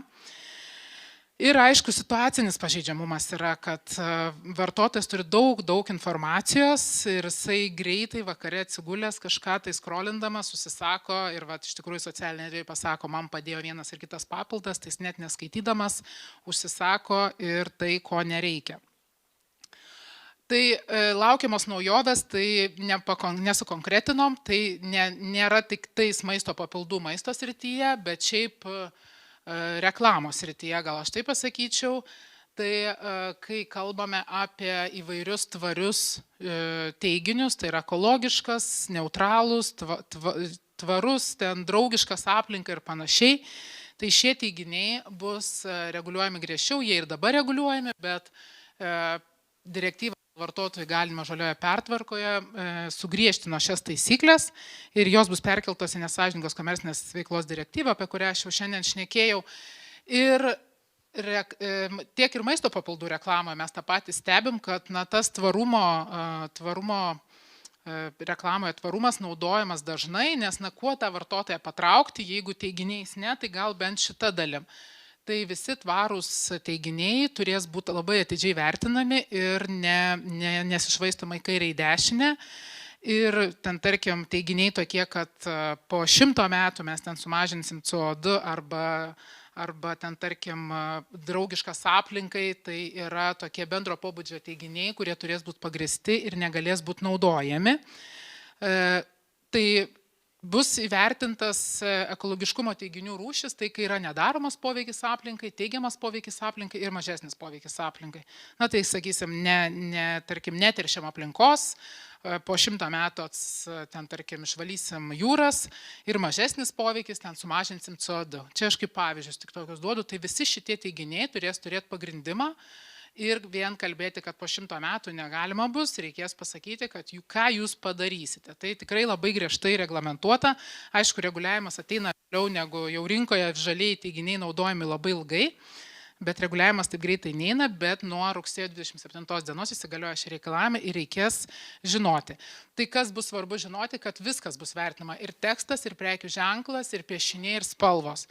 Tai kai dabar klausimai kyla, sako, tai dabar žalios spalvos pakuotės nebus galima naudoti. Tai galima žalią pakuotę, jeigu jūs tiesiog tas žalia spalva pasirinkta, bet jeigu jinai nesudaro įspūdžio, kad jūs esate tvarūs. Nes visai nesenai viena bendrovė naudojo lapelį žalią savo logotipę ir užsiminė, kad tai yra tvaru. Čia ne Lietuvos atvejis, čia kitos šalies. Ir buvo pripažinta, kad tai yra klaidinimas, nesąžininga komercinė veikla, nes tik tam tikra produkto dalis turėjo, ten, tarkim, ekologiškumo kažkokių tai ekologiškos sudėties, bet ne visas produktas. Todėl naudoti šiaip kažką tai ir kalbėti apie tvarumą nebus galima. Tai aišku, tekstas savaime, prekių ženklai taip pat. Kaip turėjom vieną pavyzdį, buvo Eco Credit. Ir taip parašyta kaip eko angliškai eko credit, tai kuom sakom susiję esat su žaliuoju, su tuo žalumu, tvarumu, tai sako, čia ne apie tai, čia buvo ekonomiškas. Tai vėlgi nereiktų maišyti tokių dalykų, suvelti, nes vartotojas jisai neanalizuoja kiekvienos detalės, jisai mato bendrą vaizdą, visą vertina kaip visumą ir gali susiklaidinti. Tai žaliuojusius teiginius naudojant, reiktų vengti bendrinių frazių, tai viena kaip iš draugiškas aplinkai, tai yra vienas iš pagrindinių teiginių, apie kuriuos kalba Europos komisija, kad tai yra vienas iš klaidinančių teiginių, nes jeigu sakom draugiškas aplinkai, reikia iškart dėti kablelį ir sakyti nes, darau tą. Negalima sakyti tiesiog draugiškas aplinkai. Jeigu nauda taikoma tik pakuotė arba produkto dalį, privaloma nurodyti. Jeigu pakuotė yra iš perdirbamos, tarkim, ta antrinė pakuotė, papirinė iš perdirbamo, ten, tarkim, medžiagos, tai taip ir reikia traktuoti. Negalima sakyti, kad visam produktui yra priskiriama šita savybė. Ir tie reikalavimai, jie visur tie patys. Taip kaip apie maisto papildą kalbant, negalima apie ingredientą tik tai kalbėti, taip ir čia. Jeigu yra dalį, tai privaloma aiškiai tai nurodyti. Nuolatinė peržiūra turi būti ištisai atnaujinami, sertifikatai atnaujinami, nenaudoti sena informacija. Draudžiama kaip išskirtinę naudą pateikti tai, kas privaloma pagal įstatymus. Na, tarkim, pavyzdžiui, kaip ir dabar, maisto papildų reklamoje taip pat negalima sakyti, jeigu visiems tai galioja tas pats reikalavimas, išskirti kaip išskirtinumo. Na ir aišku, kalbėti vartotojams suprantama kalba. Reaguodama į tai tarnybai artėjantį reguliavimą, tai visą laiką būna ir verslo didesnės akys, tai tam, kad būtų lengviau, aiškiau, rengiam visą laiką metodinę pagalbą. Tai čia yra žalių teiginių reklamoje gairės, QR kodas, kurį nusiskanavus jas rasite, bus ir atmintinė ir iš tikrųjų siūlome pasiskaityti, labai daug pavyzdžių yra sudėta, naudinga, kaip komunikuoti, ko vengti, nes nesakau, kad rugsėjo 28 dieną kažkas prasidės, bet vis tiek jau perinamas laikotarpis tas yra pasiruošimui, tai susipažinti ir savo komunikaciją peržiūrėti ir nenaudoti neleidžiamų teiginių. Tai paskutinė skaidrė, kuri tiesiog informacinio pobūdžio, aš ją jau rečiau dedu, bet šį kartą vis tiek įdėjau, tai už tai viskas, kas susiję su reklama, jeigu mes ją klaidinam tiek apie maisto papildą arba šiaip bendrus teiginius naudodami, gresia atsakomybė, tai pirmą kartą įspėjimas gali būti, jeigu mažareikšmis pažeidimas, o bauda gali siekti iki 3% metinių pajamų, bet nedidesnė nei 100 000 eurų. Antrą kartą dvigubai. Tai aš tiesiog baigdama savo pranešimą, labai džiaugiuosi, kad laiką spėjau, tai noriu palinkėti likusios konferencijos dalies smagiai užbaigti ir stengtis neklaidinti ir kažkaip, kaip ir minėjau, atsistoti tos vartotojų batus ir pasižiūrėti, ar tikrai jiems ta informacija aiški. Ir atrodo, su maisto veterinarijos tarnyba mes jau labai daug tos informacijos pateikėm verslui, kaip nekomunikuoti, kokių klaidų nedaryti. Tai kažkaip norėtųsi, kad tas perversmas vyktų ir šitoje srityje. Tai dėkui Jums. Ačiū, gerbiama Inga. Aš turiu Jums klausimą, tiesą sakant, peržvelgus Jūsų pranešimą, turbūt aš tikiu, kad gamintojai, platintojai pyksta dėl to, kad kūrybiškumą greunat iš tiesų, nes teiginiai kūrybiški ir iš tiesų tos linijos vis brėžiamos ryškiau ir aiškiau turbūt Jūsų. Tai man įdomu, o mes turim tikrai ir platintojų, ir gamintojų tokių kartais kraftinių maisto papildų, kurie tikrai nėra didelės įmonės. Ar tikrai visą laiką būtina samdytis teisininką, gal galima kreiptis abejojant savo teiginiais dėl konsultacijos kažkokios, ar tokia galima paslauga iš tiesų yra? Taip, tai tiek mūsų tarnyba, tiek maisto veterinarijos tarnyba konsultuoja verslo subjektus. Aišku, iš ankstinio vertinimo tiek mūsų tarnyba, tiek, manau, ir maisto veterinarijos tarnyba neatlieka, bet pasikonsultuoti vienas ar kitas teiginys yra teisingas, tai iš tikrųjų galima ir net rekomenduojama geriau jau pasikonsultuoti, negu po to turėti kažkokių tai problemų ir sulaukti skundo ar institucijos rašto. Tai iš tikrųjų pradžiai dar net rekomenduotume iš karto perskaityti prieš klausiant, perskaityti informaciją, nes tikrai labai nemažai informacijos esam sudėję, tiek ir maisto veterinarijos tarnyba ir visokiausi dukai, ką pasiskaityti, ką pasižiūrėti. Labai rekomenduoju paskaityti ir nutarimus, nes ten yra realus pavyzdys, kaip negalima. Tai šiandien mano pavyzdžiuose buvo būtent iš nutarimų, tai kokie teiginiai yra negalimi ir tai jau, man atrodo, sumažintų tą klaidinančių teiginių skleidimą, o jau neradus to atsakymo, tai visada, aišku, galima kreiptis į institucijas, prašyti tiesiog pakonsultuoti. Ačiū labai. Taip, judame toliau, turėsime įdomų pranešimą. Prieš judant toliau, vėlgi, pirmoje dalyje darėm, prasimankštinom, aš kviečiu atsistokit šiek tiek, tikrai, bent man jau nugarą paskaudo, tai tikrai yra ženklas, kad šiek tiek prasimankštinti yra gerai, nes nuobodu pasidarys, ar ne, galbūt šiek tiek galvą vėl prasukti, kad tas kraujas pritekėtų į mūsų smegenis. Nežinau, kokie jums judesiai patinka, bet man kartais juosmenys skauda. Ir aš žinau daugiau tokių žmonių, kuriems tas jausmos skausmingas. Tai šiek tiek pasikratykim. Ar ne? Gerai, galim judėti toliau. O toliau kviečiu į sceną Tomą Vaičiūną, mokslų daktarą Vilniaus universiteto medicinos fakulteto lektorių, gyvensenos medicinos programos vadovą, papasakoti apie Šventojo Gralio paieškas, kaip čia kolega minėjo, kad Tomai reikia patentuoti šitą pasakymą. Tai sužinosim, ar gyvensena iš tiesų, mityba gyvensena gali kompensuoti mūsų kažkokius tai deficitus ir galbūt ne visą laiką maisto papildai būtini. Tai Tomai, prašau. Gerą dieną, ačiū pirmiausia organizatoriams, ačiū gerbėjams svečiams, kad nepasibodėjot atvykti į konferenciją.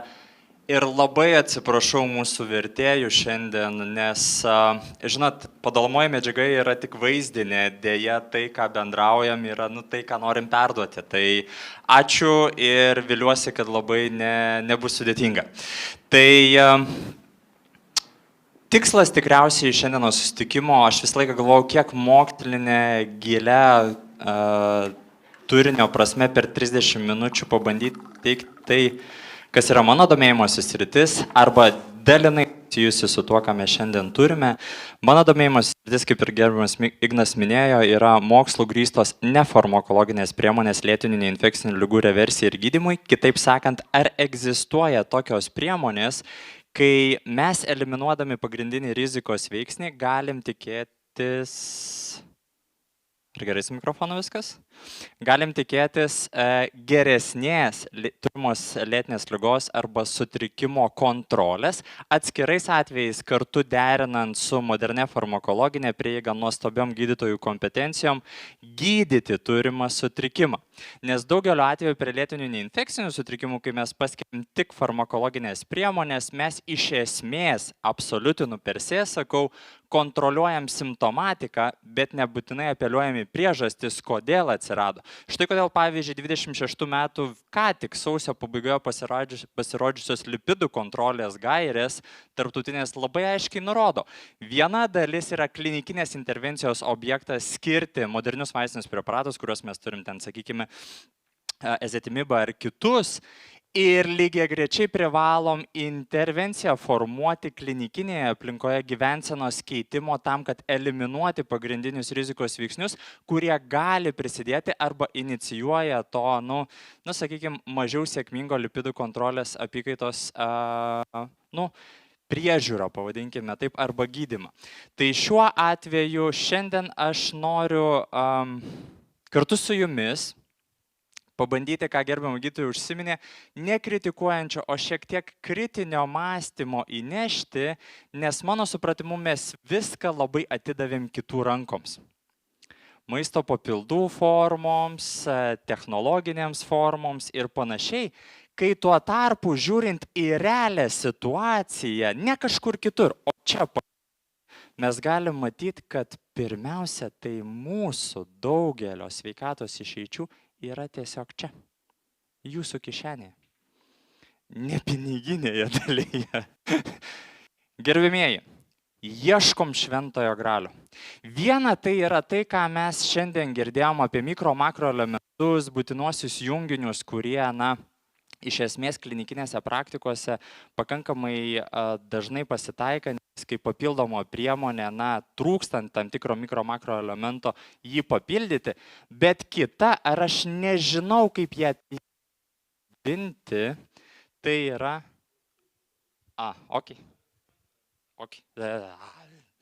gerai. Tai ta dalis, kuri iš esmės neturi nei labai stipraus dar klinikinio tyrimų su žmonėmis pagrindimo, bet labai daug turi gražios, apipintos, pavadinsiu, bandau politkorektiškai pasakyti, rinkodaros. Ir čia yra labai didelis disonansas. Žiūrėkit, gerbėmiai, šiandien beprotiškai patogu ką? Ieškoti jaunystės. Pametėm kažkur. Visi ten siekia, bando kažkaip tą savo biologinį amžių atitolinti nuo to kalendorinio, suprask, ten kažko tai ieškom to šventojo gralio, kažkas ten turi nutikti. Ar tai yra kažkas naujo 21 amžiaus žmogui? Ne. Anksčiau tą patį turėjom, absoliučiai. Žiūrėkit, kinų-daonistinėje alchemijoje mes tikėjom, kad egzistuoja kažkoks nemirtingumo eleksyras, paskui manyta, kad egzistuoja kažkoks tai junginys, kuris suteiks kažkokią amžinybės energiją arba gyvenimo formą, paskui tariamai formavom kažkokį tai junginį, kuris tariamai suteiks kažkokį tai nemirtingumą, einam į Europą, ten kažkokį mistinį akmenį ieškojom ir žiūrėkit, visur žmogus visais laikotarpiais ieško to paties, jaučiat, nenori mirti, nenori blogai gyventi, nenori amžinai išlikti jaunas, tas yra tarsi užkoduota to paieškos, ar ne? Tai aš dėl to ir šneku apie tai, kad 21 amžiaus žmogus nieko nepasikeitė. Mūsų išsilavinimas ūgtelėjo, sveikatos raštingumas ūgtelėjo, bet tik kita forma, kitais žodžiais, ieškom to paties, nepastebėjot. Toliau. Tai ten atsirado tada augalai ir natūralios priemonės, natūraliai vystantis mokslui, medicinai, farmacijai, mes atradom labai daug įdomių veikliųjų medžiagų, bet ir pradžioje pačioje vėlgi turėjom labai didelį tikėjimą, kad egzistuoja kažkoks ilginantis gyvenimą augalas, tada buvo tikima arba tikėta, kad egzistuoja kažkokie preparatai arba augalai, kurie prisidės prie ilgamžiškumo, nemirtingumo ir taip toliau. Jaučiat? Manyta, tikėta, galvota, ar ne? Tada atėjom į ankstesnius laikus, tai yra, vėlgi turim Indijos, Kinijos patirtis ir šiandien dienai tai išvis atėjom į tokį nuostabų periodą, pastebėjot, kad dabar jau tenka girdėti ir netgi gauti žinutes, kad sviestas pasirodo turi gydomųjų galių. Neteko matyti? Ir gerbiami specialistai dar ir ten taip rimtai pristato apie tai, kad tenais premenopauzinis simptomatika mažina, negalimai mažina, bet mažina, prie nudegimų reikia taikyti greitina gydymo procesus, akims, nagams, ragams ten ir taip toliau. Gerbiamieji, ir žinot, kas yra įdomiausia? Kai mes ateinam pas gerbiamus gydytojus, mes, kas yra normalu, visą laiką tikimės, kad visos priemonės, kurias taikys gerbiami gydytojai, bus mokslų grįstos arba turės mokslinį pagrįstumą. Tai yra saugios. Bet kai ateinam čia, jaučiat kažkas išsijungia. Jaučiat? Išsijungia visiškai. Tada ten yra pakankamai pagrįstumo ir nėra. Svarbiausia, kad ta ląstelė jaunesnė pasidarytų. Iš to svarbu pasidarytų. Arba ten atsinaujintų kažkas. Arba atėjo, sako, noriu papildo nuo kepenų. Tai aš sakau, norit, kad kepenų nebūtų? Suprantat? Arba detoksikuotis ieškom. Turim moderniausią sistemą, kurią nežinau, kuo tikim Darvino teoriją ar kuo, sukurta yra kepenys, ieškom, nieks nesugalvoja modernesnės, ieškom, kaip ją išintoksikuot, išdetoksikuot. Tai gal neužteršti pirmiausia reikia. Suprantat, mąstymo paradigma. Turim nuostabų įrankį apskritai kūną, kuris turi nuostabius fiziologinius reguliacinius mechanizmus. Tai jam tik padėti kartais užtenka arba dažnai didžioje dalimi atveju neužsiteršti ir tada nereikės kažko ten detoksikuoti.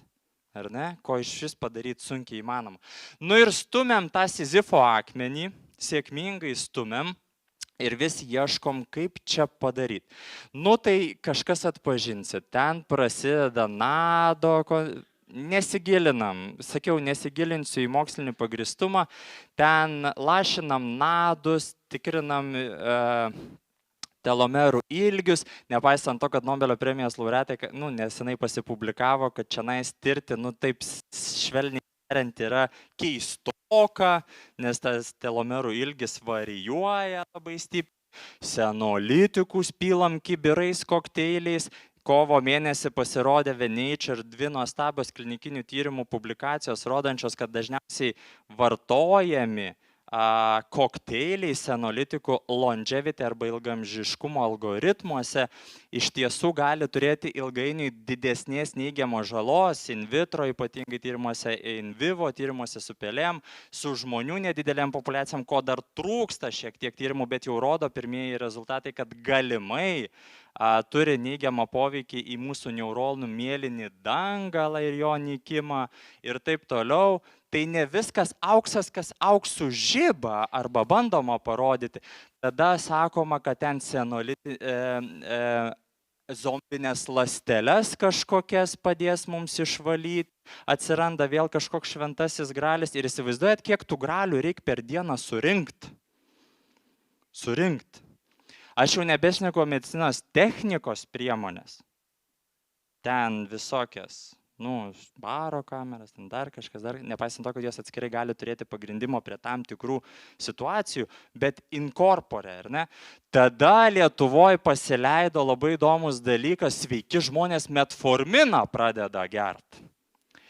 Nes pasakė, kad gliukozės insulino šuolių kontrolė padeda sėkmingiau kontroliuoti lėtinį sisteminį uždegimą, kas iš esmės žiūrint yra kaip ir tiesa, bet gal ne tokiom priemonėm. Vaistinis preparatas skirtas antro tipo cukriniu diabetu sergantiems asmenims, taip, padeda sėkmingai kontroliuoti perteklinį gliukozę arba cukrų, mažina gliukozės insulino šuolius, bet nesveikiems žmonėms. Jeigu mums jau reikia, sveikam būnant pradėti vartoti prevenciniais tikslais, tai gal pirmą pasižiūrėkim, iš kur atėjo tas trumpasis angliavandenis, kuris sukėlė tą gliukozės šuolį. Bet čia nepatogu, nes tada reikės žiūrėti, ką dedi į burną. Tik noriu sėdėti ant sofkės ir laukti panoramos. Nieko blogo neturint prieš panoramą. Bet svarbiausia, gaunu to, turiu kokį, trumpąją angliavandenį ir aš saugus. Svarbiausia, dopaminas patenkintas, sėdžiu, nieko neveikiu, vėl šventąjį gralį gaunu. Labai įdomu, tada pereinam prie GLP-1 agonistų, tada detoksikuojame, kada viskas pasibaigs. Ar tai jums neskamba tai, kad mes kartais su kolegom iš Australijos, Harvardo, Loma Lindos universitetų, kadangi daug tenka dirbti šitom įstaigom, akademinėje aplinkoje pajuokauti savo leidžiam, aš pajuokausiu bendrai su jumis, nemokslinėje teiginių platformoje, kad nepaisant to, jeigu mes priimtumėm dėmėn, kad galimai tos priemonės iš tikrųjų, kabutėse, jaunina mūsų biologinį amžių, bet yra vienas labai svarbus bet. Jeigu tas žmogus, kuris turi tą longevity algoritmą ir galimai pajaunino savo biologinį amžių, tai yra jis atsilieka nuo kalendorinio, jeigu jis turės tuos pačius rizikos veiksnius, kuriuos turi populiacijos dalis, mes mėgstam pajuokauti. Mirs taip pat nuo tų pačių lėtinių ligų, tik jaunesnio biologinio amžiaus. O tai pasiekimas. Pabrėžiu, jeigu bus veikiamas tų pačių rizikos veiksnių. Kitaip sakant, jeigu sėdim, savo įtampą darbe malšinam alko-nikotinu, lengviausia tada per dopamino kelią tą stresą mažinti rankos ilgio, prieinamom priemonėm maistu, nejudam, nors kūnas sukurtas judėti ir atlikti pakankamai sunkų darbą, biologiškai taip suformuotas, jūs gerkit kibirais tas priemonės, tikėtina, kad pabaiga bus panaši. Vis tiek užsikišta kraujagyslė, esant tiems rizikos veiksniams. Lietuvos kontekste, neužsienio jūs duomenimis, tik noriu sukelti dvejonę. Mes turim vieną prasčiausią gyvenimo trukmę Europos regione, sveiko gyvenimo metai vieni iš prastesnių, dar daugiau, pavyzdžiui, mirtis nuo išeminės širdies ligos, vienos iš lėtinės neinfekcinės ligos pošakės yra viena didžiausia Europos regione, pirmaujam, kaip krepšinyje. 20 kartų daugiau žmonių miršta negu beveik pusė Europos regionų, vidutiniškai 12-15 tūkstančių žmonių per 1 metus vien tik nuo išeminės širdies ligos. Dar daugiau, pagaliau turim duomenis, ir kurie yra ne visai malonus, kad 6 iš 10 Lietuvos gyventojų, nepriklausomai nuo lyties, gyvena su antsvoriu, beveik trečdalis su nutukimu. Gerbiamieji, apie kokį longevity šnekam? Dar daugiau. Aš manau, čia, nemokslinė kalba šnekant, interpretuojant turimus duomenis, mus turėtų paguldyti ant menčių, sportiniais terminais šnekant. Čia yra Europos regionas ir Lietuva vėl pirmauja. Atrodytų gerai, dabar ką nors pozityvaus, Tomai, pasakyk.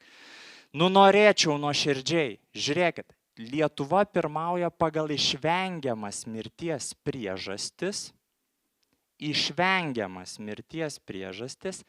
kontroliuojant asmens sveikatos priežiūros paslaugų teikimą.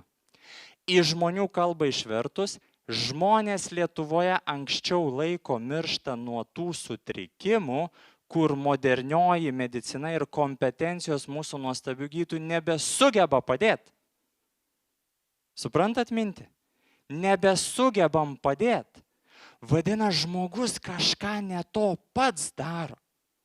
Suprantat?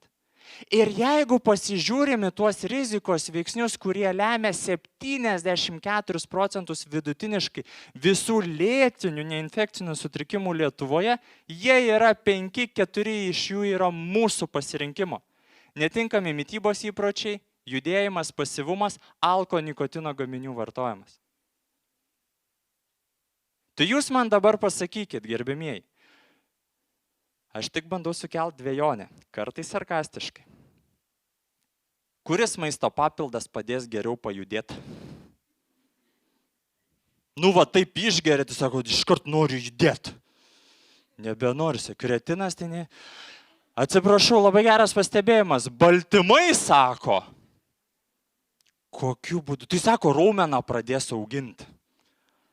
Palaukit, ar aš kažko nesuprantu? Jeigu jūs sėdit, laukiat geresnių laikų ir geriat baltymus, raumenys automatiškai pradeda augti.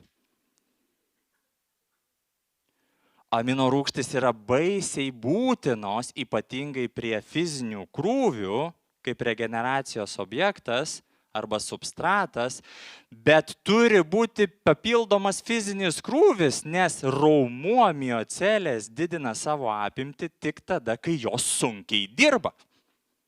Sunkiai dirbant reikia amino rūgščių, kad kabutėse, liaudiškai sakant, špakliuotų įtrūkimus.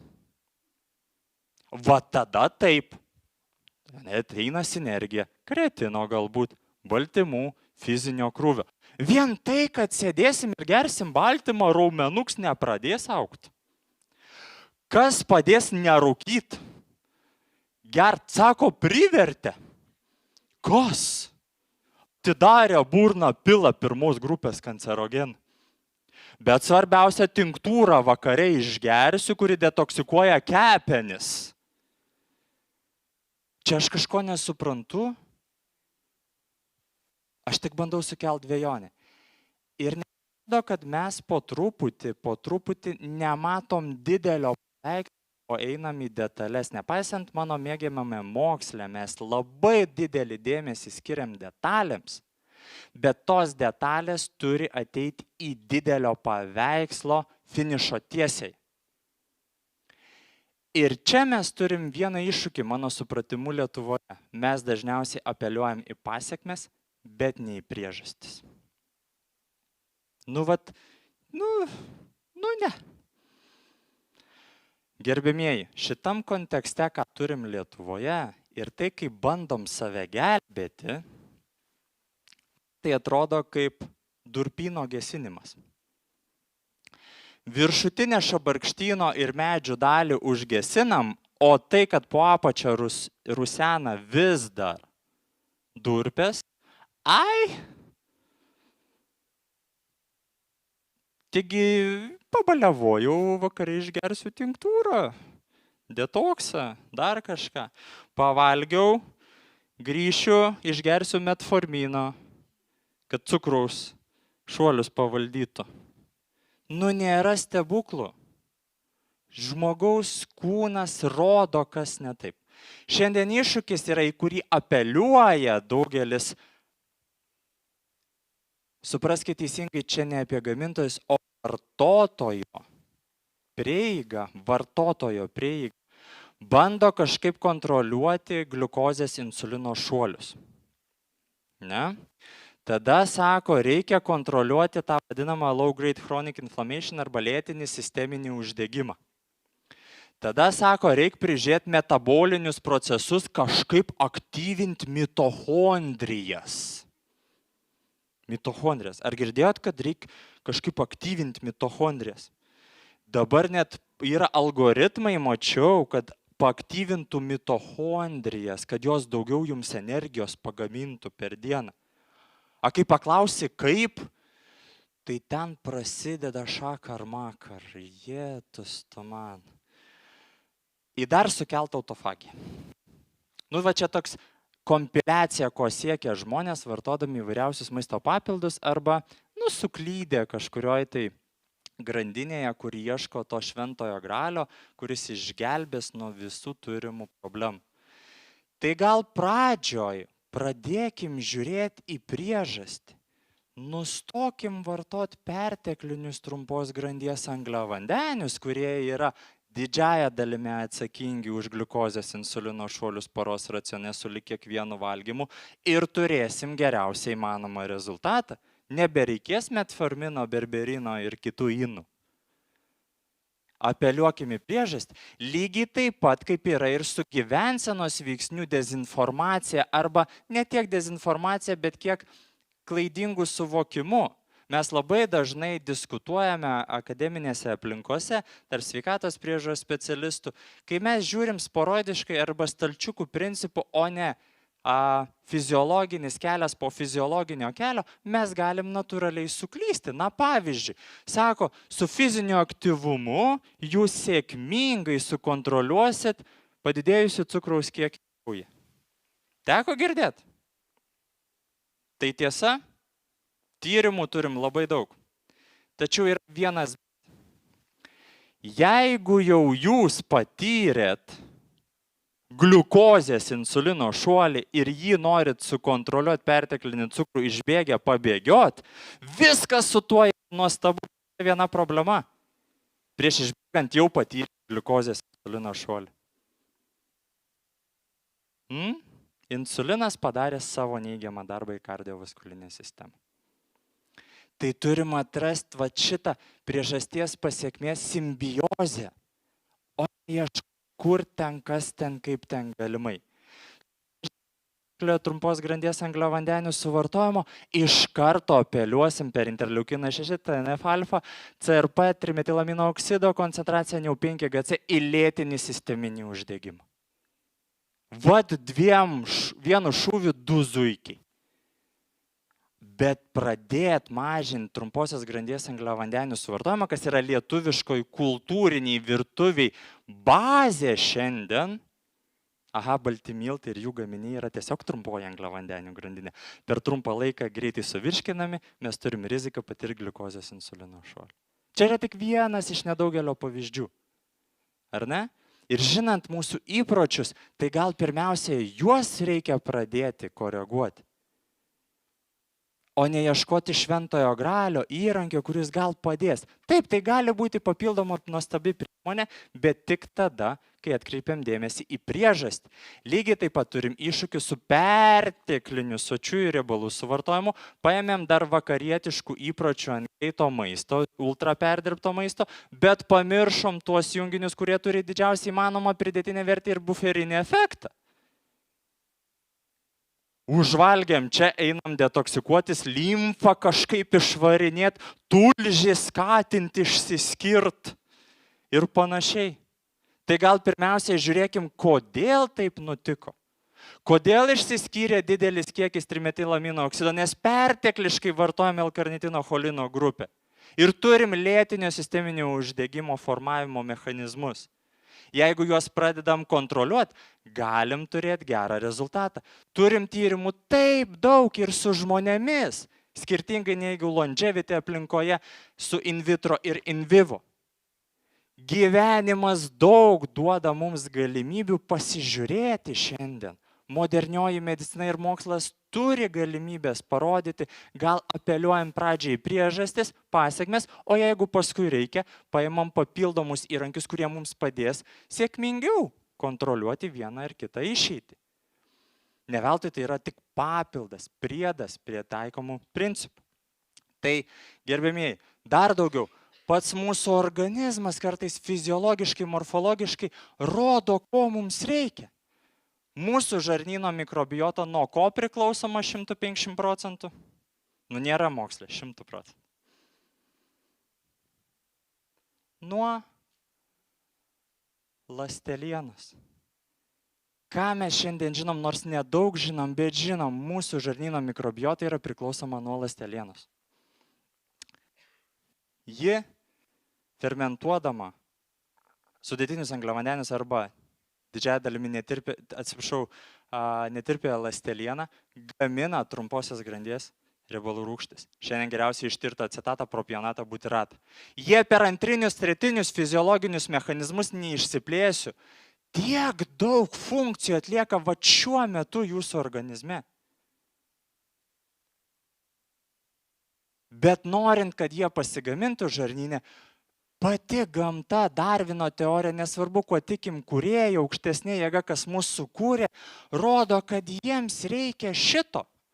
Bet mes užsispyruškai sakom, ne, aš taigi ne karvę, netrajūsiu, sako. Apie ką? Pati gamta rodo. Ilgoji angliavandenių grandinė arba sudėtiniai angliavandeniai, kartu atsinešintis ląstelieną ir tirpę, netirpę ląstelieną, polifenolius, betagliukanus, fitosterolius, kartu sinergiškai esant įvairoviai, turi didžiausiai įmanomo pridėtinę vertę. Ir dar atskirose šalyse, atskirose klinikinėse praktikose tai taikoma kaip iš papildomo gydymo metodų. Nes stebim, ko kūnas pats prašo, tam, kad jis pirmiausia žiūrim, kad nepatektų tai, kas kūrena, o antra, įdedam tai, kas gesina. Ir turim geriausiai įmanomą rezultatą. Diktuoja atskiros kūno dalis netgi ir turimi tyrimai apie tai, kad mes arba mūsų gyvensenos elgsenos veiksniai sudaro liūto dalį to, ką turim, o ne maisto papildai ar jų forma su visa pagarba jiems. Nu dėja, jeigu neturėsim to, ką diktuoja gamta, sunkiai papildysim papildomam priemonėm. Vat jums vienas iš pavyzdžių. Viena kol kas labiausiai cituojamų studijų rodo labai paprastą dalyką. Su žmonėmis. Norint palaikyti jūsų užgimtą žarnyno mikrobiotą, jos kamienus ir štamus, vidutiniškai per savaitę reikia gauti 32 skirtingas ląstelienos rūšis. Aha, gerai išgirdot, 32. A kaip tai vadinasi gyvenime? Viduržemio jūros mitybos principai. Aikit savo, negali būti. Ir visas mokslas rodo tą patį. Ir nesvarbu, kaip mes pavadinsim, 80 nuostabių klinikinių tyrimų metasisteminė analizė rodo tą patį. Dar šiek tiek pasaugokit savo sistemą, nepersivalgykit, išlaikykit tą nuo paskutinio šiandienos valgymo iki kito dienos pirmojo valgymo, bent 10-12 valandų tarpą, vėl padėsit sistemai. Kaip tą padaryti? Nu tiesiog naktį nevalgyt. Ir užtikrint, kad per pusryčius, pietus, vakarienę gavot ne tuščių kalorijų, o maistingumą. Užtikrinti, kad jūsų sistema, pavyzdžiui, pajuda, nevartoja alkoholio, nikotino gaminių. Nu paprasčiau atrodo nebūna. Kiek dešimtmečių tai tyrinėjam? Ir vis dar sako, trūksta mums įrodymų. O jūs rimtai? Nu kiek dar reikės? Per visus galus. Tada jau į tą longevity trendą pradeda žiūrėti, kad gal, žinai, gyvensenos veiksniai turi didesnę galimą įtaką negu tie papildai. Ir eikit savo, žinokit, yra tyrimų. Negali būti.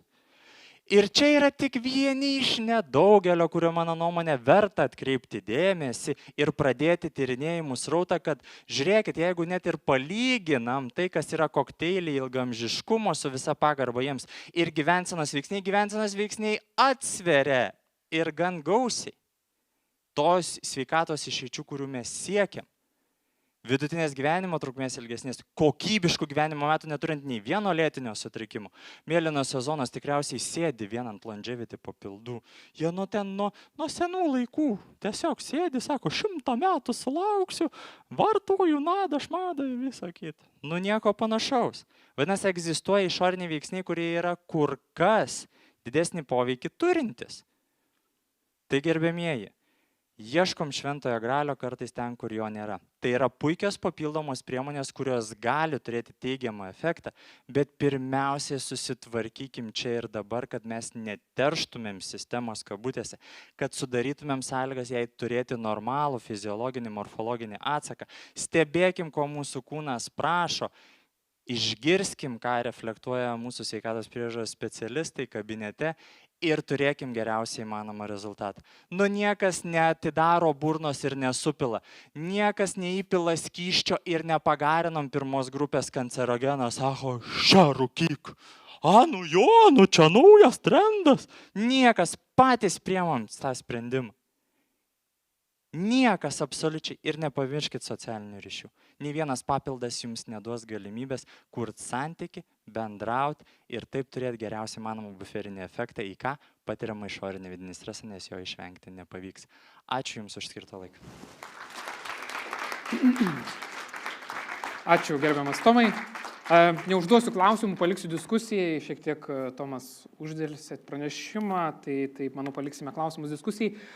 O dabar kviečiu mokslo daktarą Andrių Bleizgį, Vilniaus universiteto medicinos fakulteto dėstytoją, šeimos gydytoją, papasakoti iš tiesų apie tikrai vieną populiariausių kaip maisto papildų vartojamų produktų, vitamino D stoką, jos priežastis ir sprendimus. Ir tiesą sakant, daktaras Bleizgys, kiek žinau, skaito pranešimus ir tarptautinėse konferencijose apie vitaminą D, dalyvauja tose tarptautinėse konferencijose. Taip, žinau, kad yra tokių konferencijų skirtų vien tik tai vitaminui D, tai jei kažką nori naujo sužinoti apie vitaminą D, tai žinau, kad daktaro Bleizgio reikia klausti, tai jis papasakos, manau, aktualiausias naujienas.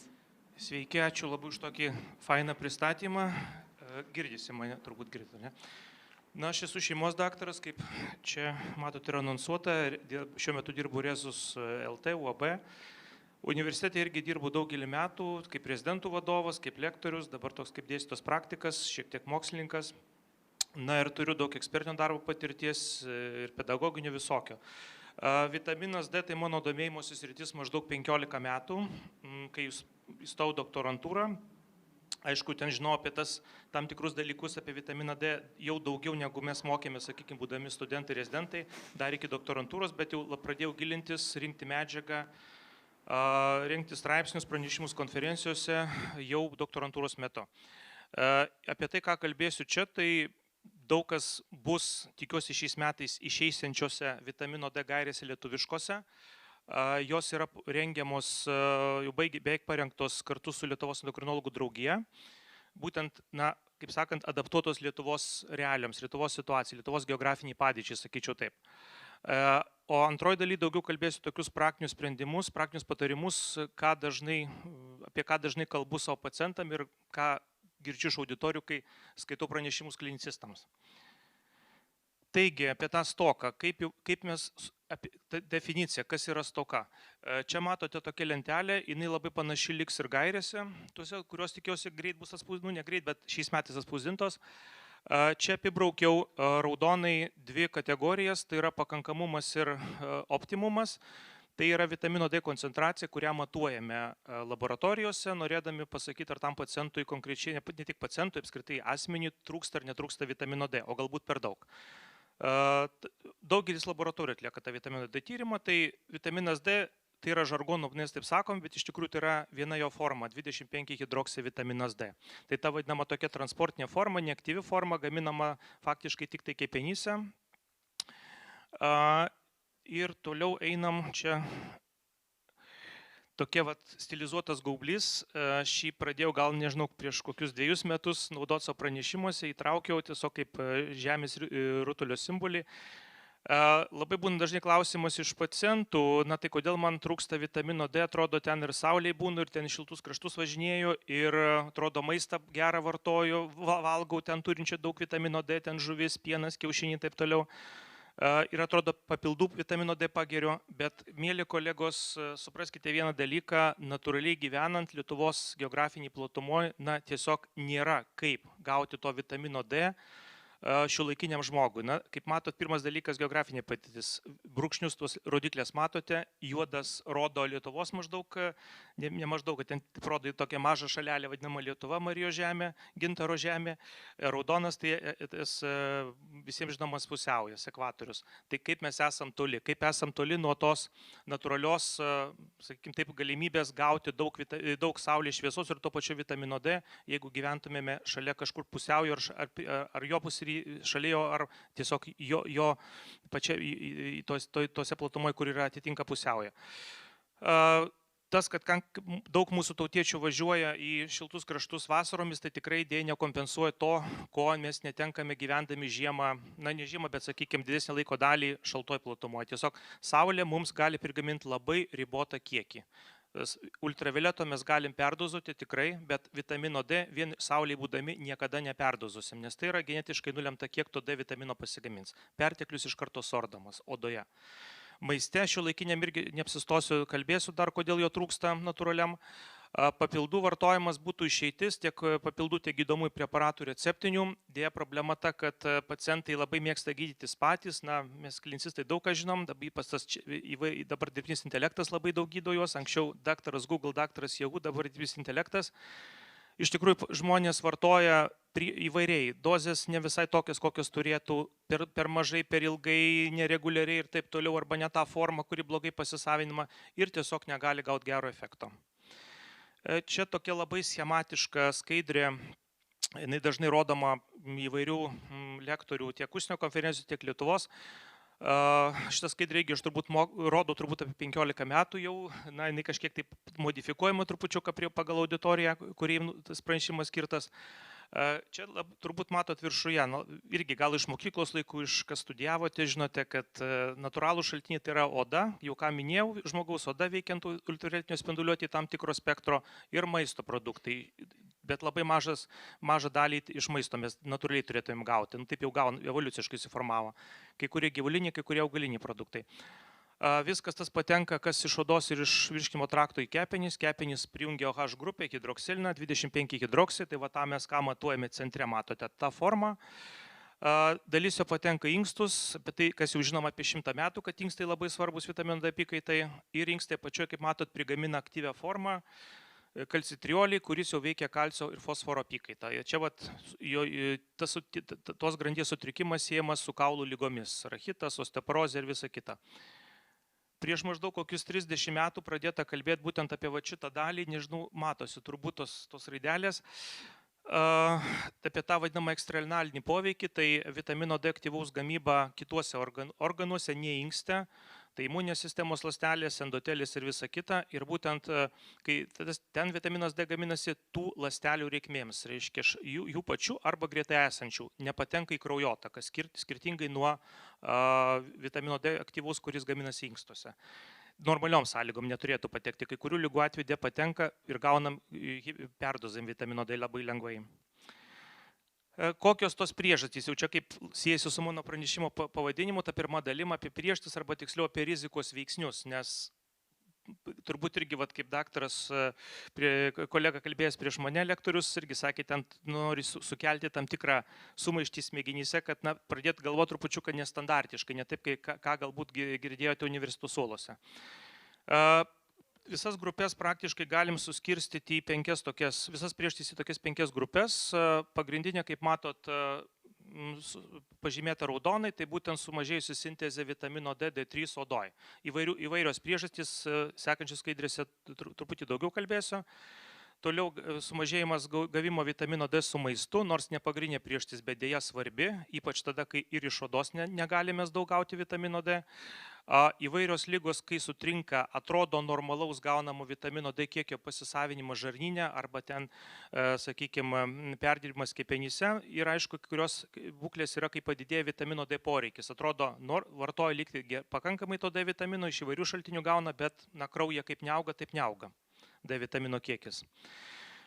Odoj, aš laiką taip mėgstu apie praktikai daugiau kalbėti ir pagalvoti ypač apie mūsų Lietuvos populiaciją, ypač tą vyresnio amžiaus pacientus, kurie turi daug ligų, kurie mažai juda, mažai išeina į lauką, mažai gauna natūraliai tos saulės šviesos, ypač gyvenantis mieste. Vilnius gal čia nėra tas didmiestis labai, nėra taip užterštas kaip ten kokie, nežinau, Kinijos didmiesčiai. Bet tos visos priežastys, jos tikrai veikia kompleksiškai ir kiekvienam pacientui turbūt mes rastumėm ne vieną tą rizikos veiksnį iš čia paminėtų.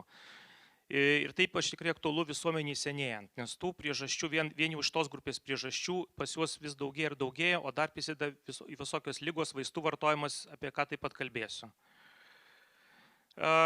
Čia irgi galbūt įdomiau būtų šitas skaidrė, šitas aspektas ne medikams, ne klinicistams, apie tai irgi, čia ne mano sugalvota, tai yra apibendrinta informacija iš daugybės straipsnių ir iš konferencijų kai kurių pranešimų.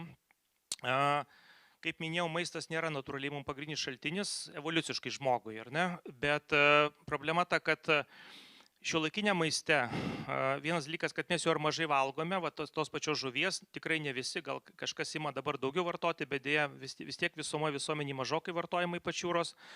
Per mažai vartojama kiaušinių pieno, aš tikrai nesiūlau tais produktais kažkaip bandyti kompensuoti D vitamino trūkumą, bet tai tiesiog, kad suprastumėt, kiek yra tų veiksnių, kiek yra įvairių priežasčių ir kaip jos svarbios, kai jos veikia 5, 10 ar dar daugiau.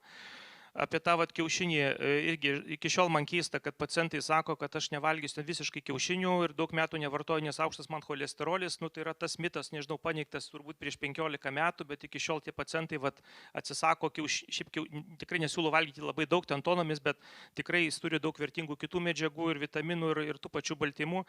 Tiesiog keista girdėti, tai kad kokie mitai visuomeniai paplitę tarp pacientų.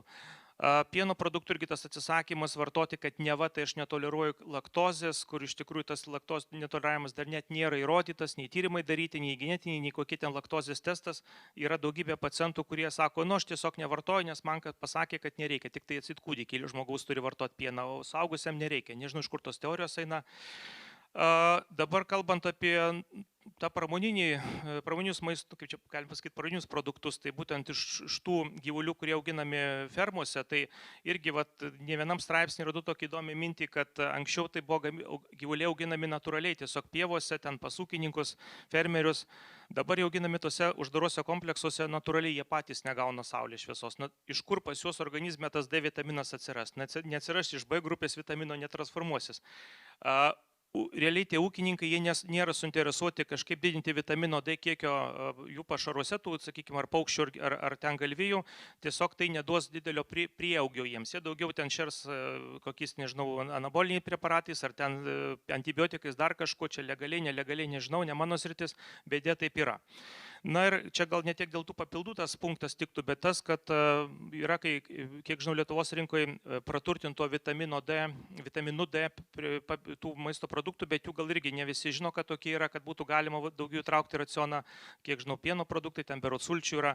Tiesiog irgi viena iš priežasčių, kad bent kalbant apie profilaktiką vitamino D stokos, aišku, ne apie gydymą. Apie pasisavimą čia gal daugiau jau irgi labai neapsistosiu, čia daugiau aktualu gydytojam praktikam, apie ką reikėtų pagalvoti, kokių lygų galbūt paieškoti pacientui, kai turim D vitamino trūkumą, ypač kai neturim efekto nuo skirto gydymo. Aš gal tik tai porą apsistosiu apie tą minėtą laktozės netoleravimą, kas Lietuvoje tikrai yra aktuali problema, apie trečdalis gyventojų gali turėti nepakankamai to fermento laktazės skaidančio laktozę. Tai aš kalbu apie tą netoleravimą būtent šitos rūšies, ne kažkokią alergiją pieno, dar kažką, nes irgi pacientai dažnai maišo ir tikrai dažnai nediagnozuota ta laktozės netolerancija, ypač kai turim pacientą, kuriam trūksta ne tik D vitamino, bet ir geležies. Tiesiog, mes medikai taip buvom nemokami, taip žiūrėt plačiau tiesiog. Atrodo, čia vaikystė galbūt dar kažkam, bet pasirodo ir saugusiam gali būti vitamino D stoka užvesti į tyrimus, kurių dėka nustatysim laktozės netoleravimą. Celiakinė liga gal ne tiek aktuali, bet irgi liga chameleonas, kartais mano pacientam parekomenduoju ir išsitiria ir nustato tą celiakiją. Vėlgi vyresniam amžiui, kasos sutrikimai įvairūs, tos endokrininės funkcijos, ir tų tiem patiem diabetikam atrodo, visi žino, kad insulino ar trūksta, ar ne taip jis veikia antro tipo diabeto atveju ar ne, bet pasirodo, kad labai daug iš jų sutrinka ir fermentinė funkcija, virškinimo fermentų stoka kasos. Apie tai irgi mes sužinau gal prieš kokius 10-15 metų tik tai. Įvairių vaistų čia poveikis ir taip toliau. Nutukimas. Buvo minėta daktaro irgi lektoriaus daug apie tai. Čia tokie keli aspektai, mes visi žinom, kad vakarų visuomenėse, ne tik vakarų, turbūt ir rytų, nutukusių žmonių daugėja. Ir nors kaip mūsų liaudis sako, nutukusio žmogaus turi būti daug, jis ten labai toks kompanijskas ir ten linksmas taip toliau, bet dabar turbūt žinote, kad tą viską reiktų nustumti į šalį ir tas nutukimas, tas visceralinio riebalo metabolinis aktyvumas, tai yra baisus peilis, apie tą, ką jau kalbėta. Kalbant apie vitaminą D stoką, kodėl tai susijęs su tuo? Tai pirmas dalykas tikrai, kad tokie pacientai, tie žmonės labai retai, rečiau, sakykime, būna, ne visi, bet dauguma, rečiau tikrai būna natūralioj saulės šviesoje. Aišku, tas vitamino D tirpumas riebaluose irgi duoda tai, kad kraujų jo mažiau lieka, daugiau eina į riebalus. na, tas svoris didžiulis, tas kūno, ne tik svoris, bet ir tūris, taip lemia tai, kad tas mažas vitamino D kiekis pasiskirstų dėliam tūrė, aišku, gauna mažesnį tankį. Na ir aišku, tas lėtinis uždegimas irgi, kuris būna dažnai visiems praktiškai nutukėliams skatina vitamino D suardymą. Ir pats vitamino D trūkumas, kas įdomu, taip pat skatina riebalų tiek gamybą, sintezę, tiek adipocitų proliferaciją, tiek jų didėjimą ir taip toliau. Toks dvipusis ryšys. Na, nėščiosios paaugliai tiesiog turbūt suprantat, kodėl yra poreikis didesnis. Na, apie sutrikusį metabolizmą čia irgi gal daug nekalbėsiu. Matot, tos išskirtos priežastys ir dar tos papriežastys taip vadinamos. Tiek kepenyse sutrikimai gali būti, tiek netekimas dėl inkstų ligų, tiek kai kurių vaistų vartojimas. Vat prieš epilepsiniai gliukokortikoidai mano praktikoje tikrai būna epileptikam dažni vitamino D trūkumai didžiulio laipsnio. Na, įvairios uždegiminės ligos. Ir kas įdomu, kalcio trūkumas kaip po tokio irgi pasirodo gali turėti ryšį tokį atvirkštinį vitaminui D. Nors mes įpratę, kad D trūkumas į kalcio trūkumą lemia. Bet pasirodo, dėl kalcio trūkumo net ir gaunant vitamino D atrodo normaliai. Dėl kompensacinio antrinio hiperparotiroidizmo padidėja gamyba aktyvaus vitamino D inkstuose, nu tai patys suprantat cheminė reakcija, yra substratas, yra produktas, produkto reikia daugiau, substrato mažiau, 25 hidroksį vitamino D mažėja, nes iš jo gaminasi aktyvus vitaminas D. Čia tokia irgi skaidrė, galvoju ją palikti, nepalikti, bet visgi nusprendžiau palikti ruošdamas pranešimą. Va čia irgi norėčiau, kad gal kažkas iš jūsų jau pradėjo truputį tą suvokimą keisti savo galvoje, bet gal kai kurie dar ne. Kokios yra sąsajos vitamino D trūkumo su įvairiais rizikos veiksniais. Kažkaip iki šiol ir tarp gydytojų, kad atrodo, sako, nu tai čia atsityrimai neįrodė, skiriant vitaminą D, kad kažkokia liga ten visai nuo jos pasveikas tamo šiuolaikinio kitokio gydymo, arba ten, kad tikrai ta pati liga tikrai įrodyta, kad jinai sukelia vitamino D trūkumą. Norėčiau tiesiog labai paaiškinti paprastai, kad tiksliau, kad tai nėra paprastas dalykas. Labai suprimityvinant gali būti kai kurios būklės, kai iš tikrųjų yra vitamino D stoka, tarkim, sukelia rachitą. Na, vienpusis ryšys iš esmės, taip irgi ten yra niuansų, bet galim taip sakyti, kad būtų paprasčiau. Yra kitos būklės, kurios pačios įtakoja vitamino D trūkumą. Na, tai vyresnis amžius. Na, amžėjimas, sakykime, tas visi mes dėnė jaunėjame, odoje natūraliai gaminasi vitamino D vis mažiau, vyresniam amžiui virš 70 metų. Yra kitos būklės, pavyzdžiui, uždegiminės žainų ligos, abipusis ryšys su vitaminu D. Kuo daugiau, sakykime, dėsnis vitamino D trūkumas, tos ligos, opinės kolitas, krono liga, jos linkusios intensyvėti. Komplikuoti, sakykime, taip toliau. Iš kitos pusės, tos ligos, ypač negydytos, jos blogina vitamino D pasisavimą žarnyne. Na, atrodo, viskas elementaru. Bet yra dar sudėtingiau, kad gali būti tokios situacijos, kad, tarkim, nutukimas, irgi labai primityviai sakau, turi ir įvairius rizikos veiksnius bendrus ir plus dar vienas kitą veikia. Bet gali būti dar toks dalykas, gal kai kurių nervų ligų atveju, širdies kraujagyslių ligų atveju, kai, na, nėra tos priežasties pasekmės ryšio, apie ką mes jau girdėjom pranešime, bent jau aš paskutinę, kai prisijungiau, girdėjau. Tiesiog yra tie patys rizikos veiksniai ir tai paaiškintų tas atvejis, kaip vadinamas epifenomenas. Kodėl vitamino D trūkumas nustatomas, sakykime, asociacijos su tam tikromis lygomis, bet skiriant vitaminą D, negauname efekto gero. Tai tiesiog mes, veikiam vieną pasekmę, bet mes neveikiam rizikos veiksnių. Jeigu tik tą pacientą gydom tik vitaminu D ir tikime stebuklo, tai irgi nėra tas tikrai vitaminos D gralis šventasis. Čia irgi aš gal neapsistosiu, tokia lentelė panaši turbūt liks ir tose gairėse. Tiesiog labai daug irgi tų grupių yra tiek ligų, tiek būklių, kokie pacientai, kam reikėtų galvoti apie vitamino D trūkumą. Ne tik, kad nepakankamai mažą trūkumą, bet didelį trūkumą. Ir juos reikėtų tirti, vitamino D, jiems likti vitamino D tyrimą. Tai čia, kaip matot, ir kepenų lygos, inkstų, medžiagų apykaitos ir taip toliau. Tiesiog čia yra publikuota ir mano straipsniuose, tai galbūt ir diskusijos metu galėsim apie tai pakalbėti. Tiesiog dėl laiko trūkumo nenorėčiau labai apsistoti. Čia lentelės tęsinys irgi ir mytybos, pacientai su mytybos ypatumai ir onkologiniai pacientai. Tiesiog jiems rekomenduoju, tiems pacientams ištirti nors kartą per metus vitaminą D ir tada stengtis atstatyti į atsargas, jeigu jiems yra trūkumas.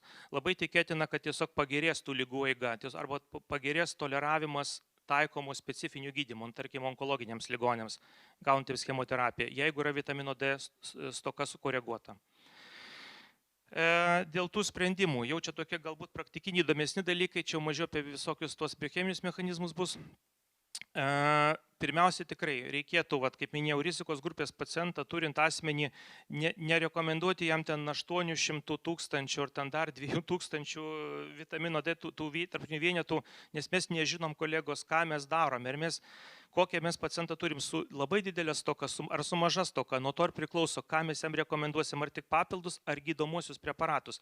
Ir tikrai nepritariu kolegoms, kurie čia viešai sako, ir patys šeimistai, kad nieko čia nedarykim, visiems Lietuvos gyventojams trūksta, bent jau žiemą, tai visiems skirkim 2000 ir viskas. Nesąmonė, kolegos, reikia žiūrėti lygos istoriją, reikia žiūrėti individualiai.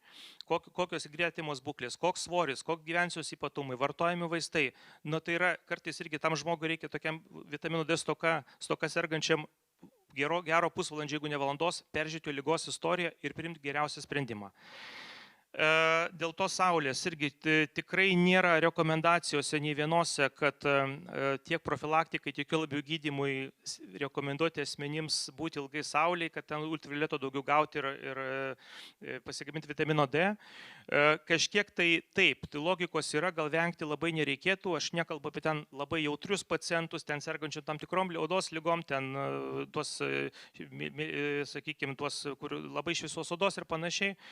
Tai tiesiog kartais kraštutinumai būna, kad ten močiutės anūkus visai neleidžia ten vasarą, ten dienos metu į lauką, nes atseit daug saulės yra, nesąmonė, tiesiog perlenkiama lazda. Tikrai reikia klausyti dermatologų, reikia tų sunscreenų priemonių, bet visiškai patologiškai saulės vengti nereikia. Nes yra ir kitų spektro spindulių, UVA, ten, kurie turi ir tam tikrų gerų efektų, apart UVB. Dėl maisto, kaip jau turbūt pamenat, pradžioj sakiau, kad maistas nėra geras šaltinis gydymui, net ir vitamino D praturtintas maistas, tai jis daugiau padėtų, galvojant apie stokos profilaktiką, bet dėja irgi, ten nutukusiems pacientam čia nelabai su maistu irgi ką pateiksi, kaip pavyzdys, rizikos grupė. Vėlgi tie visi preparatai vitamino D ir tikslas turėtų būti siektos optimalios koncentracijos, 100 nanomolių litre, ar bent jau 75 tos normalios. Apie dozes gal irgi nekalbėsiu, čia daugiau medikam irgi tos labai panašios lentelės liks, jauniausiems pacientams mažiausios dozės, vyresnio amžiaus ypač nutukusiems didesnės ir paaugliams kažkur nuo 12 metų rekomenduojama tos ir savaitinės dozės, ne tik kasdienės dozės. Čia iš esmės irgi paciento pasirinkimas, patogumas. Taip, apie gydomasis irgi gal neminėsiu, čia labai taip nesustosiu. Irgi tas bus viskas gairėse. Iš esmės, kuo didesnis, kaip čia pasakyti, kuo startinė pozicija blogesnė, tuo didesnė turi būti dozė. Gydytojo sprendimas. Čia dabar jau tos likusios skaidrių dalis, tokie grinai prabėgsiu gal greičiau, tokie praktiniai patarimai iš auditorijų būna tiek iš medikų, studentų, rezidentų, tiek iš pacientų iš tikrųjų. Praktiškai kiekvieną dieną konsultuoju kažką, bent vieną pacientą dėl vitamino D, kartais ten ir 5 ir 10 būna. Tai jau kaip minėjau, vitaminą D visiems skrininguoti dėl vitamino D trūkumo tikrai nerekomenduojam, ir nėra racijos klinikinės ir nėra racijos finansinės iš tikrųjų. Bet turint rizikos grupės pacientus, tikrai rekomenduoju padaryti, galbūt kombinuoti su kitais tyrimais, kokiu ten glikuotų hemoglobinų, lipidogramą, bendruoju krauju. Tiesiog, galbūt, jeigu po mėnesį nusimato kontrolinis glikuotas hemoglobinas, tai gal dabar galim to D nedaryti, tiesiog kartu pacientas ateis. Tiesiog logiškai žiūrėti. Po gydymo irgi, jeigu skiriate gydymą, tai visą laiką rekomenduoju pacientui skirtą kontrolinį tyrimą. Pasižiūrėti, ar jam pakilo atsargos, nes galbūt efekto jokio negavote, tada užvedu jūs ant to kelio, ką toliau daryti. Irgi apie tai kalbėsiu, ką daryti trumpai, kai nėra efekto.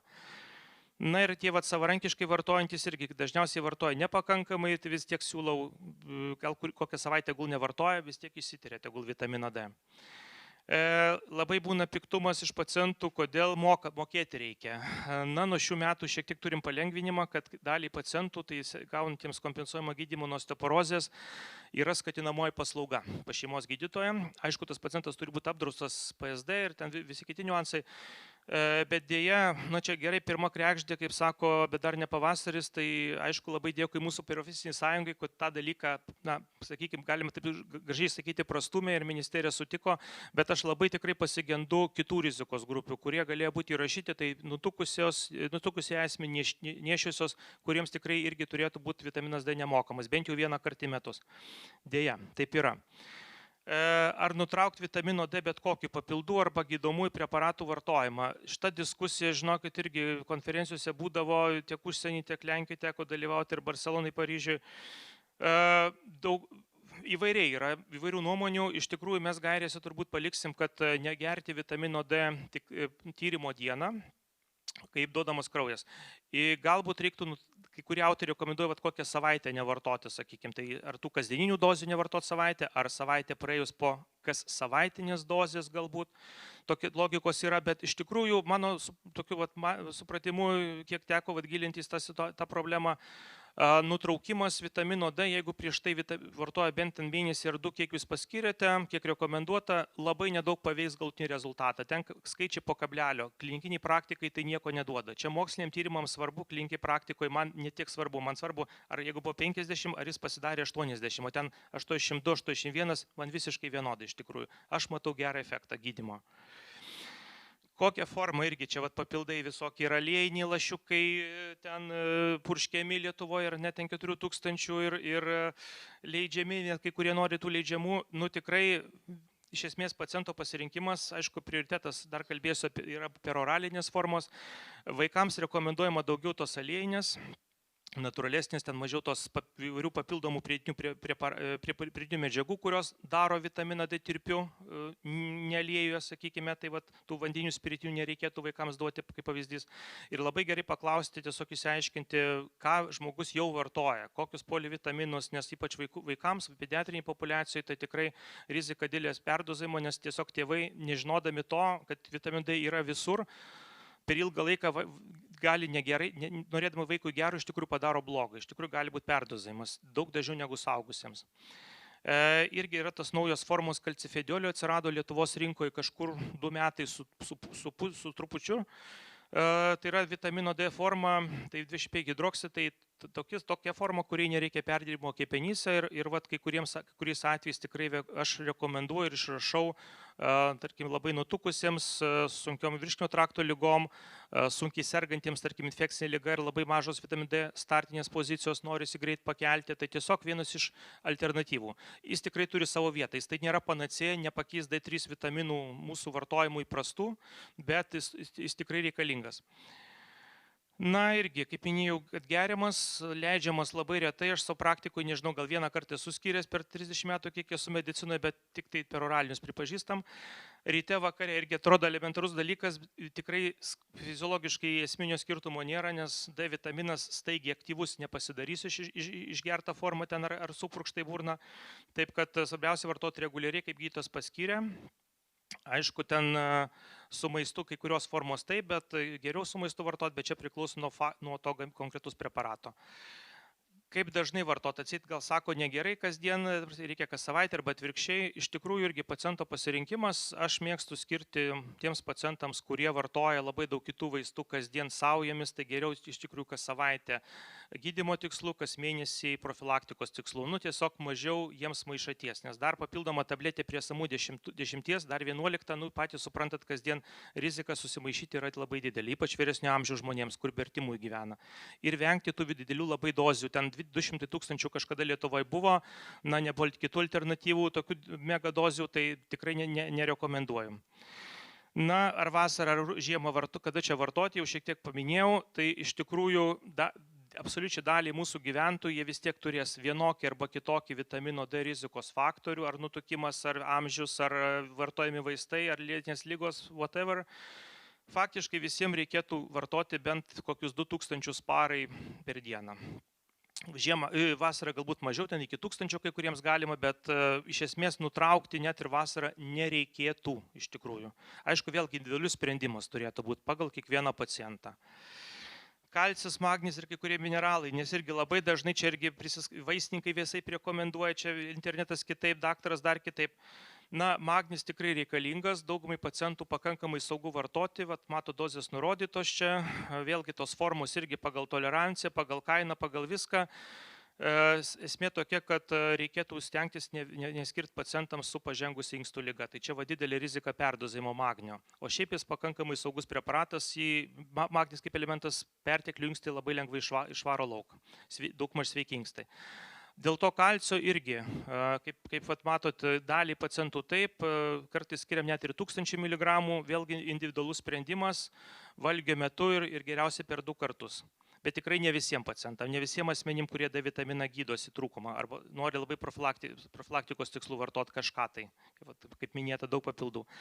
Apie vitaminas K2 irgi labai dažnas klausimas, praktiškai po kiekvienos mano paskaitos ar netgi ir konferencijose būdavo. Tikrai jis turi naudos pacientam kai kuriems, ypač kuriems yra osteoporozė arba osteopenija. Tai tikrai rašo kai kurios gairės, ne, bet kai kurie pavieniai autoriai arba autorių kolektyvai, tiesiog ne gairių pavidalu, bet šiaip toks original article, sakykime, būna, arba review article, dalį rekomenduoja vitaminą K2, būtent K2, ne K1. Bet visiems pacientam kartu su D vitaminu tikrai nerekomenduoju, nes nėra pakankamai įrodymų, kad tai yra saugu ir pakankamai efektyvu. Yra pavienių darbų tik tai. Gairėse mes šiek tiek įrašėme apie tą vitaminą K2 vartojimą. Ir cinkas, čia tokia gal visai naujovė, daugumai jūsų atrodo, prie ko čia cinkas. Cinkas ten svarbus plaukams, nagams, ten imunitetui ir taip toliau. Čia dermatologai labai dažnai siūlo išsitirti ten ir pavartoti.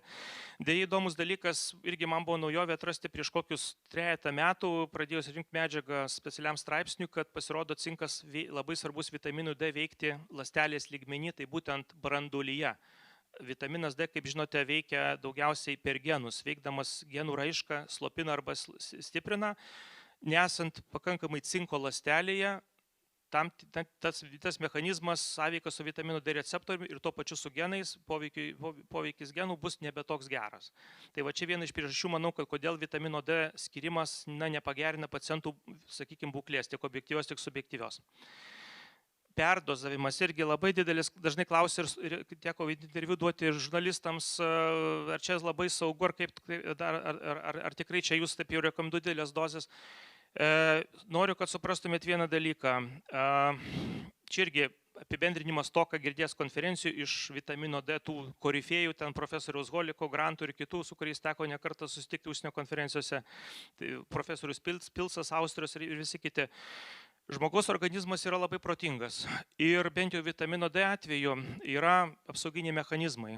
Kai pasigamina per daug vitamino D, to ar 25 hidroksi, ar aktyvaus kalcitriolio, įsijungia mechanizmai, sordo tas formas ir iki hiperkalcemijos neprieinama. Labai retos būklės, kai tie mechanizmai genetiškai yra sutrikę, fermentinės kai kurios sistemos. Na ir tos, sakykime, inaktyvacija, katabolizmas aktyvaus vitamino D ypač sutrikęs, na tai be abejo, gaunasi daug hiperkalcio, sakykime, organizme, hiperkalcemija, hiperkalciūrė, visos pasiekmes, ar ne? Arba kai kurios būklės yra, šiek tiek paminėsiu dar vienoje skaidrį iš paskutinioje, kai tikrai ir mažos dozės vitamino D, labai didelė rizika, kad duos hiperkalcemiją. Tai ten sarkoidozės ir panašiai. Na, apie tas pasireiškimą tų nereikia čia nekalbėti, čia klinicistai žino. Aš savo praktikoje galiu pasakyti, per 30 metų medicinų, per 20, kiek čia 1-2 metai, kiek šeimos daktarų dirbo, nesu matęs nei vieno atvejo vitamino D perdozavimo, kuris būtų susijęs su hiperkalcemija ryškia. Pediatrai sako, kad mato, tą vaikų ligoniai kartais patenka, bet aš savo praktikoje ambulatoriškai nesu matęs, nes jeigu ir vitaminas D būna didžiulis labai po didelių dozių, ne mano paskirta, nesvarbu, bet būna, darom kalcį, jeigu pacientas sutinka mokamai, nebūna to kalcio ryškaus. Taip, kad čia tai yra perdozimas, bet ne hiperkalcija, ne intoksikacija. Noriu, kad tą dalyką suprastumėte. Va, šitos lygos, kai tikrai labai retos būklės, tiesiog aš neskiriu asmeniškai D vitamino tokiu atveju, specialistam nusiunčiam, jie tenai paskiria kažkokius tam tikrus papildus, mažesnė rizika hiperkalcemijos. Na ir čia jau link pabaigos, vėlgi būna tikrai tų atvejų netiek daug, ačiū Dievui, daug turim preparatų efektyvių Lietuvos rinkoje, kai nedugaunam to efekto, niekaip, ten atrodo ir mėnesį, ne mėnesį, 2 mėnesius, 3 mėnesius, pusę metų, keičiam preparatą, didinam dozes, nėra efekto ir nėra. Tai iš tikrųjų kartais išklausus pacientą pasirodo, kad jam buvo skirta, pavyzdžiui, 4 savaitės vartoti preparatą arba 5 savaitės kas savaitę, jis kažkodėl gėrė tik 1 kartą, iš viso sugėrė, po to mėnesis praėjo, pasidarė vitaminą D. Tai koks šitas efektas bus, nebus. Galbūt kažkokios nežinomos lygos, dar nediagnozuotos, nepasisavina ne tik iš maisto, bet ir iš preparatų blogai, kasos, žarnyno taip toliau. Gal reikia tyrimų, įsijungia šeimos daktaras, gastroenterologai taip toliau. Gal minėtų medžiagų trūkumas, kalcio, magnio, cinko, ir kartais ten būna tas prieskinių liaukų hiperparoidizmas, labai reta būklė, bet kartais tai irgi išryškė po tam paciento detalaus ištyrimo. Ir vėlgi, kaip matote, sprendimai kokie. Galbūt didinti dozę, galbūt detaliau ištirti pacientą arba minėtą kalcifediolį skirti. Tikrai esu pacientų turėjęs, kuris kalcifediolis labai gerai buvo efektyvus, nesant efekto nuo kitų formų. Čia matot jau į pabaigą, literatūros pagrindinis sąrašas, kas naudota. Ir tas gairių projektas, kaip minėjau, čia su endokrinologų draugija. Ir pabaigai vėlgi link to holistinio požiūrio, apie ką lektoriai kalbėjo iki manęs. Kiek išgirdau, tai visą laiką pasakau pabaigoje paskaitų ir pacientam, aišku, praktikui klinikiniai, kad vitaminos D geras dalykas, jeigu vartojama tinkamai, tinkamom dozėm, tinkamų laikų ir taip toliau, bet atsiminkim, kad lygų priežasčių yra labai daug ir rizikos veiksnių yra labai daug, taip kad nepamirškim poilsio, nepamirškim kelionių, nepamirškim naujų veiklų, naujų, kaip sako, ten ir kalbų mokymos ir visa kita, ir ypač išvykimo iš įprastos aplinkos, pakeitimo jos, ilgų gerų atostogų turiningų, tai kartu su vitamino D tikėtina gautų, tada tikėkim bus geras efektas sveikatai ilgalaikis. Ačiū labai uždėmesį.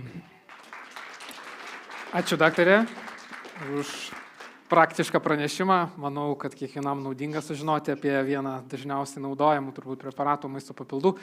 Daktarė, prašysiu nepabėgti, mes turėsime panelinę diskusiją, tai galite prisėsti ir taip pat primenu, kad dabar jau visiškai pabaigoje konferencijos mes turėsime diskusiją apie atsakomybę, diskutuosime, aišku, tame kontekste, ką dažniausiai vartotojas įsivaizduoja, tai ar tai maisto papildas, ar tai vaistas, ar tai dar kažkas, tai ir padiskutuosime tiek su mokslininkais, tiek su verslo atstovais, tad visus diskusijos dalyvius, kurie turėtų būti šalia manęs, kviečiu čia.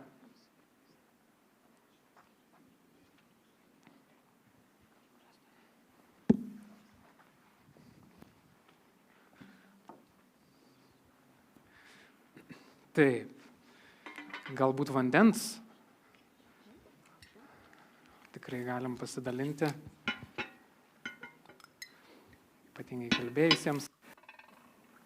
Taip, iš tiesų, diskusijoje dalyvauja ne tik du lektorių, kuriuos jau girdėjote, tai Tomą ir Andrių Bleizgį, bet ir taip pat turime ir kitų svečių, mokslų daktarė Eglė Pavydė, farmacininkė, klinikinių tyrimų ekspertė, taip pat turime čia ir Lietuvos sveikatos mokslų universiteto vaistų technologijos ir socialinės farmacijos katedros vedėja, profesorė Jurga Bernatonienė. Sveiki, profesorė. Ir taip pat turime maisto papildų gamintojų asociacijos atstovą Povilų Guščių, UAB Biofarmacija. Sveiki.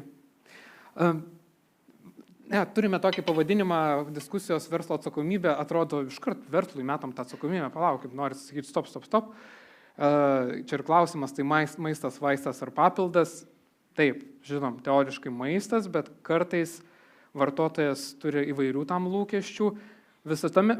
Apskritai, šitame trikampyje man toks klausimas iškyla, pasidalinsime turbūt kiekvieną savo nuomonę ir įžvalgomis, tai kur ta karšto kamulio atsakomybė turėtų būti, kam, kalbant apie atsakomybę vartotojo atžvilgių. Galbūt, Eglė, nuo jūsų pradėsim, kaip jūs manote? Gerai, sveiki visi, tikiuosi mane girdit. Tai aš manau, kad kaip yra trikampis, tai jis taip ir turėtų būti. Atsakomybė tikrai nėra, tarkim, kaip čia parašyta, tik tai verslui. Visų pirma, vartotojas ar pacientas, jeigu jau tai yra kažkokios ligos, jeigu jis nusprendžia kažką vartoti, jis tikrai tą sprendimą turėtų priimti atsakingai, o neremdamasis tiesiog patikėjęs reklama, paklausęs draugų, kolegų ar dar kažko. Tai čia vienas elementas, kad mes tikrai daug tos atsakomybės turėtume patys prisiimti ir nekaltinti kažko staiga, jeigu, nežinau, kažkas negerai, nesuveikia papildas ar dar kažkas. Kitas elementas yra, žinoma, reguliacija, tai kaip mes reguliuojam maisto papildų rinką, ar tikrai pakanka tos kontrolės, nes atrodo reguliacija kaip yra, bet ar mes viską spėjom sužiūrėti. Faktas tai resursų klausimas valstybei, kiek mes galim tam skirti. Na ir tada turim, aišku, tą kitą ašį gamintojus arba maisto papildų platintojus. Ir šitoj vietoje tikrai tos atsakomybės galbūt ne visada pakanka, ypač pagal tai, kokius aš tendencijas matau socialinėse erdvėse.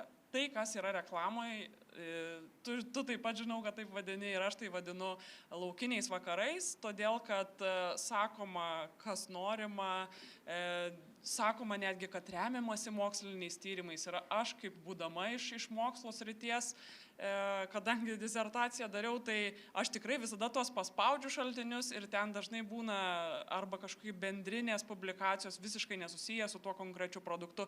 Tai tų teiginių tikrai yra per stiprių, jų yra per stiprių per daug. Šiandien taip pat matėm pranešimą iš vartotojų teisių tarnybos, kur tikrai tai įrodo, kad staiga maisto papildas, kuris, kaip sako pavadinimas, turėtų papildyti maistą, tampa stebuklingų vaistų nuo visų ligų. Tai vat šitoj vietoj irgi ta atsakomybė neturėtų jos būti kratomos ir iš gamintojų pusės. Gerbiamas Povilai, aš norėčiau jūsų paklausti, mes čia taip kalbam, tiesą sakant, daugelis tų pavyzdžių, kuriuos ir konferencijoje girdėjome, jie yra blogieji pavyzdžiai, radikalūs pavyzdžiai ir ne visi turbūt gamintojai ir platintojai yra tas blogis ir atsakingų žmonių ir verslininkų, kurie apgalvoja ir iš tiesų galvoja turbūt apie vartotoją. Tai vat, aš klausiu apie tą trikampį, tai turiu menyje verslas, vartotojas, galbūt gydytojas. Kaip jūs matytumėte tą atsakomybės pasiskirstimą?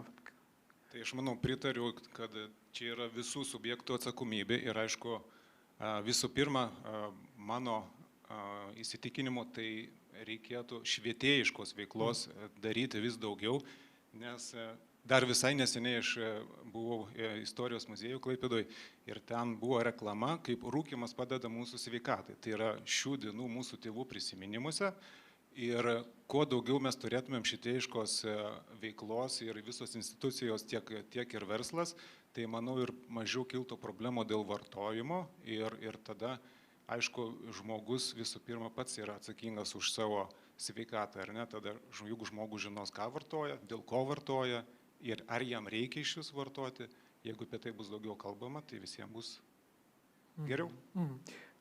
Daktarė, gydytojo patirtis.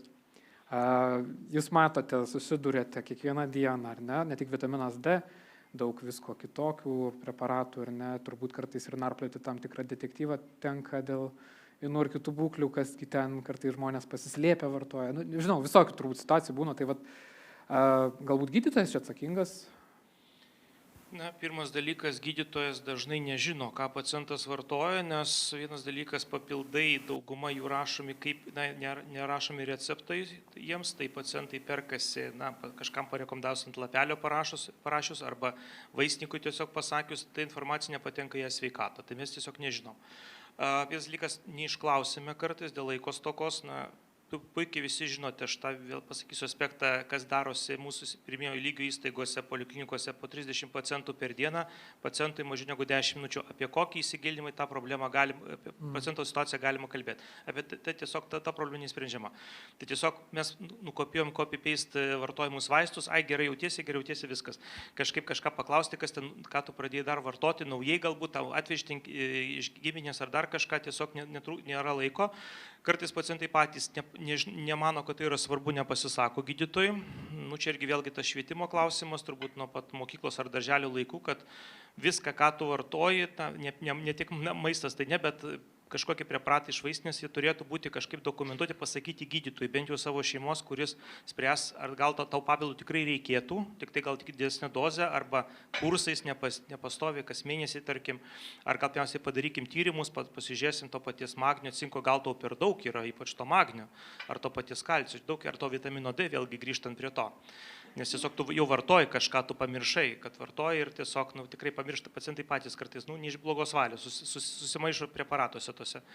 Aš tai matyčiau gal dar tokią problemą, kad iš tikrųjų yra trūkumas įvairių medžiagų, ne tik D vitamino, nes mes kažkaip žinom tokį geležies trūkumą, visą kitą, gal ten tų B12 vitaminas, ką galima atrodo ištirti kraujyje, apie kaip ką pagalvoti, bet apie tos pačius trūkumą to paties cinko, mano minėto, ar ne, tiesiog, ir tie tyrimai vienas dalykas ne visur atliekami ir mokami ir pacientai tiesiog ir gydytojai apie tai nežino, kad reikėtų galbūt paieškoti to cinko trūkumo, kuris irgi gali būti siejamas su įvairiom lygom, ne tik odos, plaukų, bet ir tuo pačiu bloga glikemijos kontrolė, sakykime, imuniteto problemom, nevaisingumu ir panašiai.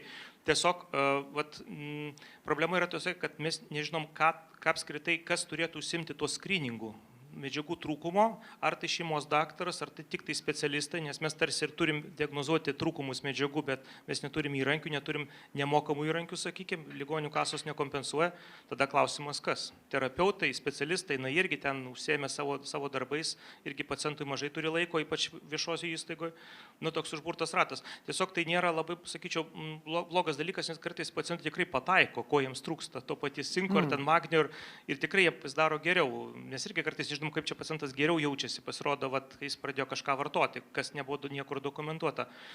Tai čia sakau, tiesiog trumpai rezumuojant, kad laiko stoka šeimos daktaro praktikoje, nėra kada įsiklausti, pacientų nesupratimas, kad reikia apie viską informuoti savo šeimos daktarą ir, sakau, tos diagnostinių galimybių stoka tam tikrų.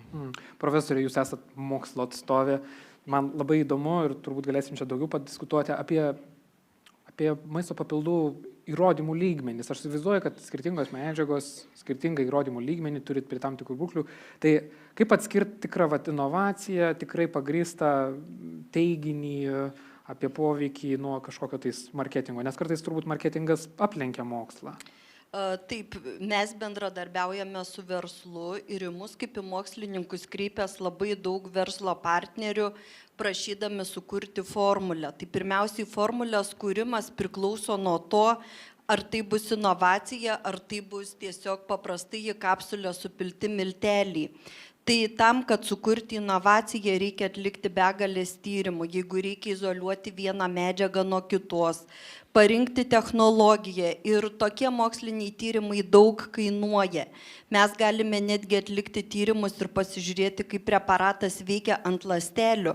Tik kitas klausimas, ar verslui tikrai to reikia ir jis ar yra pasiryžęs investuoti į tai.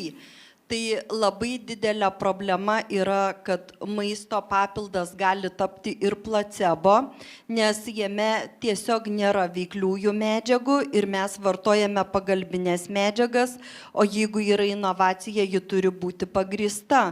Tai verslas vėl turbūt neša tą pačią pradinę atsakomybę nuo pačios formulės sukūrimo ir taip, kaip jis ją pozicionuoja ir ar jis ją pozicionuodamas turi konkrečių įrodymų.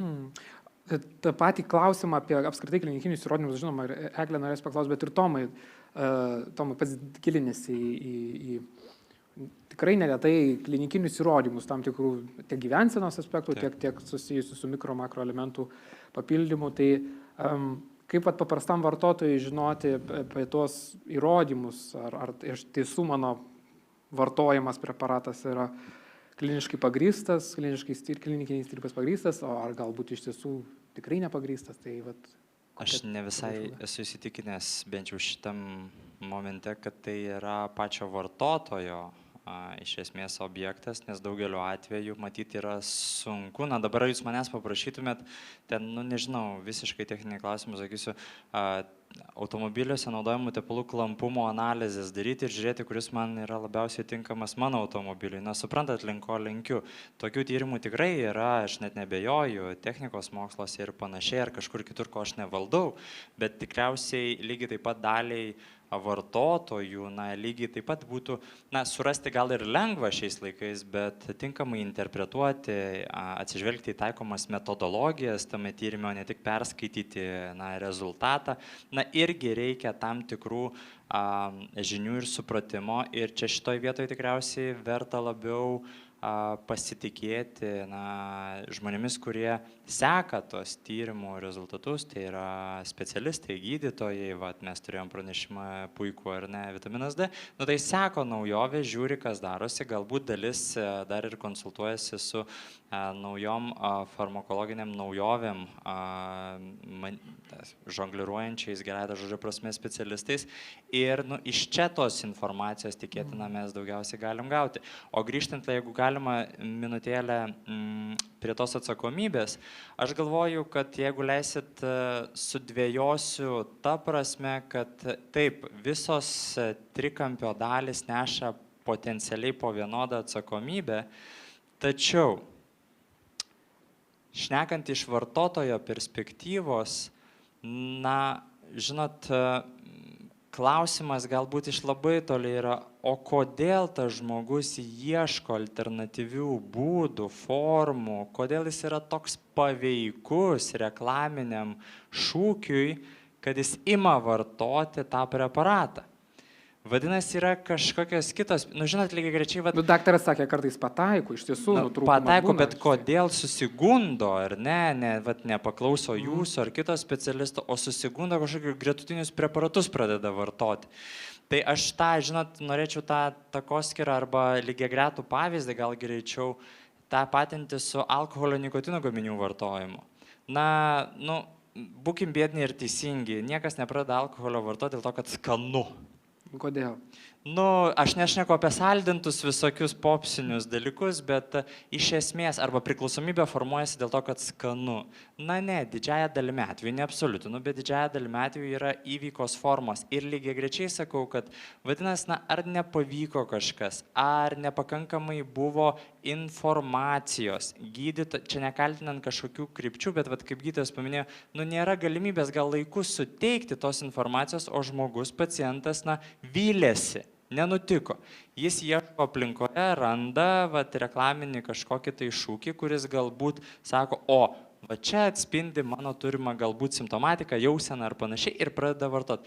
Tai aš galvoju, kad čia yra iš visų pusių toks prieigos momentas, kur ir tikriausiai verta atkreipti dėmesį į visuomenės sveikatos raštingumą. Taip, Tomai, iš tavo pranešimo tikrai galima buvo suprasti, kad mums reikėtų atsigręžti į priežastis, kodėl vienai įsivysto galbūt viena ar kita lėtinė liga, galbūt kažkoks vienas kitas deficitas, bet vis tiek pripažinsime, kad maisto papildai turi savo vietą, nes visgi gyvename vis dėlto tokiame pasaulyje, kur mes turime tų deficitų. Tai vėlgi, trumpai dar apie tas klinikinius įrodymus, pati esi, Eglė, klinikinių tyrimų ekspertė, žinovė, tai man labai įdomu, kokia ta situacija, tu pati turbūt stebi maisto papildų rinką ar ne, įrodymus, kiek mes iš tiesų turime tų įrodymų, gal specifiškų kažkokių preparatų, kurie tikrai yra įrodyti ir juos mes pagrįstai galime naudoti tam tikrose situacijose. Taip, tai iš tikrųjų, turbūt nuo ko reikėtų pradėti, kai mes kalbam apie klinikinius tyrimus, dažniausiai kalbam apie vaistinius preparatus. Nes iš esmės, kaip veikia reguliacija, jeigu tu nenori įsitraukti kažkokio papildomo poveikio savo papildui, o tik naudoji tuos leistinus terminus, kaip tu gali žymėti savo pakuotę, iš esmės tu neturi klinikinių tyrimų daryti. Tai čia kartais irgi toksai būna ginčai, tarkim, su maisto papildų gamintojai, sako, mums nereikia tų klinikinių tyrimų, ko jūs čia iš mūsų norit. Kalbant apie tai, kokie įrodymai yra, tai tikrai yra įrodymai didelės apimties kohortiniuose tyrimuose, stebėjimo tyrimuose arba metaanalizėse, kurios lygina skirtingus mažesnių, tarkim, apimčių tyrimus. Tai tikrai vitaminui D yra aiškus įrodymai, kad tose kohortose, kur vitamino D trūksta, mirtingumas nuo visų priežasčių yra žymiai didesnis negu tų žmonių, kurie vitamino D turi pakankamą kiekį. Toliau turim labai didelės apimties tyrimus padarytus su omega-3 riebalų rūgštim, geriau galbūt žinomas kaip žuvų taukai, viena iš tų aktyviųjų medžiagų, tai ten kardiovaskuliniai sistemai vėl tikrai reikšmingi procentai ir tie tyrimai daryti, tarkim, 8 000 pacientų pacientų, 20 keli tūkstančiai pacientų. Tai jau tokie normalūs tyrimai, kur tu gali priimti tikrai sprendimą, kad na taip veikia, padeda.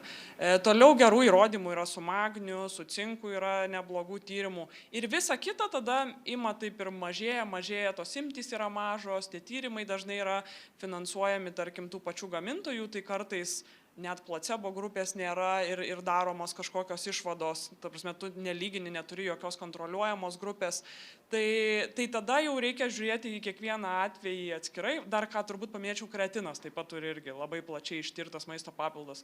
Tai va šitie tokie top 5, sakyčiau, kur daugiausiai tų klinikinių tyrimų įrodymų turės. Na ir tada prasideda visi naujesnės kažkokios medžiagos ir kai tu žiūri į tos tyrimus, kurie ateina, iš kurių reklamoje paskui padaromos labai apibendrinančios išvados, tai va tada man nerimo kelia, nes jeigu tyrime dalyvavo, nežinau, 40 pacientų arba kažkokių sveikų savanorių, nebuvo palyginamosios grupės ir staiga nuostabiai pagerėjo ten 10%, nežinau, ar tokią apibendrinančią išvadą, kad kažkas nuo to papildo bus geriau, jau tikrai taip drąsiai galima daryti. Gerbiamas Povilai, norėčiau jūsų paklausti, šiaip labai smalsu, laukiu iš to klausimą užduoti, kaip gimsta naujas maisto papildas? Pagal ką pasirenkama ta kūryba, kokiais kriterijais remiamasi, rinkos analizė? Vat labai įdomu, turbūt smalsu vartotojams paprastam. Mūsų įmonė gyvuoja jau 15 metai ir va, tas toks labai tinkamas klausimas mūsų įmonė dėl to, kad tai yra visi mūsų maisto papildai yra iš mūsų pačių patirties, tai yra iš mūsų šeimos, iš mūsų kolegų ir taip toliau. Tai ką reiškia patirtis? Jeigu po sporto anksčiau būdavo toks įprastas maudimas kelių srityje, ar ne, tai būdavo priimama kaip norma, kad taip, tai yra nuovargis, pavargsta sąnariai ir metai ir taip toliau, bet pradėjus giliai domėtis, kas galėtų padėti arba palengvinti tuos simptomus, ne, tai buvo atrasti tokie kaip atrasti mūsų sukurti kolagenas ir iš tikrųjų po keletų metų ar taip, nepastovaus vartojimo, bet tokio, kaip jauti, kai reikia daugiau, tai yra teigiami atsiliepimai ir jų tų klinikinių tyrimų, net nereikia, nes patys iš savęs pajaučiam tą. Aš šiaip iš tiesų, ar seka tendencijas kažkokias, kas, nežinau, ant bangos? Taip, tarptautinės parodos, ir kitą savaitę Barcelonoje, tai ir tiek mūsų tikėjai yra pasaulinio dydžio, kurie visas tendencijas stebi ir taip toliau. Reaguojat į, nežinau, vartotojų atsiliepimus, kaip atrodo, ar bendraujama, ar dažnai sulaukėte atsiliepimų? Taip, tai mūsų tas didžiausias, sakykime, ir yra tas klinikinių, ne tyrimų, ar ne, o mūsų vartotojų atsiliepimas. Tai yra mūsų ta bazė, ne, kai vartotojas sako, kad tai turbūt kiekvienas iš mūsų teko patirti, ką reiškia mėšlungis, ar ne, ir ką reikia pirmiausia vartoti. Ir tokie paprasti dalykai, kur net nereikia kažkokių klinikinių tyrimų, nes žmogus taip išgėręs, jis jaučiasi geriau, o nekalbant apie tai, kurie spec poreikiai, tai yra sportininkai, tai nekalba apie tuos profesionalius, bet tiesiog kiekvienas iš mūsų teko, ne kažkokią tai žygį patirti dar kažką ir tada žiūrim, energijos vakare nėra, tada ką daryti. Profesorė, man labai įdomu, kadangi, žinau, su inovacijom dirbate, tai įdomu, o tai kas dabar ateina į pasaulį mūsų ir kokios tos inovacijos, ką mes toliau vartosime, gal tikrai turėsime pagristų klinikiniais tyrimais arba įrodymais maisto papildų, kurių galbūt neregėjom. Aš sugrįšiu prie to, kad kiekvienas iš mūsų esam labai individualus ir esame skirtingo amžiaus, sergame skirtingomis gretutinėmis lygomis ir mes artėjam prie personalizuotos medicinos. Prie to, kad kiekvienas preparatas turėtų būti priderintas individualiai. Tai būtent ties to mes ir dirbame. Ir jeigu kalbėtumėm apie maisto papildus, tai ateities perspektyva, labai žiūrint į ateitį, vis tiek bus 3D farmacinės formos, kada bus galima daryti kiekvienam žmogui individualiai. Priešingu atveju, kalbant apie masinę maisto papildų gamybą, mes ne visada galim užtikrinti jų kokybę. Vėl grįžtu prie kokybės, nes Labai neseniai realiai susidūrėme su problema, kada pirkome 7 kartus alavijų ekstrakto ir tik iš 7 karto radome, kad jame yra šiokių tokių veikliųjų medžiagų. Ką reiškia, jeigu mes pagaminom maisto papildą iš tokių medžiagų, mes geriam tiesiog pagalbinės medžiagas, efekto jokio. O žmogus, pirkdamas maisto papildą, jis tikisi, kad jam padės, pagelbės, kitaip jis nepirktų. Tai kalbant apie inovacijas, tai ir būtų personalizuota gamyba, atsižvelgiant į poreikius, kad būtų galima pagaminti greitai, pritaikyti, nes masinė gamyba ne visada tai išsprendžia. Mačiau, Tomas, Eglė nori sureaguoti, bet aš užklausiu Povildų klausimą. Užsiminėt šiek tiek saugumo klausimą, pridėtinės medžiagas. Nežinau, tiesą sakant, kaip dirba jūsų įmonė, bet buvo įdomus šitas akcentas, nes yra įvairiausių ir nepriklausomų tyrimų apie sudėtį grinai papildų, kai kartais veikliosios medžiagos nebūna arba pridėtinės medžiagos, tam tikras užterštumas. Tai man įdomu, kaip užtikrinama viduj sauga.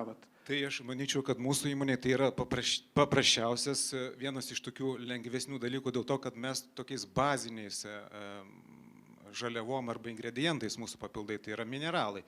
Magnis, kalcis, cinkas, kur apeliuoja tai, kad, tarkim, atvežta iš Indijos kažkokią žolelę, kuri gali turėti ten ir švino likučių, ir dar daugiau didesnių negu leistina normos ir taip toliau, kurios nėra tiek populiarios. Bet kadangi mes naudojam tas tokia kaip duona, vaistinių duona, tai yra ant tiek paprasta druska, ar ne, kur kokybės parametrai yra kiekvieną kartą tyriami nuo pat pradžios, sakykime, gamybos iki pat notifikavimo ir po to dar procesai vyksta, kai jau ir toliau paduodami dokumentai, visokių klausimų būna. Taip, kad šitoje vietoje nenaudojam tų ajurvedinių visokių neaiškių, kur ar ten yra sveikatinimo teiginių ar nėra, ar ten kažkoks tai panacėja ar nepanacėja, bet tie tokie baziniai elementai, manau, kai yra mūsų gyvenimo druska. Toma norėjo pridurti, matau ir profesorė, ir žino Eglė. Šiek tiek paantrinant gerbiamai profesoriai apie tai, kad Pasaulinė toksikologų asociacija nesenai turėjusi kongresą labai didelį dėmesį skiria naujam iššūkiui. Ne tik, ką gerbiama profesorė paminėjo, kad veikliosios medžiagos gautame žaliavoje mažoka, bet tai, kaip išgauta veiklioji medžiaga, išgavimo procesai tampa dideliu iššūkiu toksikologams. Nes ta veiklioji medžiaga išgauta tokiom sunkiai kontroliuojamom priemonėm, kad yra likutinių junginių, kurie gali turėti netgi toksinį poveikį. Tai jeigu jau toksikologų bendruomenės sunerimsta, vadinasi, tam yra šiek tiek priežasčių. Eglė, jūs norėt pridėti? Aš taip norėjau pridėti dėl, ar yra tų medžiagų ar ne, tai šita vieta, man atrodo, yra labai tokia opi ir skaudi maisto papildų rinkoje, kur tikrai klausimas, ar tai, kas parašyta ant pakuotės, sutampa su tuo, kas įdėta į kapsulę. Nes, tarkim, FDA, tai yra Amerikos vaistų agentūra, atliko tyrimą, paėmė rinkoje esančius omega-3 tų pačių puikiai žinomas papildas, omega-3 riebalų rūgščių papildus, jeigu neklystų 36, kažkas 30+, ir tyrė, kiek tų rūgščių, kurių ten turi būti, APR, DHA rūgščių, kiek jų yra versus tai, kas parašyta ant pakuotės. Tai tik 3 iš 30+ turėjo tai, kas parašyta ant pakuotės, visi kiti, jau nebuvo kažkokių didelių variacijų, visi kiti turėjo tik apie 60% to, kas nurodyta. Tai net medžiagos, kurios yra žinomos, gerai ištirtos, tu gali jas pirkti, vartoti dozėm, kuriuom tu tikiesi, bet ten net nebus tiek to, kiek yra parašyta. Profesorė, jūs norėjot pridurti? Aha. Kita problema yra tai, su kuria mes susidūrėme, kad į maisto papildų sudėtį gali būti sudėtos tikrai geros veikliosios medžiagos, jų kiekiai yra teisingi, tačiau tos medžiagos netirpsta. Ir reiškia, žmogus kiek išgėrė, tiek ir atidavė. Netirpsta kur, patiksliai. Jos netirpsta organizmo terpėse, jos tiesiog neįsisavina organizme ir nėra privaloma maisto papildams įrodyti, kaip tos veikliosios medžiagos atsipalaiduoja. Neprivalomi yra ir biofarmaciniai tyrimai, aš jau nebekalbu apie gilesnius tyrimus. Tai sudedam labai gerus ingredientus ir galbūt gamintojai galvoja, kad pagaminom tikrai gerą maisto papildą, bet jis tiesiog neturi galimybių veikti. Tai būtent tam ir yra reikalingos technologijos, kurios patikrina, kaip tos veikliosios medžiagos atsipalaiduoja, link kur jos keliauja, kur veiklioji medžiaga ištirpsta. Ir tik tokiu atveju mes galim kalbėti apie kažkokį efektą, kad mes jį galime turėti. Taip, ir daktarė norite. Jo, dar tokį pastebėjimą, tas klausimas buvo rutuliotas pradžioj, kad kodėl pacientai nori tų papildų kaip greito sprendimo, ar ne? Bet vaistų tai kartais nenori. Vaistų kai kurių. Antibiotikų kartais, nežinom, puikiai prašo, nors jam nereikia, ten migdomųjų preparatų, ten ir jam, ir kaimynį, ir panašiai. Iš esmės, yra tokia patarlė Kinijoje, nežinau, ar tokia aš girdėjau tiesiog iš vieno ten lektoriaus, kad kinai taip sako, kiek metų sergi, tiek mažiausiai mėnesių turėsi gydytis. Reiškia, kalbant apie lėtinės ligas, iš tikrųjų, tai yra lėtinis procesas, tai gyvensenos keitimas, tai yra mitybos keitimas, tai miego sutvarkymas, taip toliau. Pacientas ketina su problema, jam skauda, beria, nežinau, pučia pilvą, kažkas nemiega, ten nerimas. Jis iš tikrųjų daugumą iš jų tikrai nesusimasto apie tas priežastis. Duok man kažką, kas man padės. Iš esmės tas pats yra ir nuėjus į vaistinę. Aš manau, kad tiesiog neskau, kad reikėtų, bet turbūt tik duokit man kažką, va ten nuo miegui, ta prasme, imunitetui kažką. Nori staigios tos piliulės. Tai yra žmogiška, aš nesakau, kad tai gerai, bet tai taip yra. Tiesiog pas mus nesuformuotas tas tokia, kaip čia pasakyti, sveikos gyvensenos galbūt ne kultas, bet įpročiai, kad tai yra negerimas, nerūkimas yra cool, bet būtent kažkoks daugiau daržovių vartojimas, miego sutvarkymas ir panašiai. Tiesiog nėra to nuo pat, sakau, darželį, vėlgi aš pasikartosiu. Ir dar dėl tų papildų trumpas tokia replika. Iš tikrųjų, kai sako, ten, žinom, kartais pacientai kaip atneša kažką, jeigu Lietuvoje pirktas ar užsienį, tu perskaitai lietuvių kalbą, rusų, anglų, ten, tu bent žinai, kas ten turėtų būti, omega 3, cinkas, kažkas. Iš tikrųjų, tokių paradoksų situacijų teko matyti ne vieną per tiek metų, kad ten kažkur iš Izraelio, kažką iš Kinijos, ten hieroglifai, ten tas žydų rašmenimis ir taip toliau. Aš nežinau, sako, ar man tą vartoti, man vaikai parvežė. Žinot, aš tikrai, aš tų kalbų nežinau, ten kas, jeigu man žinoma kalba neparašyta, aš nežinau, kas ten yra per molekulės, kas ten per ekstraktas, ar ten iš gyvūnų, iš mineralų kažkas. Kaip aš tau galiu atsakyti tą klausimą? Tiesiog, artimųjų galbūt irgi tiesiog reikėtų stengtis, kad jūs nedarykite, ko jūs nežinote. Jūs atrodo rūpintis tai artimaisiais tėvais, taip toliau, ten senstančiais, sergančiais, bet vis tiek galbūt jūs ne medikai dauguma, tai gal jūs taip nedarykite, jūs neveškite jiems to, nes tikrai ką ten žmonės vartoja, sakau, jeigu gerai, kad jie atveža tą parodą, bent aš sakau, gal visai tada nevartokit šito su kiniškais reikšmenim, nes gal tikrai pakenksite. Tai tokių situacijų būna iš tikrųjų. Čia didžiulis sienos atviros dėja, tai edukacija, kad... Aš norėčiau kreiptis į auditoriją, galbūt yra norinčių užduoti klausimą, tai mielai garsinsim tą klausimą. Taip, ten matau, mikrofonas ateina. Jei galite, nežinau, bendrai arba personalizuotai kažkam, tai užduosite tą klausimą. Tai aš esu Vladas iš įmonės LSL, vienas iš bendrai kūrėjų. Čia, ką girdėjau šiandien, šiek tiek atliepia tai, kas pastaruoju metu žiniasklaidoje, socialiniai medijoje, šiokia tokia priešprieša tarp verslo, galbūt ekspertų, medikų, vartotojo.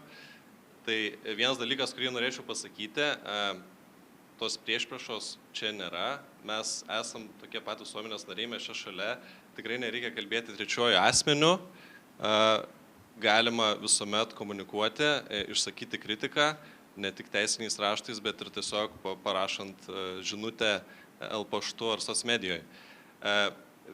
Minėjot dėl klinikinių tyrimų. Taip, verslas ES neturi motyvacijos daryti klinikinių tyrimų. Viena vertus tai kainuoja, bet tai galėtų atnešti net ir papildomas pajamas, tai galėtų apsimokėti daryti verslui. Bet ES reglamentavimas veikia taip, kad net ir padaręs klinikinius tyrimus, aš tų duomenų negaliu viešinti, kol tų teiginių nepatvirtina EFSA. Tas procesas trunka labai ilgai, yra brangus, dėl to įmonės ES lygmeniu maisto papildų gamintojai labai retai atlieka klinikinius tyrimus, tai yra labiau vaistų pramonės dalykas. Kitas dalykas, dėl vartotojų apsaugojimo nuo verslo papildų perdozavimo, tai yra jūsų tema tik tiek, kiek reikia, tik tada, kada reikia. Gal perdozavimas ne tas žodis, bet kaip padaryti taip, kad vartotojai rinktųsi papildus tik tada, kai jiems asmeniškai reikia. Tai yra personalizuota medicina tam tikrą prasme, bet kol iki to nedaėjom, galbūt mes kaip papildų pardavėjai galėtume įspėti vartotojus ne tik per tas frazes, kurios įprastai rašomos ant pakuotės, tai yra prieš vartojant pasitarkite su gydytoju arba nerekomenduojama nešiosiams ir maitinančioms moteriams, bet ir ties tam tikrų papildų, pavyzdžiui, kreatinų ar vitaminų D, pažymėti, kuriais atvejais nerekomenduojamų vartoti maisto papildų. Tai pavyzdžiui, vitaminas B galbūt vėžio pacientams arba kreatinas, jeigu yra tam tikri kraujo tyrimai atlikti, tai mes galim visą tai gyvendinti, kad ir rytoj. Tiesiog reikia kalbėti, galbūt reikia idėjų iš mokslininkų, iš gydytojų. Tai nežinau, ar tai klausimas, bet jeigu būtų klausimas, tai galbūt kažkas iš diskusijos dalyvių galėtų pridėti. Kokios būtų idėjos verslui, ką jūs pasiūlytumėt verslui, kad mes galėtume apsaugoti vartotojus? Tai gerai, labai gerai įžvalga, ačiū labai už tą nuoširdų pasidalinimą. Aha, Eglė, gal nuo jūsų norite sureaguoti? Taip, žinoma. Faktas, kad pirmą sureaguosiu į tą dalį apie klinikinius tyrimus, tai faktas, kad R&D, tai yra Research and Development arba tas vystymas, brangiai labai kainuoja ir jis tiesiog praktiškai neįmanomas maisto papildų gamintojams, tą turim pripažinti, tai yra labai didelių investicijų reikalaujantis tyrimai, tai aš net nesitikiu, kad, tarkim, maisto papildų gamintojai juos galės atlikti, nebent, kai būna kažkokios priemonės, tarkim, ar inovacijų agentūra skelbia kažkokius grantus suteikia, tai tada gal gali kažkokią inovaciją pasidaryti, bent jau tyrimą, kurį gal nedėsi tų teiginių nežinau, ant pakuotės, bet bent jau kažką galėsi tokio apčiuopiamo savo reklamai naudoti. Bet kitas momentas, kas buvo klausima, ką galėtumėt patarti. Čia irgi buvo apie edukaciją kalbama, aš ką labai daug matau socialinėse medijose iš įvairių maisto papildų gamintojų, tai bandoma per tą edukaciją parduoti ir ne visada tie teiginiai atitinka realybę. Tai aš norėčiau pirmą palinkėti maisto papildų gamintojams sąžiningumo ir prieš save, ir prieš vartotojus, kad visgi jeigu jau jūs norite edukuoti tuos savo klientus, tai tikrai būkit su jais sąžiningi, nes mes čia sakė, būkim biedni, bet teisingi, aš sakau, būkim turtingi, bet teisingi, bet iš tikro labai daug yra reklamoje netiesos, labai daug. Aš dabar įlindusi, duotumėt man telefoną, aš jums per pusę minutės suraščiau neteisingą teiginį bet kokioj maisto papildų reklamoje ir tai yra realybė. Tai aš pirmą palinkėčiau gamintojams būti atviriem ir tikrai transparentiškiam su savo vartotojais. O kitas dalykas, kai jūs tai darysit ir tai darysit nuoširdžiai, tai turbūt ir vartotojai už tai padėkos. Galbūt, profesorė, prašau. Aha. Taip, o aš siūlyčiau ieškoti ne priešpriešų, ieškoti dialogo ir mes tikrai verslą kviečiam bendradarbiauti, galime padėti sukurti formulės.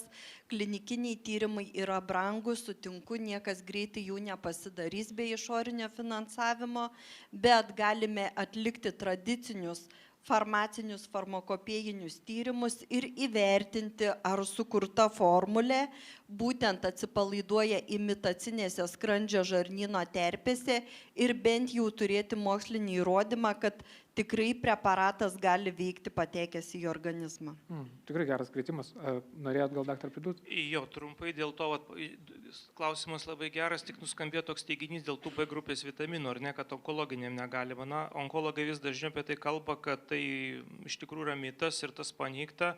Gal kai kuriais atvejais, ten skiriant kai kurios vaistus ir B grupės vitaminų, kai kurių reikėtų nevartoti, bet iš tikrųjų mes turim priešingą efektą, apie tai onkologai kalba.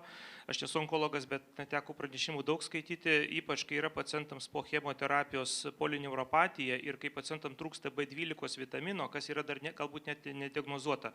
Tai mes ir sakydami, kad tu visai negerk vitaminų, kuriuos galbūt jisai gėrė kažkada iki to gydymo, mes labai galim pabloginti jo būklę. Ir tą polineuropatiją, reiškia, tų periferinių nervų pakenkimą, eigą galim užtęsti ir pasunkinti ir taip toliau. Tai čia va tokie mitai dar sklando, nežinau kaip juos išnaikinti, bet apie tą reiktų kalbėti.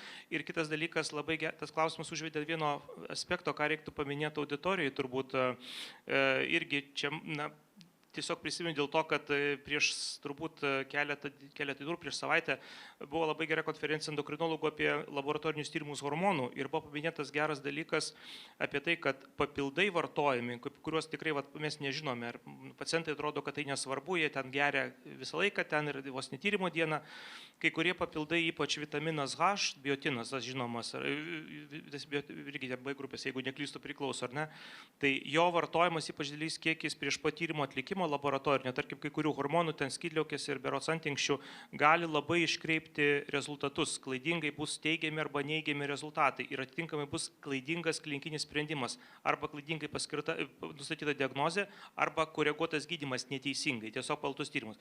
Tai vat apie tai, kad nutraukti papildų vartojimą, kai kurių vartojimų, prie bent savaitę, ten ar net kartais mėnesį iki laboratorinių tyrimų, apie tai tikrai informacijos nedaug ir mes medikai to nežinom, mes galbūt ir žinom, pamirštam pasakyti. Tiesiog tą irgi edukaciją kažkur, kad prieš priduodant tyrimus, tiesiog be daktaro ypač žinios, kažkaip turėtų būti apklausimas tas pacientas, ką tu vartoji, bent, sakau, mėnesį vartoji, tai ne gal tau to tyrimo nedaryti, tiesiog turėtų būti šoks filtras laboratorijos lygmenį, bet čia tiesiog aš manau, kad neįvertinta problema Lietuvoje. Tomai, gal jūs pridursit kažkokį patarimą verslui, kaip ir Aš užsiminėme? nesu tikras, kad aš pakankamai galiu kažką dalintis, bet aš kažkaip galbūt ne tiek žinutė verslui, bet ir verslui, ir vartotojams, ir bendrai tą tendenciją žiūrint. Tai viena, tai yra tai, ką mes diskutuojam šiandien susitikimo metu apie mikro-makro elementus, jų vartojimą, ten stygių ir panašiai, bet mane kažkuria prasme, gal netinkama žodis, šiek tiek neramina kita dalis. Tai yra ta, aš vadinu, nišinė, kažkokio vieno junginio, molekulinės struktūros arba kažkokios dalies, kaip maisto papildo forma suformuoto, kur sakoma, kad ten kažkokį tai paskatins geresnį fiziologinį atsaką, mitochondrijų veiklą, į senescenciją ir taip toliau ir panašiai. Tai čia va tie nišiniai kažkokie tai atskiri junginiai, kurie tampa vis populiaresni. Ir aš įsivaizduoju gydytojo kabinete, kai ateina pacientas, aš tai galiu įsivaizduoti, ar ne, sakykime, ar ne, ir sako, ten kažkokią L-tetetiną vartoju. Nes šitas gamintojas sako, kad skatina kažkokiu tai autofagijos procesus, ar ne? Niekaip jie nepagristi nei viena forma, bet tai kažkodėl tampa labai labai populiaru. Tai čia vėlgi grįžtam tikriausiai nieko nepriešinant į tai, kad viena dalis yra edukuoti pačius vartotojus, antra dalis, vėlgi, ką gerbiama Eglė minėjot, verslo atsakomybės daugiau į tuos teiginius, kaip tie kažkokie atskiri junginiai gali kažko ten stebuklingo padaryti. Aš duosiu, Eglė, jums papildyti, bet norėjau Povilai paklausti jūsų, ar kartais netampa, nežinau, sunku edukuoti tuos klientus, kai, iš tiesų mes girdėjome pranešimą apie komercinės reklamas, ganėtinai griežtą, ar ne, tas kūrybiškumas šiek tiek apribotas yra, tai kartais ir verslas yra po padidinamuoju stiklu ir ta edukacija galbūt yra apsunkinta, kaip ir iš tiesų. Taip, čia tiksliai pasakyta, nes prie kai kurių medžiagų, kur žmonės istoriškai labai seniai vartoja ir žino jas naudas, bet yra labai ribotas sveikatinimo teiginių arba išvis nėra. Ir kaip tai vartotojui pasakyti, tai čia vat ir įsijungia ta tokia truputėlį kūryba ir prasideda ta interpretavimas, ką skirtingos pusės skirtingai supranta. Tai aš irgi norėčiau paantrinti kolegui ir kaip tą verslui palengvinti ir pridurti, kad verslas nėra prieš įstatymus arba prieš jų taikymą nusistatęs. Mes esam už aiškias reguliacinės normas, ar ne, jeigu tai yra pasiekiamos kažkokios maksimalios ribos ir maisto papildų dozėse ar taip toliau, kad jos būtų aiškiai apibrėžiamos, lygiai taip pat aiškiai apibrėžiamos, ką galima, ko negalima vartoti. Vartoti tai yra reklamose, kaip ir yra tos normos nustatytas, ne? Bet tos interpretacijos, jos daugeliu atveju galima būtų taikyti. Eglė, norėjot pridurti? Taip, aš norėjau dar sureaguoti ir man patiko, ką gydytojas minėjo, kad, kaip patiko, tiesiog svarbi, manau, detalė, kad šiuo metu e-sveikatoje pacientai dažniausiai nėra nurodoma, kokius papildus vartoja ir gydytojai tiesiog neturi laiko tam, yra per mažai laiko skirta konsultacijoms ir neturi laiko įsivesti netgi tų duomenų, net jeigu ir pacientas pasakytų. Ir tada mes turim tokių situacijų, kai net ir maisto papildas gali sukelti labai rimtų reiškinių. Aš turiu tokią istoriją, kaip vienas pažįstamas nukrito darbe, jam sustojo širdžiai dėl aritmijos, jisai buvo išvežtas į ligoninę, ten gaivintas daug kartų, galiausiai įdėtas širdies stimuliatorius. Ir dabar mes viską taip atsekinėjam ir priežastinis ryšys yra su metus vartotų per didelėmis dozėmis maisto papildų, nes sulaukėm tyrimų genetinių ir genetiniai tyrimai parodė, kad nebuvo jokios predispozicijos aritmijoms. Ir dabar, kaip kasam mokslinę literatūrą, randam tokių straipsnių, kurie vadinasi case study, kai yra prašoma vieno paciento istorija, tai tuose case reportuose identiškos situacijos nuo to paties maisto papildo. Ir aš nežinau, turbūt kalbėsime su kardiologais, kad tai būtų ir jų konferencijose. Jūs užduosit kokią medžiagą? Nepatiks čia salėje sėdinti berberinas. Kuris dabar labai plačiai vartojamas dėl metabolinės sveikatos, tai turbūt irgi žinutė kardiologam, tikrai paklauskite, ar jūsų pacientai, ypač kurie turi aritmijos riziką, ar nevartoja šių maisto papildų, nes aišku, ką jis daro? Jo, kuti ilgina periodą kardiogramui. Tai vat tokia maža detalė, kur niekada niekas turbūt būtų neatkasęs, jeigu nebūtų kažkokių pažįstamų pas tą žmogų, kurie toj temoje gilinasi, domisi ir panašiai. Tai vat šičia labai svarbus elementas ir man atrodo net ir gydytojai, jie patys turėtų, kiek įmanoma dabar skaityti, edukuotis ir žiūrėti, ką galėtų vartoti jų pacientai, tiesiog, kad jie tokių hintų savo darbe turėtų. Galbūt auditorijai yra norinčių užduoti dar klausimą, tikrai turime dar kelias minutės, tai prašau mikrofoną prinešti čia į priekį, nežinau, kur tas mikrofonas. Ačiū labai.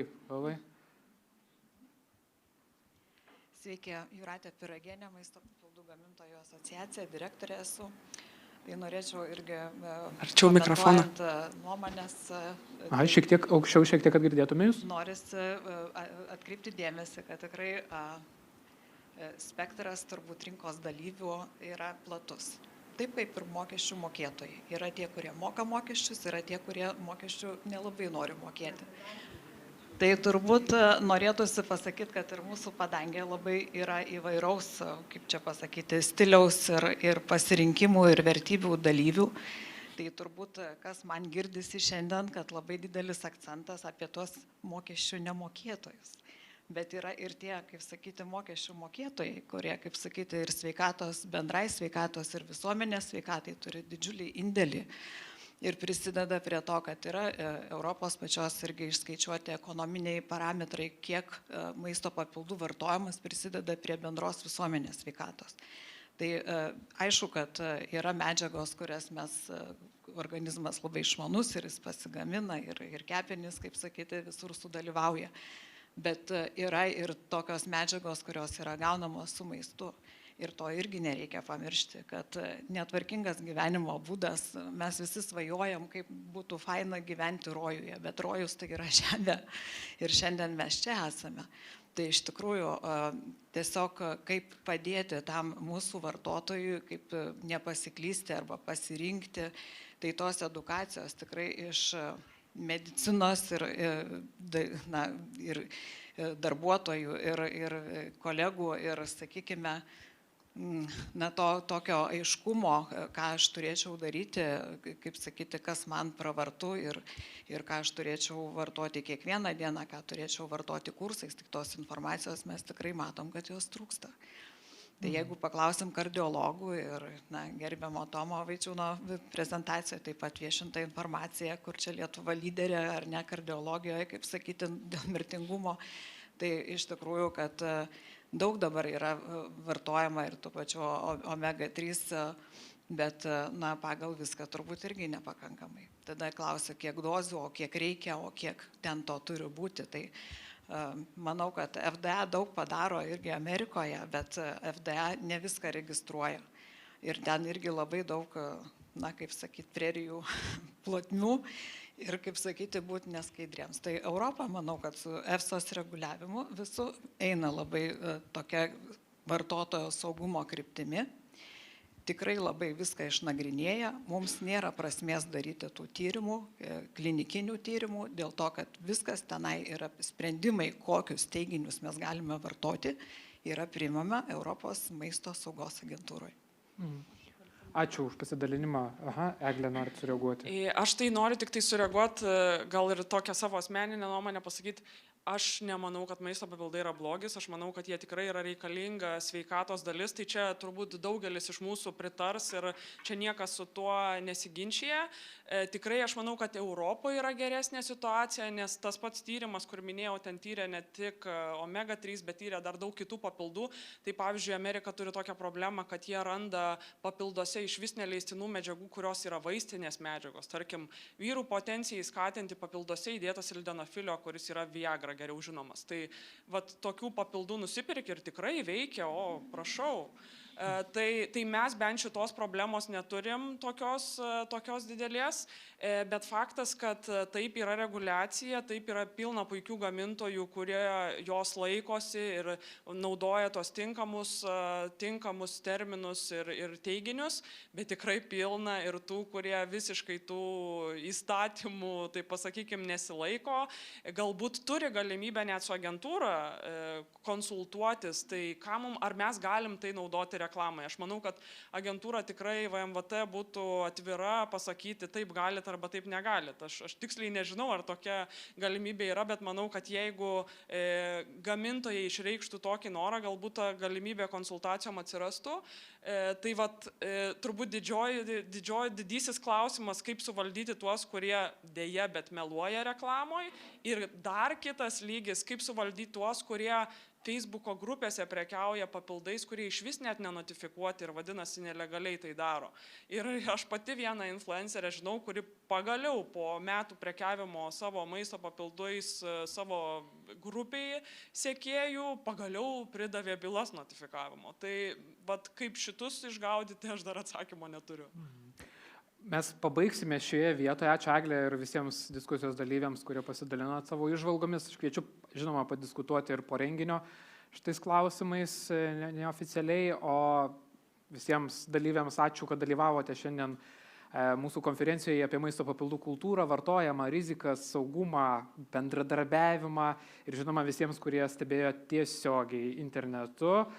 Tikrai po renginio galėsite surasti šitos konferencijos įrašą, galbūt paklausyti dar, atsisukti, pasižymėti tam tikrus pranešimo elementus. Tad ačiū, kad stebėjote ir iki kitų kartų.